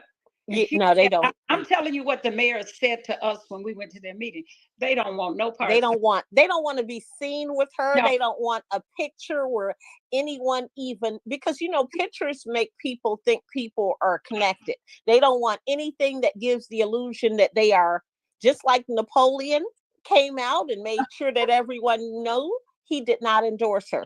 Right. Well, just like if you were at the meeting with Laurie, the gentleman got up there and said, well, you on pictures with her. Okay, I'm on pictures with a gazillion people. Right. She ran up and got a photo op. Correct. Like, I don't have nothing to do with her. Yeah, because that's what photo ops are. That was it. Mm-hmm. Yeah.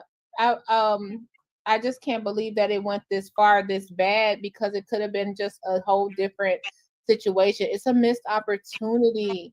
And then when you think about how it's going to trickle down, when she leaves, all those people, and this is me saying allegedly, like Miss Kim in housing, they're not going to have their jobs. Well, you've got our trustees who saw it, They saw it before she got in. They saw that she was kind of going the opposite direction, if that's what you say, just by the way she dealt with them.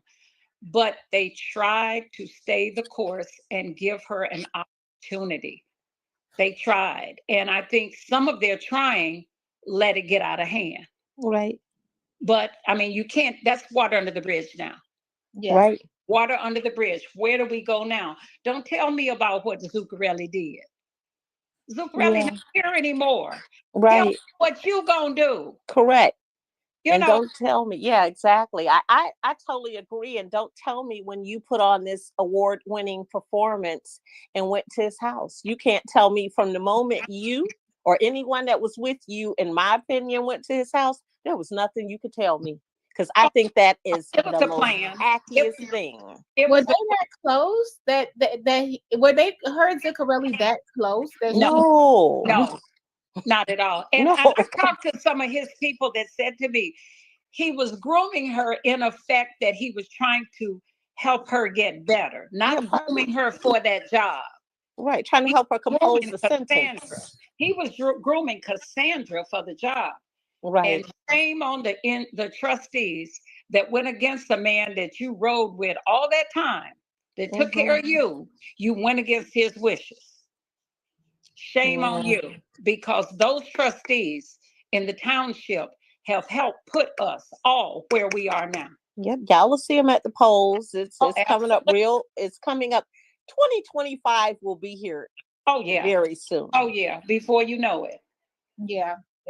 I'm trying to find out who's gonna run so I can get on their slate if they haven't got their slate already. I just want them out.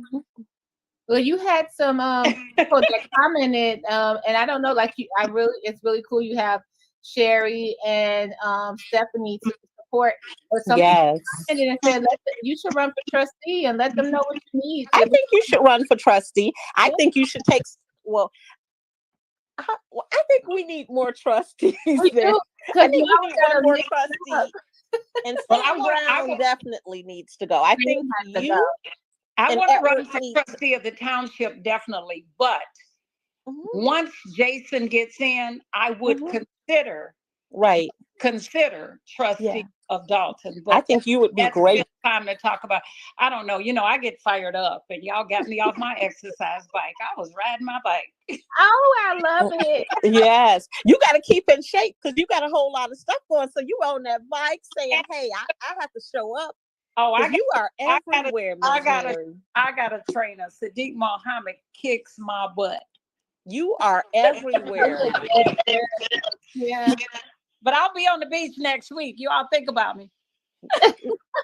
And for those of you in the chat that mentioned that was great about Jada. So she's 47.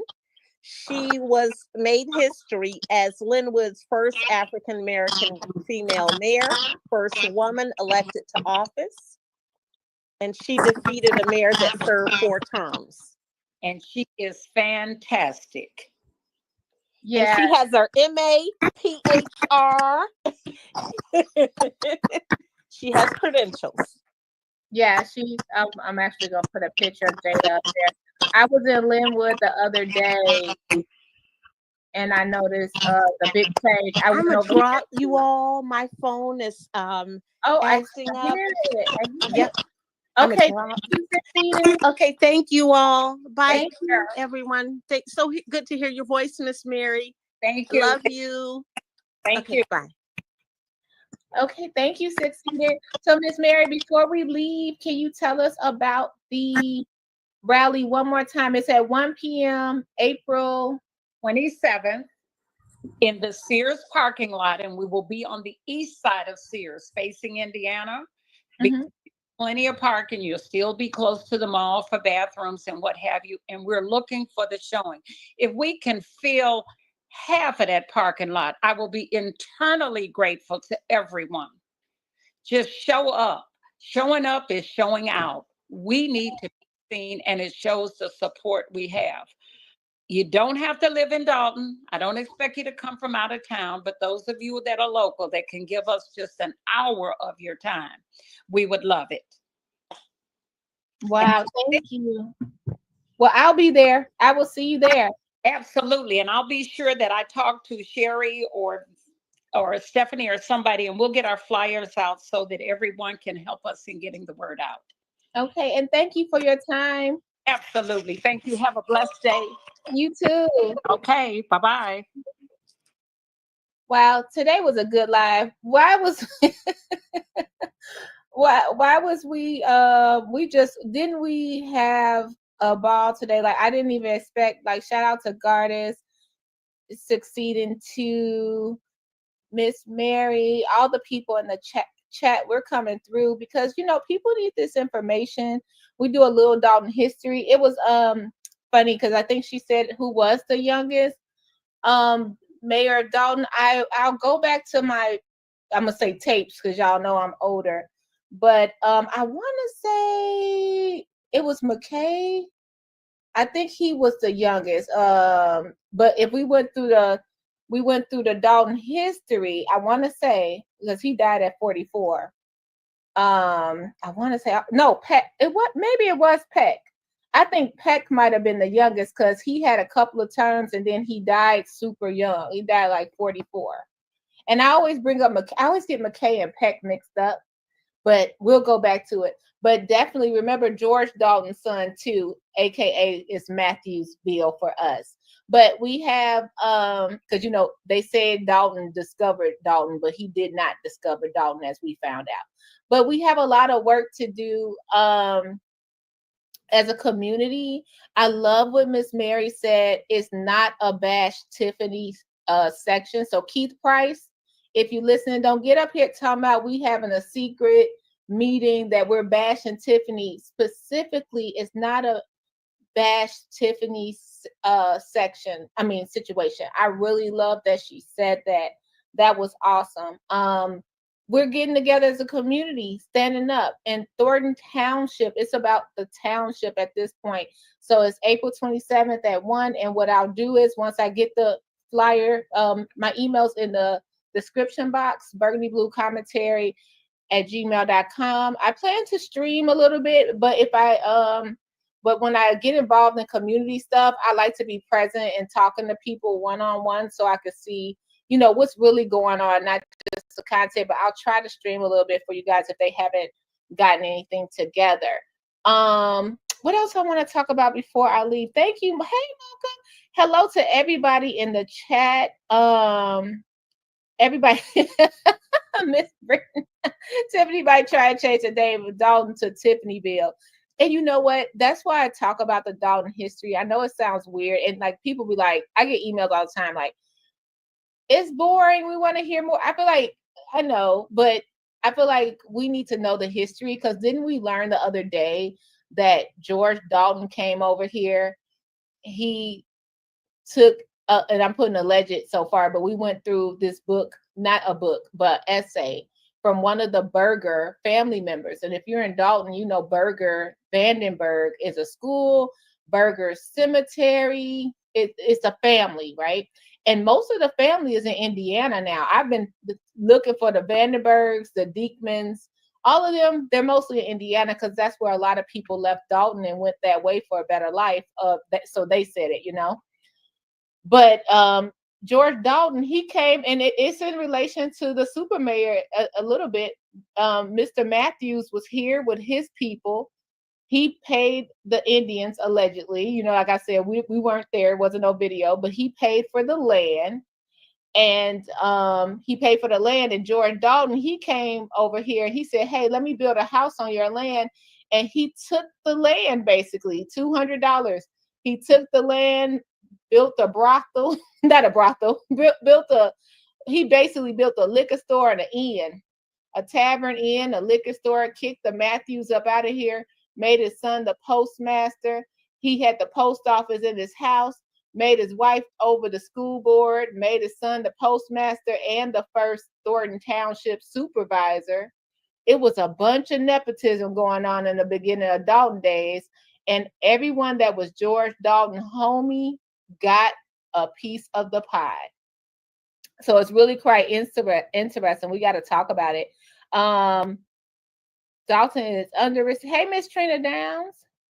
I would love Stephanie to run for something. She definitely handled Tahoe Tiff at the Thornton Township meeting. I wanted, Stephanie, I have a list of questions I want to email you because I have questions, but some of the questions I don't think is appropriate for live, but I'm going to email you or, and if you feel like you want to do a Q&A, I don't do interviews. I just really like to hear input. I'm not a big interview person. I leave that to the pros. But yeah, sitting at that town hall meeting, I do have certain questions. I always be like, well, what about this? And I love that y'all answered the question. And I don't think it's nothing wrong for people that like Miss Mary that said, oh yeah, I voted for Tiffany. I don't think anything's wrong with that. Trina Downs, when she stood up, and actually I think that was the most emotional part of that meeting, that board meeting, was Trina Downs standing up there and saying, I don't want your baby around that. I don't want this for you. I'm not here to, and one thing about Trina Downs, in my opinion, she holds everybody accountable. Everybody. It's like she'll hold you accountable no matter what. Oh, and I'm so sorry. Tanya Harper, thank you so much for the coffee. Thank you for buying me a coffee. I'm so sorry. I got so in the mix, I'm being rude. Thank you. I appreciate you buying me a coffee. That definitely will go to the channel. We'll be upgrading the channel. I'll give you, I'm full of transparency over here, Tanya Harper. I'll give you my breakdown on where it went. Yeah, so it's scary, it's emotional. I feel bad for all, like, I love what Garda said. I pray, not praying that, we hope she turn around, but just praying for the circumstances. We're praying for the daughter. We're praying for the circumstances she being led. Because I was listening to Jedediah Brown, and I've been saying this since the beginning. I feel like she's not really the one in control. That's my personal opinion. Every time I see these changes and what's going on and how she was pointing, and I mean, just imagine, and I'm gonna get to the comments. Just imagine, we got, what was the Lavelle situation? We got that one S offender. We have him, right? She got caught up in that, right? Then we got the Andrew Holmes. She got caught up in that, right? Can you imagine you letting a person that was accused of grooming and losing his job, and another, I'm trying not to say it, but perv situation, stand up there and vouch for you? No way. Who is allowing this to happen? Who is allowing this to happen? I'm all for this. Like when we heard the auntie, the auntie vouch, and then we had the uncle, go ahead with that. But to have someone that has those same alleged, just attached to their name, vouch for you, that's not a good look. That's just not a good look. Just, I would have rather for her to stand up there and take it than to be emotional and pointing and going through the loopholes when people are asking, where's the receipts? What about the Chase Bank and Harvey? Stop rapid firing the numbers. We didn't used to do that. We know what state law is, but the transparency over here is important. Okay, let me get to the comments. Thank you, Laura, for the $10 super chat. I appreciate it so much, Laura. Thank you. Thanks for sticking in there and fighting for Dalton. Trina, usually you can't spend any money under a receivership without prior authorization. Hey, Regina, thank you for that. You know what?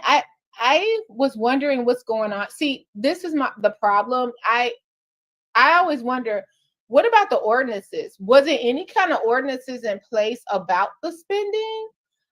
Could they have been put in place once the trustees found out what was going on? Was it too late? It's almost like, and you guys forgive me if I'm ignorant to this at this point. Remember that my viewpoint, it's almost like I heard Mayor Henyer say she created my viewpoint for transparency and everybody went along with it, right? But then once the Tahoe came out, she took it away. So did the trustees ever say, you know what? Yeah, I know this my viewpoint is good for transparency and all, but to protect us and to protect the citizens, we'd like to double down on that, where you can't just give it and take it away. You can't have all the power. So I'm trying to figure out the ordinance situation. And thank you for, I'm learning all about this.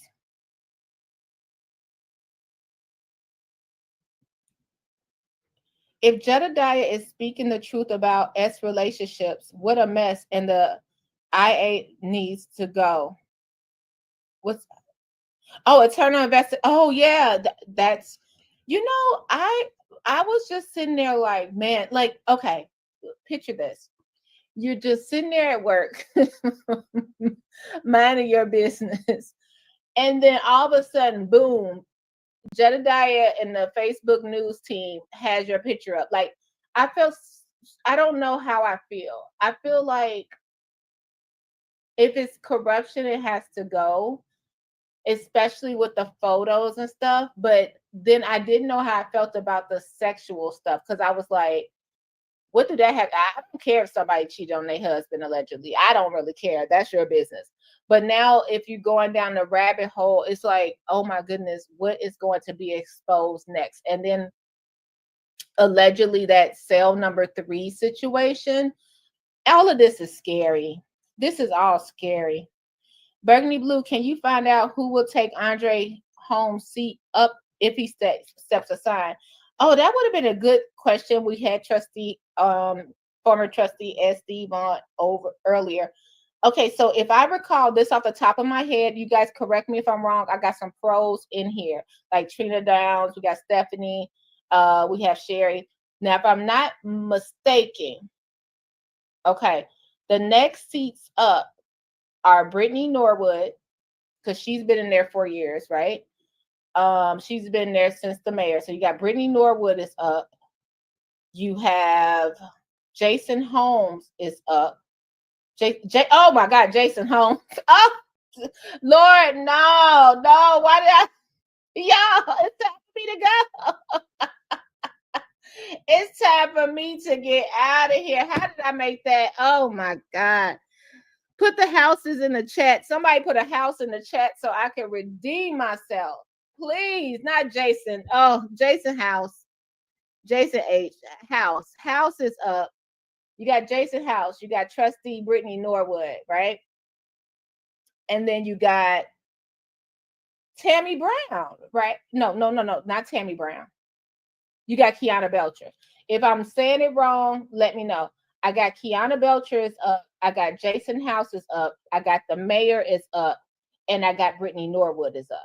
The unfortunate, sick thing, and I think I'm right, would be that Stan Brown is still there for a little bit, and Andrew Holmes is still there for a little bit.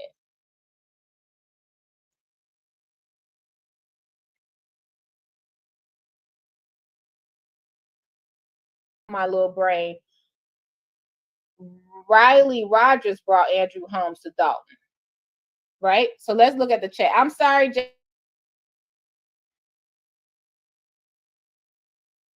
okay, y'all. I got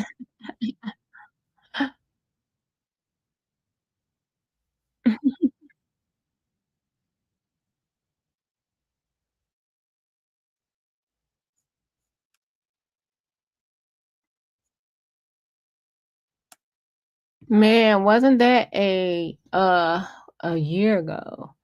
And little did we know where we'd be now, right? All right, it's 3 a.m. I gotta get some sleep. Hey, Tracy. I'm looking at the comments here.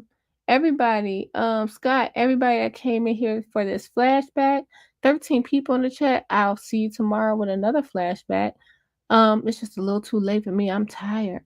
Y'all been on here for 4 hours and 38 minutes with us. Thank you so much. Again, if you can, support the channel for more flashbacks for 1 year ago. And you can see where a lot of people stood. You can see a lot of names that just disappeared. A lot of things are going on from 1 year. All right, you guys, you take care of yourself and each other, and I'll be back tomorrow. Bye. Commentary blue, commentary burgundy. Commentary. Comment blue. Commentary. Comment burgundy blue. Commentary.